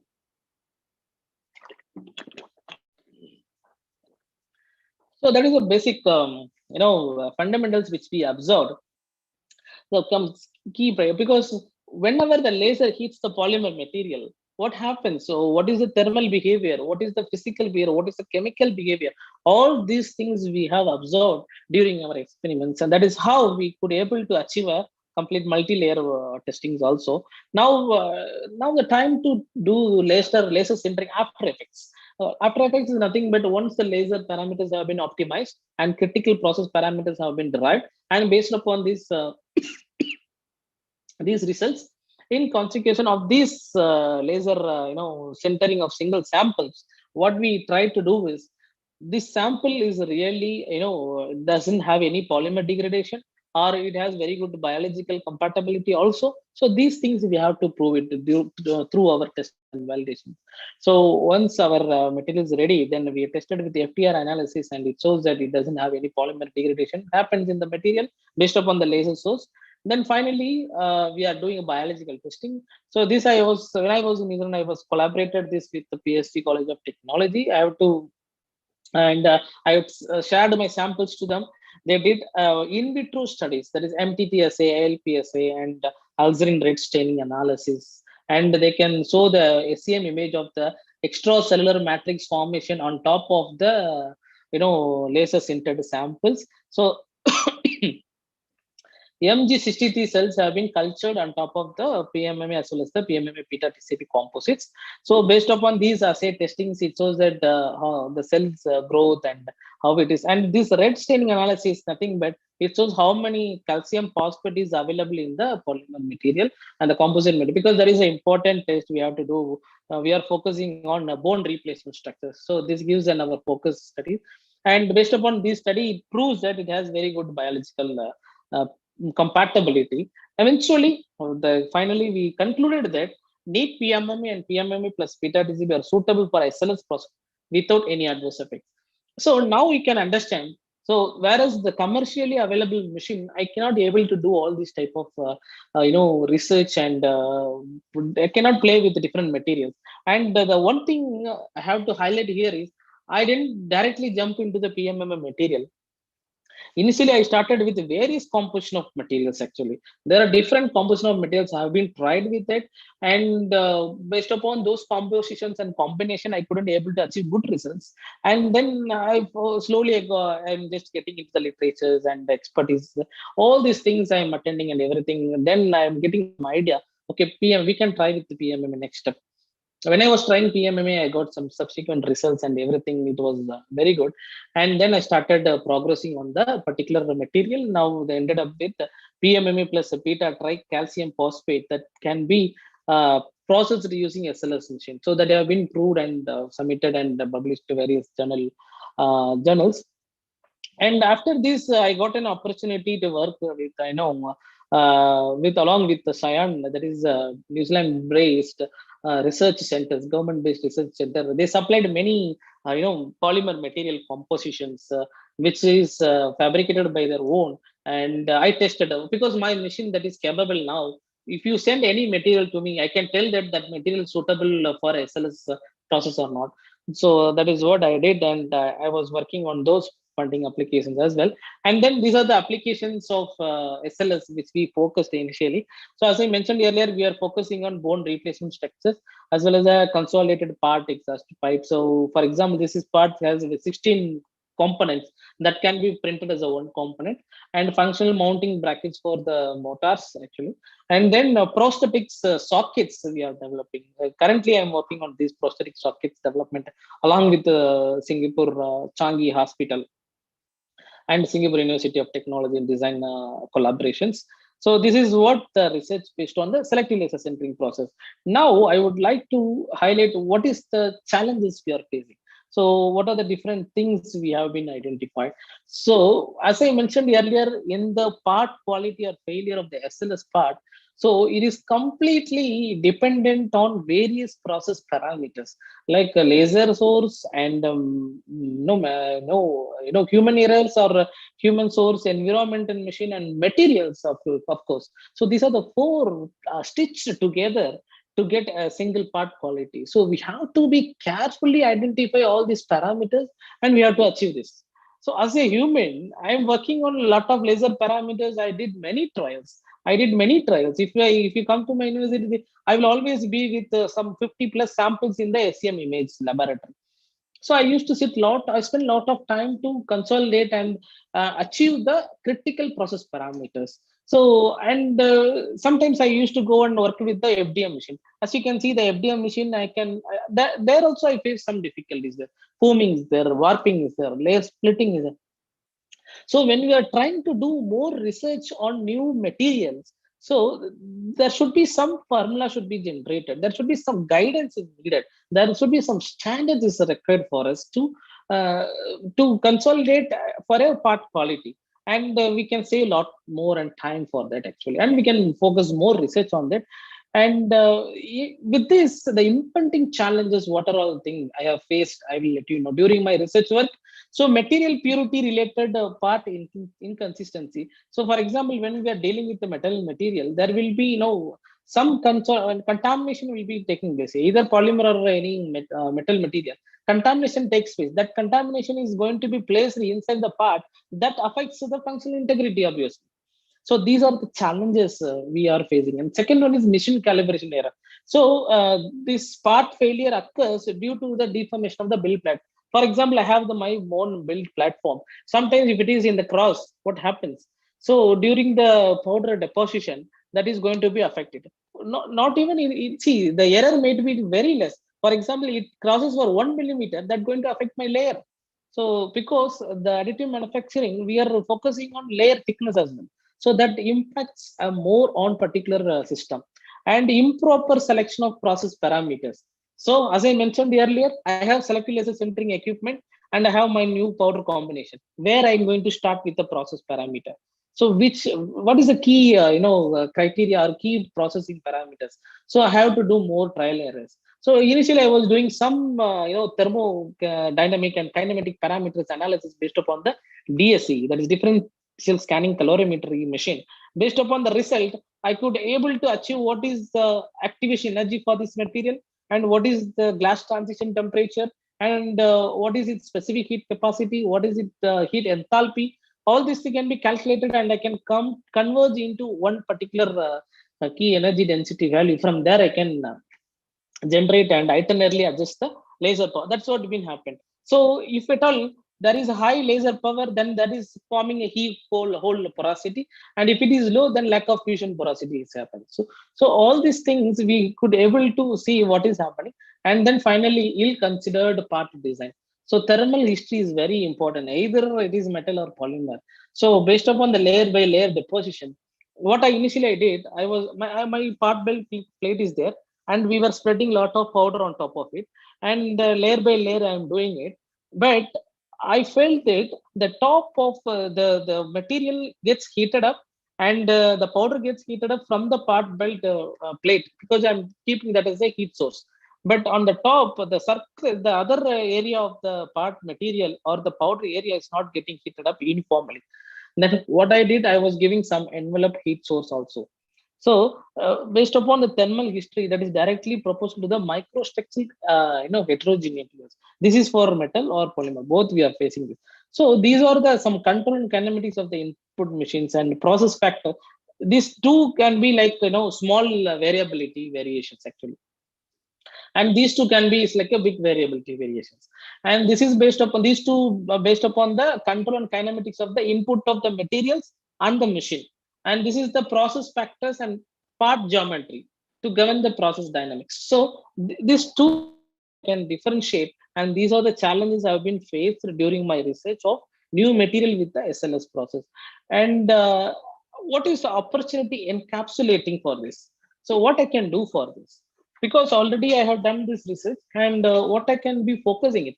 So whenever we are going for quality related impediments, so we have to, I observed a lot of literature, and I attended more conferences, and I have been attending this additive manufacturing conference, and I'm working for 9 years in additive manufacturing technology. So integrity of each layer as it is being built using data acquired from the sensors. So, okay, now I'm laser sintering my powder particles. The powder is getting melted or fused together, or it is getting sintering based upon the laser power and the speed. What is happening exactly on the particular area? That is in situ monitoring control. So we need some sensors telling that this particular area, this particular platform going wrong. So you have to change the parameter, you have to change the envelope, you have to change the part build temperature. So something is needed. That is where it is mentioning you as a certify as you build. So whatever you are making a component out of it, you build as you certify it. So that is in 2013 in NS workshop, they introduced this, the term certify as you build. So there is a very important, nowadays, this is a research opportunity for additive manufacturing. Now we got some hint that, okay, we are going to sense, or we are going to observe what is happening during consolidation of the polymer material when the laser source hits it on top of it. Now we can record the sensor signature pattern that were occurred during the build. To avoid the legal implications, the term certify as you build is now supplanted by the term of qualify as you build. Okay, there is some legal implications we have to be considered. So based upon these, to realize this qualify as you build, the fundamental understanding of each link in the AM process is very important. Okay, that is how this is the AM process chain that research need that encompasses the knowledge. So now you can ask me, what is the research opportunity for the additive manufacturing technology? So for example, for powder bed fusion process, based upon these qualifiers you build, now you have the next step of the additive manufacturing research to understand how this is part build is taking care. Okay, now part performance, process condition settings, process phenomena, physics, what is happening. Now process signatures, sensor data. So these are already existing. Whatever we are part performance, quality wise, and process conditions, process phenomena is already existing for us. But the process signature is going to be the next step for us actually to do it. So these things we have to be identified. Melt to pull thermal and shape characteristics. As you can see, melt to pull thermal and so what I'm doing is I'm going to keep any vision or camera focusing on the melt pull. I am identifying what is happening there. And machine dynamics and vibrations. The whole machines can be checked for the vibrations, because if there is any vibration, that is going to affect the part quality, of course. And the part thermal history is a very important factor. By in either polymer or metal, it is highly important, highly endorsed to key parameters. And acoustic emissions, these are the sensor data we can be captured, and we can avoid we can identify the part microstructure also. What are the defects, pinhole porosity, acicular distortion, delamination, and change the builds, change the build, process control. These are the now things we can be having in the qualify as you build. So this is a term now we're going to focus for the future research opportunity. Now concluding remarks from qualify as built to correct as you build, because qualify as built is like you have to qualify them when you are building, but how are we going to conclude them from correct as you build? What are the again 4 parameters we are discussing? Material level. So when you come to the material level, there is challenges. What are the challenges, and what is the future research and opportunity need requirement there? So material cross contamination. As I mentioned earlier, there will be a material cross. For example, some material will be processed, and here and there it will be sticking in the among the material. So this should be controlled, and their shape, size, and mixes. For example, I mixed 5%, 10%, 20%, 15%. Based on upon the mixture, a complete thermal history and the part consolidation have been changed. Because when adding more beta tricalcium phosphate in my material, that leads to very high porosity. So the material cross contamination should be avoided. Heterogeneity of the particle size is very important. So for example, the particle size varies, should be like among 50 to 70 micrometer. It should not be like 5 micrometer, 100 micrometer. So the heterogeneity is very important, and proprietary composition and single source supplies try to be each OEM. That is what the benchmarks they are doing it, and variation in property due to recycling of material. So when we are doing the recycling, we have to be very careful for handling the powders. So these are the research needs. We have to precisely control the particle size, create functionally graded material and alloys. So to have this functionally graded material and alloys, you have to be do some manufacturing process of the particular material. This is in terms of material level. Now we are going in the part level, challenges and what is the research needs. So free form geometry, surface geometry is difficult to measure, coordinate measurement machines. And we should have some design rules and support structures. So we should follow some non-destructive evaluation post-process quality assurance also. For example, when we are polishing and post-process machining, free-form geometry is done manually, that is going to be expensive. But we have to do some NDT test, NDT evaluations, and post-processing should be, free-form surface and the removal of supports. Everything should be, based upon the machineries. And large amount of point cloud data is generated with the optical measurements. We need some standard test procedure for geometric dimensioning. That is where we need something else to do all this data analysis also. That is part level.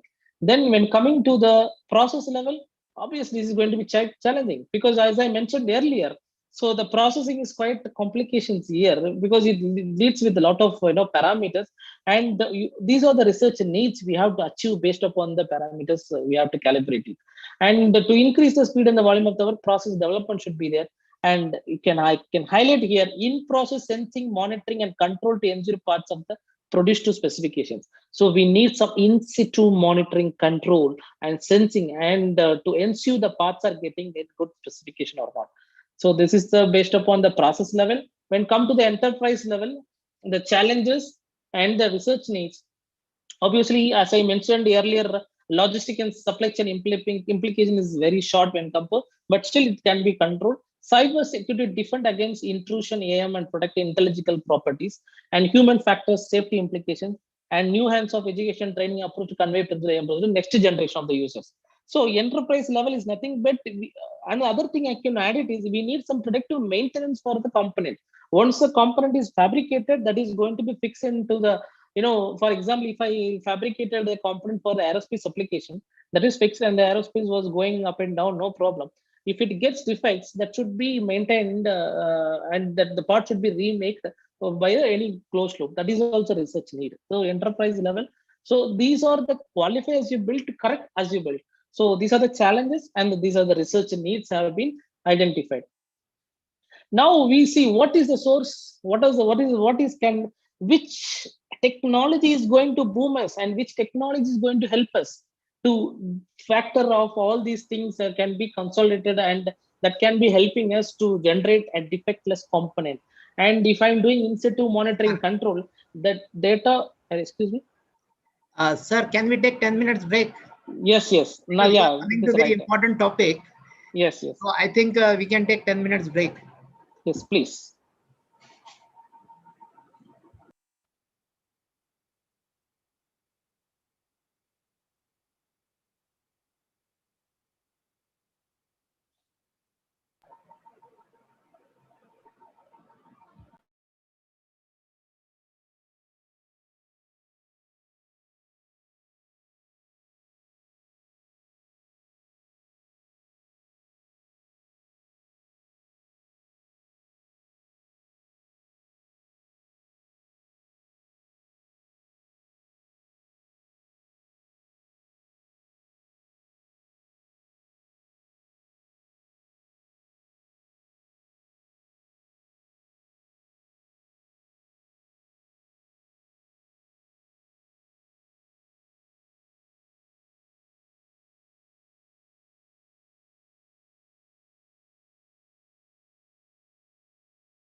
Dr. Rajkumar, we can start. Okay, okay, Professor.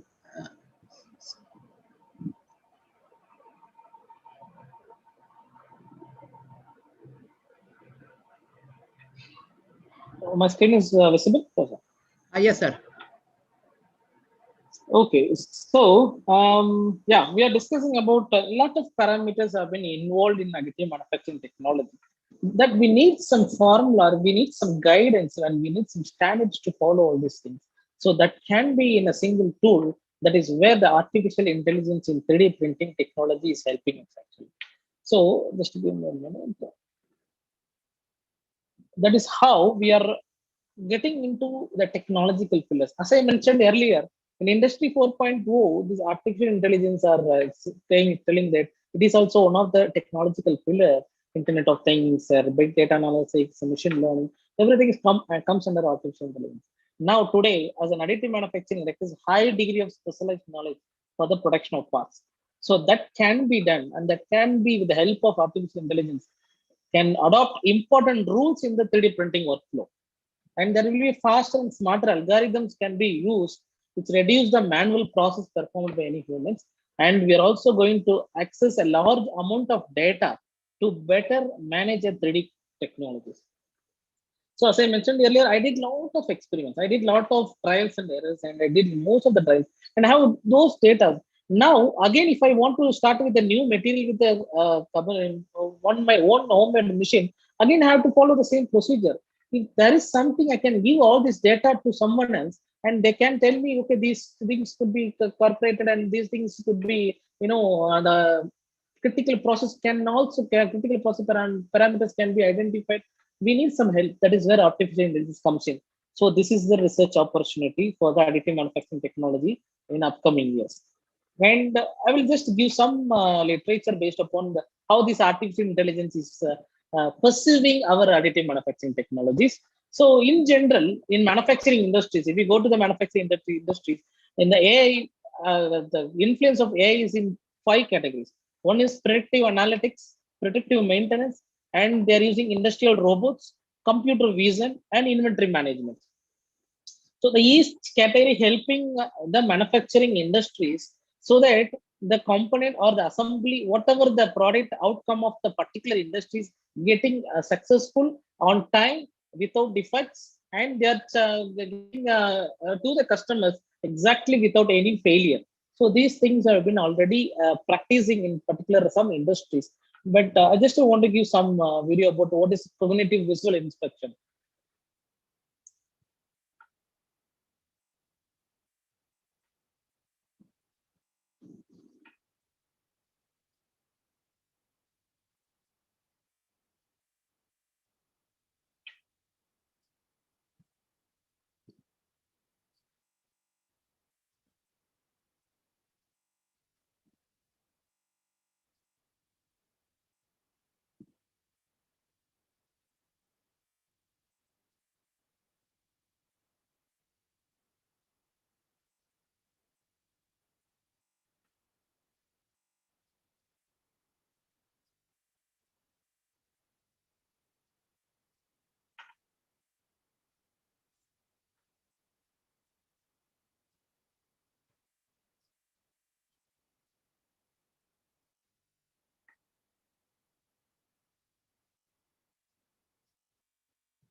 So this is how the camera can easily help us to identify the defects happen during the processing. So that camera, which is like an AI camera, and the cognitive visual inspection, which is helping us to generate without defect as component out from the product. And now we are focusing AI in 3D printing. What are the things? It's quite interesting and curious to know how this AI is going to help us. So first thing is automating the 3D printing workflow. So it controls overall the workflow. For example, if you're feeding the powder or feeding the material into the machine, from there the AI incorporates, and the AI can be controlling the overall workflow until the product outcome. So this solution can be everything is be automated as a single component, and they all can be controlled in the one controller, and the controller can be controlled through the software. For example, I can give what is the powder feeding rate. I can control from my computer, and what is the temperature and what are the laser power. Everything can be controlled in a single computer sitting in front of the computer. The machine can operate out into own. So automating the 3D printing workflow. This is an first category. Then second one is expanding the range of materials. So as I mentioned earlier, there are a wide range of material we can incorporate, and I can tell the AI, okay, these are the material composition, and I can give all the formulas, all the data to the based upon the algorithm which we form. Then now is going to be give, okay, what is the appropriate combination. For example, I manually mix the 5%, 10%, 15% and 20% of beta tricalcium phosphate with the polymer material. Now my AI can help us. This technology will help me. The algorithm will help me to more precise composition, say like 7.85% of beta tricalcium phosphate. So this is an example. And the third one is optimizing the 3D printing process. So whole data, okay, now it's the material is ready, workflow is ready. Now I'm going to incorporate all my data. I'm going to start the processing. Process parameters control is very important. So these all things can be controlled in a single platform that is called artificial intelligence that perceives in the 3D printing technology is going to be the future technologies. And what are the amalgamation of AI in 3D printing? So we have to see what is amalgamation is happening there. So there are 4 stages I can divide into. One is prefabrication stage. That is once the component is ready, design. We are started doing the design optimizing of the component in the software level. We are modeling it. So those things can be generated with various design. As a single designer can design a 100 plus design that can be topology optimized using the AI softwares. And then defect detection, as I mentioned earlier, so the computer vision system can be detected using any cameras or sensors that can be detected. And then real-time control. Now the defects have been detected. Now I have to tell my computer, tell my process controller to control the laser parameters based upon the defects have been identified. So that things can be avoided. So all this closed loop cycle system, in situ monitoring control is very important that have been perceived in the additive manufacturing technology by AI. And then predictive maintenance. Now, as I mentioned earlier, my component is ready. I'm using it, and now the component is fixed in automotive, aerospace, or biomedical applications. Now it is been going on. So there will be damages and there will be some defects happening in the component. We have to replace it. So that is also accommodated with the some sensors and telling to the through VPN and ERP that is going to the end user operator, telling that the component is already getting defected. You have to remanufacture the component. By the time it comes to the industry, the component will be ready and replacing it immediately. So based on this cycle, I will explain you one by one what is that. Now we can see prefabrication stage in AI in 3D printing technology. So these are the prefabrication. That is where the design for additive manufacturing coming into the picture. So as you all can see, this is a single component, and that single component can be designed in such a way that without compromising a mechanical property, the design is topologically optimized, and the functional units also are not compromised. So everything, only thing is the material wastages have been reduced. We can highly reduce the material wastage. And the produce based upon the additive manufacturing technology, we can fabricate any complex structures. So these things can be achieved, and we can use more hardware and segments, bond parts, critical surface. This all everything comes in a design for additive manufacturing. And as you can see, I can have some examples here. So this is the iteration done by the BMW roof bracket made with the 3D printing technology. So this is the original component, and they are doing iteratively adjusting the design criteria so that still they are further reducing the materials and without. But the highlight thing is without compromising the mechanical property or functional properties or anything else. Okay. Then there is another generative design. So this, as you can see, this is the normal design. And when come to the additive manufacturing, the whole part weight is completely reduced. So that is how it is, achieved based upon the design for additive manufacturing. How it is possible. Then what are the softwares? We have to do the softwares which can topology optimize, and that can also be a part consolidation now. Now you can see the clamping unit, which is fabricated based upon the SLM process.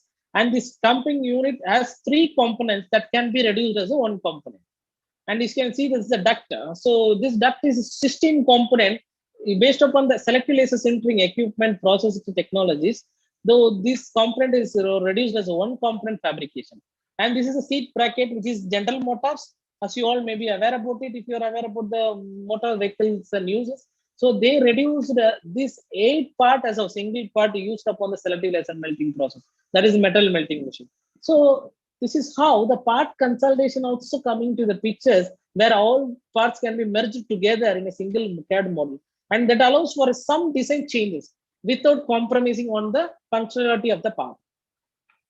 And this is the General Motors, how they have pioneered advanced software design technology. Let's see it.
So this is how the General Motors, they are creating a more opportunities for the additive manufacturing technology, their particular components of the particular cars.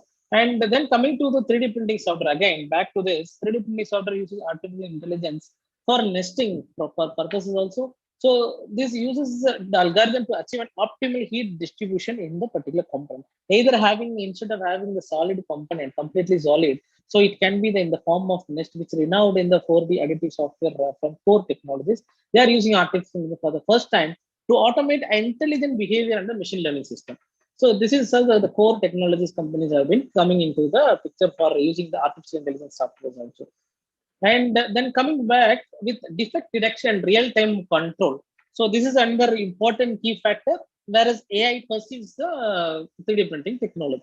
Now, what are the how we can going to predict the defects? So we may use some different sensors like infrared sensor, vibration sensors, optical sensors, acoustic signals, so that easily can determine some temperature directly, which is doing the print head, and any clocks or any filament break system that using the acoustic signals, and based upon the other sensors in the particular machines, optical sensors that help us to in situ nanoparticle growth or something. In all things, we have to be controlled with the sensors that can be incorporated in 3D printing machine. We can generate the data, what is happening in the particular processing technology. And based upon this data generation, how this data generation have been used for the 3D printed parts fabrication. So there are some literatures have been identified from by me, and this is the Argonne scientists which used a machine learning system to predict the defects in the 3D printed parts. So live in situ monitoring, they are using infrared imaging camera and X-ray imaging. They are observed it, and using the real-time temperature data with the machine learning algorithm, they created the correlative links between the thermal history and the formation of the substrate defects. So during the laser powder vision process, this is how they are trying to get into it, and they are identifying the defects during the process system. And then second one in the biomedical application. fabrication of the 3D printability medicines using FDM process. As you can see, they are using the FDM process to create it. Now, what they are doing is they are getting 614 drug loaded formulations. They have 614 types of drug from the 145 different pharmacological excipients. So they are 3D printing it from this huge drug loaded formulations. The artificial intelligence used to consolidate, and it is trying to converge into some combination that can be 3D printed and tested, and they are validated.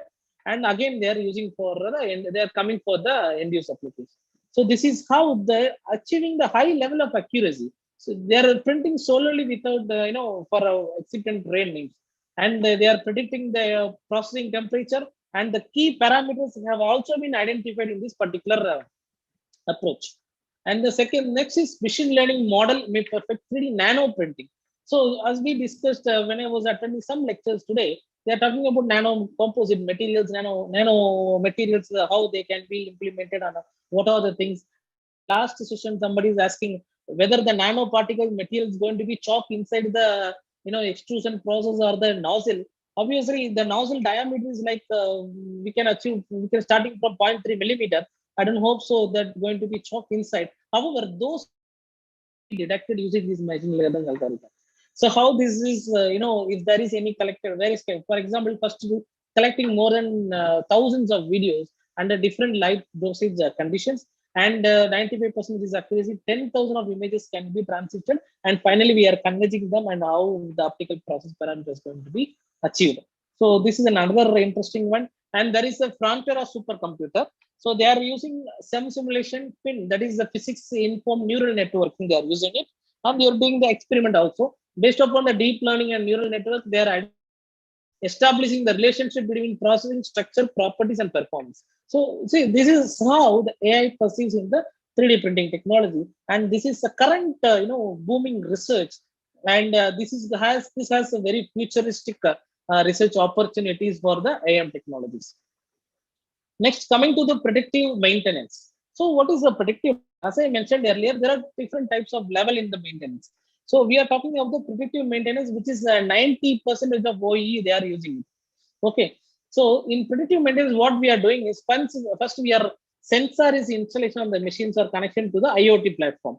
Whereas any component, for example, if I have a robot and in the sensor have been installed in that particular component, and real-time data have been streamed via the sensors. Then connecting to the remote monitoring, predictive analysis, everything, the third category, all this is consolidated and giving to the proactive alert to the future that maintenance is required for this particular component or machine. Then the total build history data will be identifying predicting the failure of the particular component. Then they are augmenting the intelligence there. Automatically maintenance ticket generation will be getting to the end user operator. So they are getting alert that we have to produce the component, so that by the time when the component is getting failure, they will be ready with the component to fix them directly. So this is predictive maintenance, which is incorporated in the manufacturing industry. When coming to our 3D printing part, as you can see, the first one here it is. Whereas analysis plural sensor stream data have been detected using the algorithms and local outlying factors. Then via VPN, it is converted into the next stage, the next level. So VPN solution they are using, and their data have been transferred to the anomaly data have been analyzed by the some softwares, and the cloud applications have been created. So now the to the memory. Now finally we are coming to the cloud applications now. They are evaluating it, and failure success, failure probability, everything is coming in, and maintenance, how it is going to be. Then through ERP, it is sending to the parts vendor ERP. Now he is receiving, okay, this is how the maintenance information is getting. Now it is going to near the destination of the 3D printer, telling that the part is going to be getting failure in another 1 hour or 1 year, or 1 day. Like information from there, they will start printing the component, and by the time it comes to the failure, as you can see, the seventh one, a vehicle operator conducts maintenance after vehicle arrives the destination using delivered repair parts and assigned maintenance stops. So they will get the parts immediately, and they can fix it, and they can go off. This is the predictive maintenance can also be done in the 3D printing. So using the AI method. So this is one of the methods actually. Additive manufacturing research opportunity. future research opportunity. One is incorporating or integrating the artificial intelligence to all the machines. Now, the hybrid 3D printing is also a good research opportunity. That is what, when I was doing my research fellowship at Singapore, we did hybrid 3D printing technology. What is that? So as you can see, this is my postdoctoral research. The objective is fusion of 3D printing process and automated fiber placement process. So as you all know that automated fiber placement process is nothing but laying a pre-packed tape on top of the mold structure to get or to extract the complete composite structure. And initially we are started developing ABB robot for 3D printing structures. So the 3D printing means in the extrusion based 3D printing. And this is ABB robot with the 6-axis robot. And as you can see, in the commercial machine or existing FDM machine, the extruder will be moving around. And here we are fixing the extruder, and the build platform is connected to the robot arm, and the robot arm will be moving around based upon the design of the part fabrication. I will let you know why we did vice versa. And this is our ABB robot, which we developed in our SVTD lab. And these are some components we tried to do it. The other advantage of our 3D printing robot is we can print up to large scale structure also. So that can also be we can do it like 1 meter times 1 meter times 1 meter. We can do it. Obviously, the height of the component can go up to 2 meters, but there is certain limitations for like vibrations and vibrations, disturbance, and the limitations are also being faced during our printing. And then we developed a automated fiber placement head processing robot. So, and this is used to place a pre-packed fiber on top of the mold structure to get a complete consolidation of composite structures. So, what is this automated fiber placement process head? It has a backing film roller, deflection roller unit, driving unit, cutting unit, and infrared. As you can see, this is an infrared heater to heat the thermoplastic pre-packed material during consolidations. Okay, and there is a thermoset pre-packed layup also can be done, whereas it doesn't record any heat sources, external heat sources.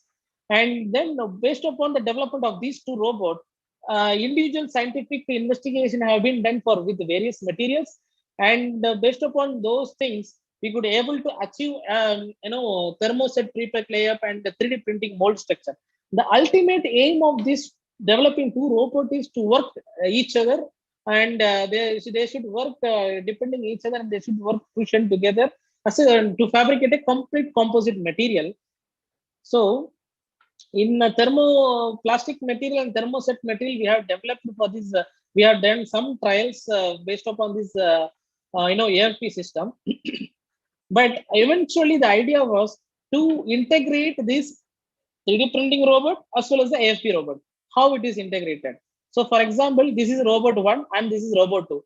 Once this robot is completed its 3D printing, the robot arm turns and faces the robot 2. This robot 2 places the automated fiber placement process on top of the mold material so that the complete composite structure can be achieved. If required, this robot 1 can go back and print again the 3D printing technology. I will tell you the principle again. This is the robot 1, whereas the mold material have been printed on top of it. Again, as you can see, this is the AFP robot placing the fiber on top of the mold material, and this is a composite surface. Once it is recorded, it can go for again the mold material can be laid up on top of the composite surface to get a complete composite structures.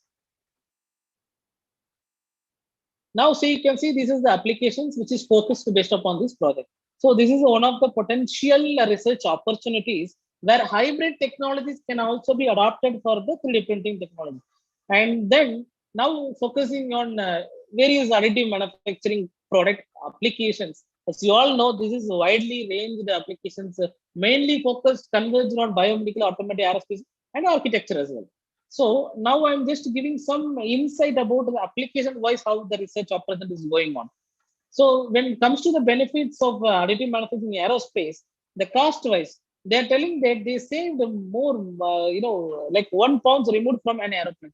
So if you are removing one material, they are saving a lot of more money. So the fuel economies have been increased, and the efficiency is also increased. As you can see, the reduced lead time 6 months to 6 weeks, and then the parts and the materials, everything can be consolidated. And they are now focusing on lightweight material. As I mentioned earlier, as you can see here, aluminum alloy is focusing, And ultim material is nothing but a high performance thermoplastic material that can withstand up to 200 or 220, 230 degrees Celsius. Whereas the engineering thermoplastic can withstand only 100 degrees Celsius. So these are the things they are focusing in aerospace industries. And now comes to benefits of additive manufacturing in automotive industries. As you can see here, automotive parts, currently they are working on it is like selective laser sintering, electron beam melting, selective laser sintering, and selective laser melting. All this equipment or technology have been using fabricating a material, fabricating applications such as bumpers, pumps, and customized tooling and investment casting, as well as cooling vents. These are currently they are working on the additive manufacturing technology. Apart from that, in future, what are the future research they are focusing? So wheels and tires and suspension. Maybe just before my talk, Dr. Srikanth showed that there is a big machine which can fabricate a very big tire. Okay, so that is another. That is all currently have been implemented. And then interior seatings. So selective laser sintering or stereolithography. We have maybe already the General Motors, as you can see, the seat bracket have been fabricated as a single component. So, and then OEM components like body in white and body panels. As I mentioned earlier, this automated fiber placement, these things, they're also applicable to these type of body parts so that it reduces weights and it has a very good mechanical property as well. And powertrain engine components. Now we can see what are the future market value for the automobile industries in additive manufacturing. As you can see, it is growing, rapidly. When we are in another 20 years or 15 years, we're going to achieve a very good turnover and very good applications of this additive manufacturing in the automotive market, especially. And these are some components that have been fabricated using the additive manufacturing technology, as I shown you earlier, and how they are seems to be looking like. So these are the complex functional ducting design.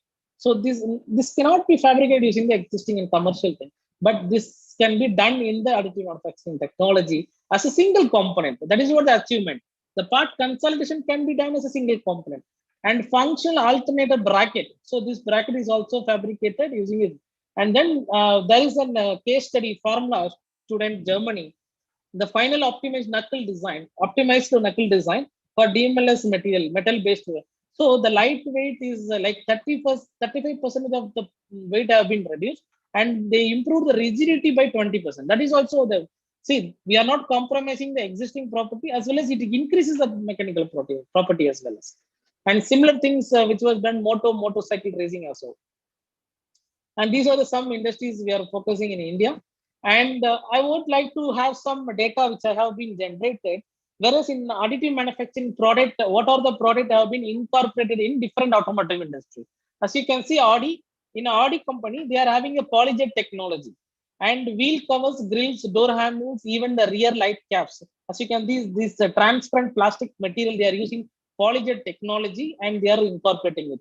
When come to the BMW, they are using selective laser sintering technology, that is powder bed fusion process. Bonnet support. Initially, they are working on a bonnet support, and they are working on it. And Bugatti, they are prints a brakes actually. Selective laser melting, brake calipers. So the brake calipers, they are fabricating using the SLM material. And the Ferrari, they are using additive metal manufacturing system, and selective laser melting technology have been used, where the brake pedals with a hollow structure. As you can see here, this is where the optimization have been taken place.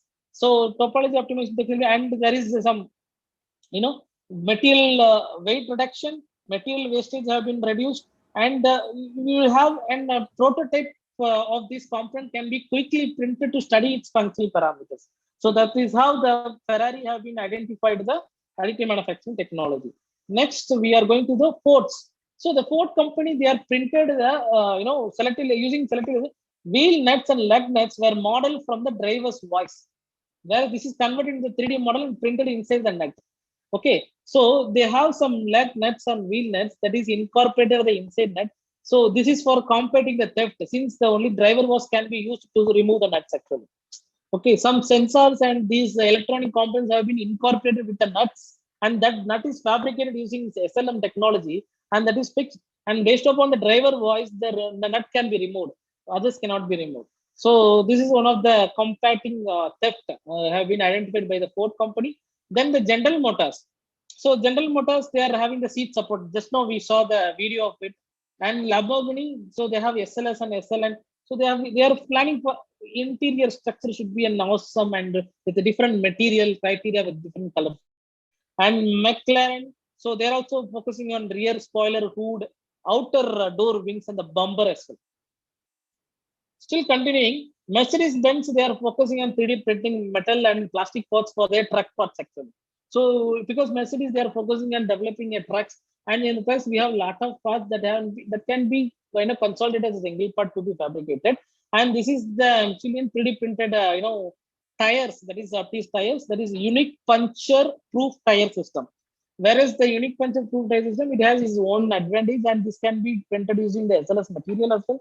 And that is how this tire company also booming in toy. And the 3D printed engine pistons using DED system, that is direct energy deposition system, and SLM. And now many custom car components, that is vehicle tools and end-use parts. All these components have been fabricated using the 3D printing method for the automotive industry. Okay, so these are the research opportunities happening. First, we discussed about the selective and what are the challenges and what is the upcoming research opportunities. AI is pursuing the SLS process. Then we are talking about the automated fiber plastering process along with the 3D printing technology. So that is fusion, hybrid technology. That is the next research opportunities. And the third one is we are talking about the application oriented. So if you go to the applications, in particular, any one car, if you take it, so what are the components can be consolidated as a single part, and what can be fabricated either using SLS, SLM, or DED, anything. So these are the research opportunities. Based upon my literature, my understanding, based upon my experience in additive manufacturing research, currently I'm working on selective laser sintering equipment. So recently we are planning to develop our homemade equipment in IIT Jammu as well, and then FDM, direct metal deposition, automated fiber placement process. All these 4 equipment we are focusing to develop, and all these equipments we are planning to incorporate AI or ML system along with this. Based upon this research, we are focusing the potential applications such as biomedical, aerospace, and electronics chips also. So in biomedical, focusing on prosthetics as well, and in aerospace, we are focusing on aerospace wings and so on. So this is what our current research focus in IIT Jammu. Then they are my research collaborators globally. I'm working along with them, and closely where I'm working along with them, and for different processing, different type of materials. So they are my mentors and collaborators and research supervisors. And now just I want to give how to kickstart a new research collaboration. So whenever I'm giving any talk or any speech to the workshops or any invited talk, they're asking, sir, some of them are asking me what is a new research, how to kickstart the new research, identify career goals. So for example, define your career goal, whether 3D printing technology is going to be my career goal. So what are the things I'm going to incorporate? So there is an existing research already happening. So there are all the material combinations, everything is happening, and some of the 3D printing machines are available. But what is your new unique things you have to identify and make a list, generate a research statement. The research statement, it should be very clear, stating that past and future of your research. So what is the past research you have done, and what is the current research you are focusing on, and what is your futuristic research opportunity existed, and what you are going to adapt it. For example, nano composite materials that can be printed using any 3D printing technology along with the AI technology. So like this, you have to make a list and reach out to your classmates or colleagues or professors, and what is the update, get them update and get them guidance, get the mentorship from them. So what are the things I have to do it? That is a very important task as well. And hack your assignments. Assignments nothing but prepare something out of it. You have to start writing a literature review, journal article, conference paper, or nowadays there are a lot of book chapters invitation have been coming up. So you can involve yourself to writing a book chapters as well, and you can also attend these type of workshops, and all these things will give some insight about the current and future research technologies. And familiarize yourself with the IRB. IRB is nothing but institutional review board. If you are working in particular organization or concern or institution, there is some review board will be there. You should be familiarized with them, how the research could be progressed there. And take a research method courses. So you have to take a research method. For example, if you are in additive manufacturing and you are involved in AI technology, so AI technology, this is very new technology for yourself, and you have to attend a lot of courses. Whereas I need to know more about AI technology, and still I'm working on it as well. So next, finally, conferences and research showcases.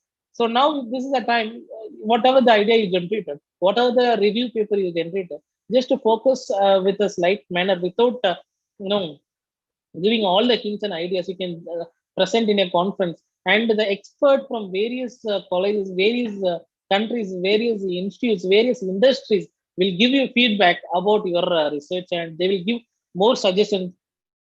So the criticism is a very good source of gaining knowledge.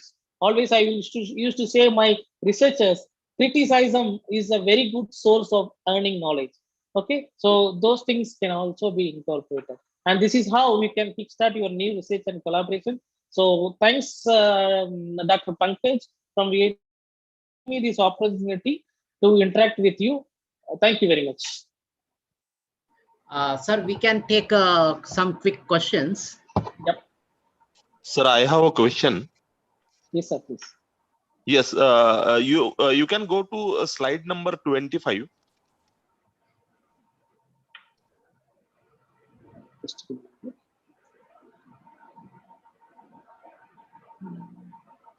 Yes.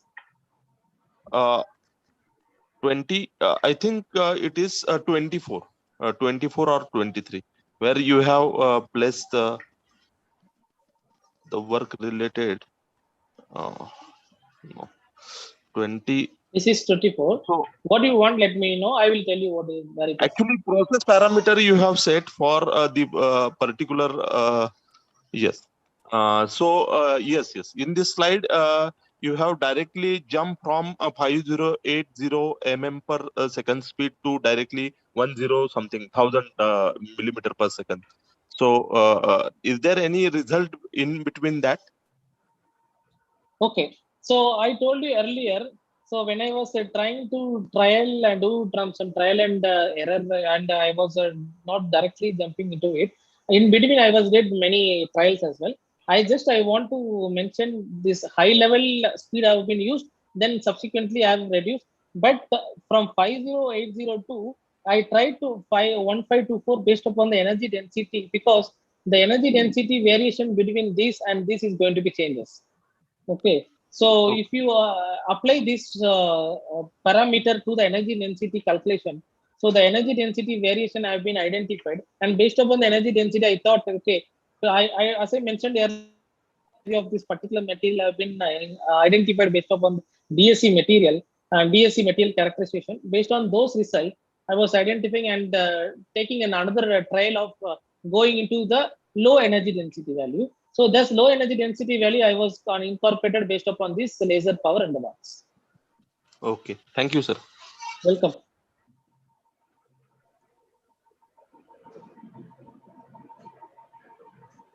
Any questions? Good evening, sir. Good evening. It's a very informative and eye-opening session, sir. Really very much useful for me, I think.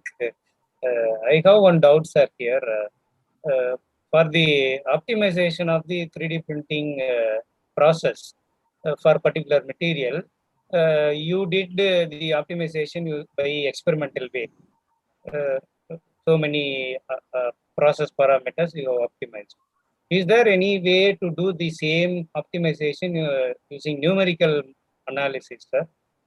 Is it possible? Because it is less expensive and quickly we can come to optimized solution than experimental. Always simulation is preferable than experimentation. Is there possibility, sir? Yes, sir. Okay. Actually, the question is actually a good question. When it comes to the simulation part of the optimizing the process parameter, there is two things it's quite challenging. One is whenever you are optimizing the parameter and you are getting the, for example, laser power, laser speed, and this can be iteratively adjusted, and I can incorporate the energy density value. This variation, for example, upper limit, lower limit can be incorporated, and some energy density value can be accommodated. From there, we can get the output will be the density of the particular component. It is agreed or not? Okay, this is how the numerical simulation or any simulation will goes. But end of the density part, it says like my density part is like, for example, x times better than the previous laser parameter, y times better than z time better. But the most challenging thing is the real time, the density part is have been identified using the experiment, because in additive manufacturing technology, the processing defects have been more when compared to the other things actually. So it may cause, delamination, it may cause warping effect, and it causes porosity. As I mentioned earlier, it is a high, a high goal porosity, or fusion of lacking porosity. So in numerical simulation, you can predict, partially you can predict the parameter ranges. So from these ranges, the density part can be accommodated. That can be predicted very easily. But when you go in depth into the numerical simulation, creating on your numerical simulation, telling that numerical method, if you create an analytical model or any mathematical model based upon the optimizing parameters, there might be some correlations of the parameters can be achieved, and you can compare those with all the experiments. Yeah, these are the some two challenging phases I'm thinking about it. I hope I answered your questions. Yes, sir. Then for your experimental optimization, how do you validate the process parameters, sir? Correct, sir? Is it by the way of seeing the microstructure through SEM only? Yeah, yes, sir. Because I was doing like more trials initially. So I thought of quickly I can do the SEM image and take all the SEM image out of it. And based upon the SEM image analysis, if I tell it requires, I will go for some mechanical testing also. For example, initially I was doing a sintering process, single layer, and did microstructure analysis, and I converged into the converged in some critical process parameter. Then from there, I identified some mechanical property. Then again, I started converging into more critical, dominant critical process parameter. Then I was doing some all the tests in the final range. This is how the step 2 and 3 works. Thanks. Welcome. Good evening, sir. Good evening. Good evening. Sir, you have shown one General Motor using Autodesk design software. What is the name of that software, sir? I have to ask to the General Motors. Okay, so they didn't reveal anything. Sir, is there any other design softwares, open source softwares, which can be used for additive manufacturing? No, as of now, I can see. I hope you are also from institute professors. Okay, so in institute wise, we are having SolidWorks. Maybe I hope you might have SolidWorks, right? Yes, sir. So in SolidWorks, you can do the part part topology optimization is possible. Whatever the software we are having currently in SolidWorks, also you can do part topology optimization. So we don't need to go for very high-end softwares. And the other simulation software which we are currently focusing is SimuFact.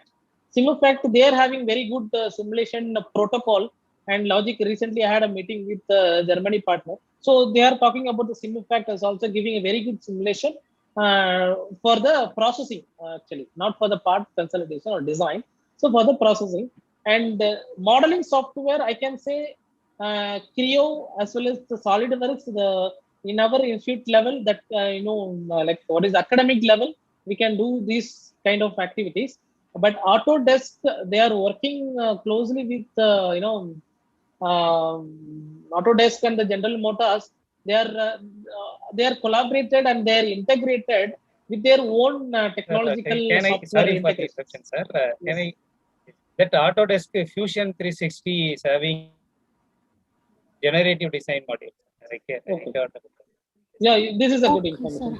Yeah, thank you, sir. Thank you. Yes. Sir, one more question. Sir, do you allow other institute faculties and students to use the research facilities in your laboratory? Yeah, you can contact me.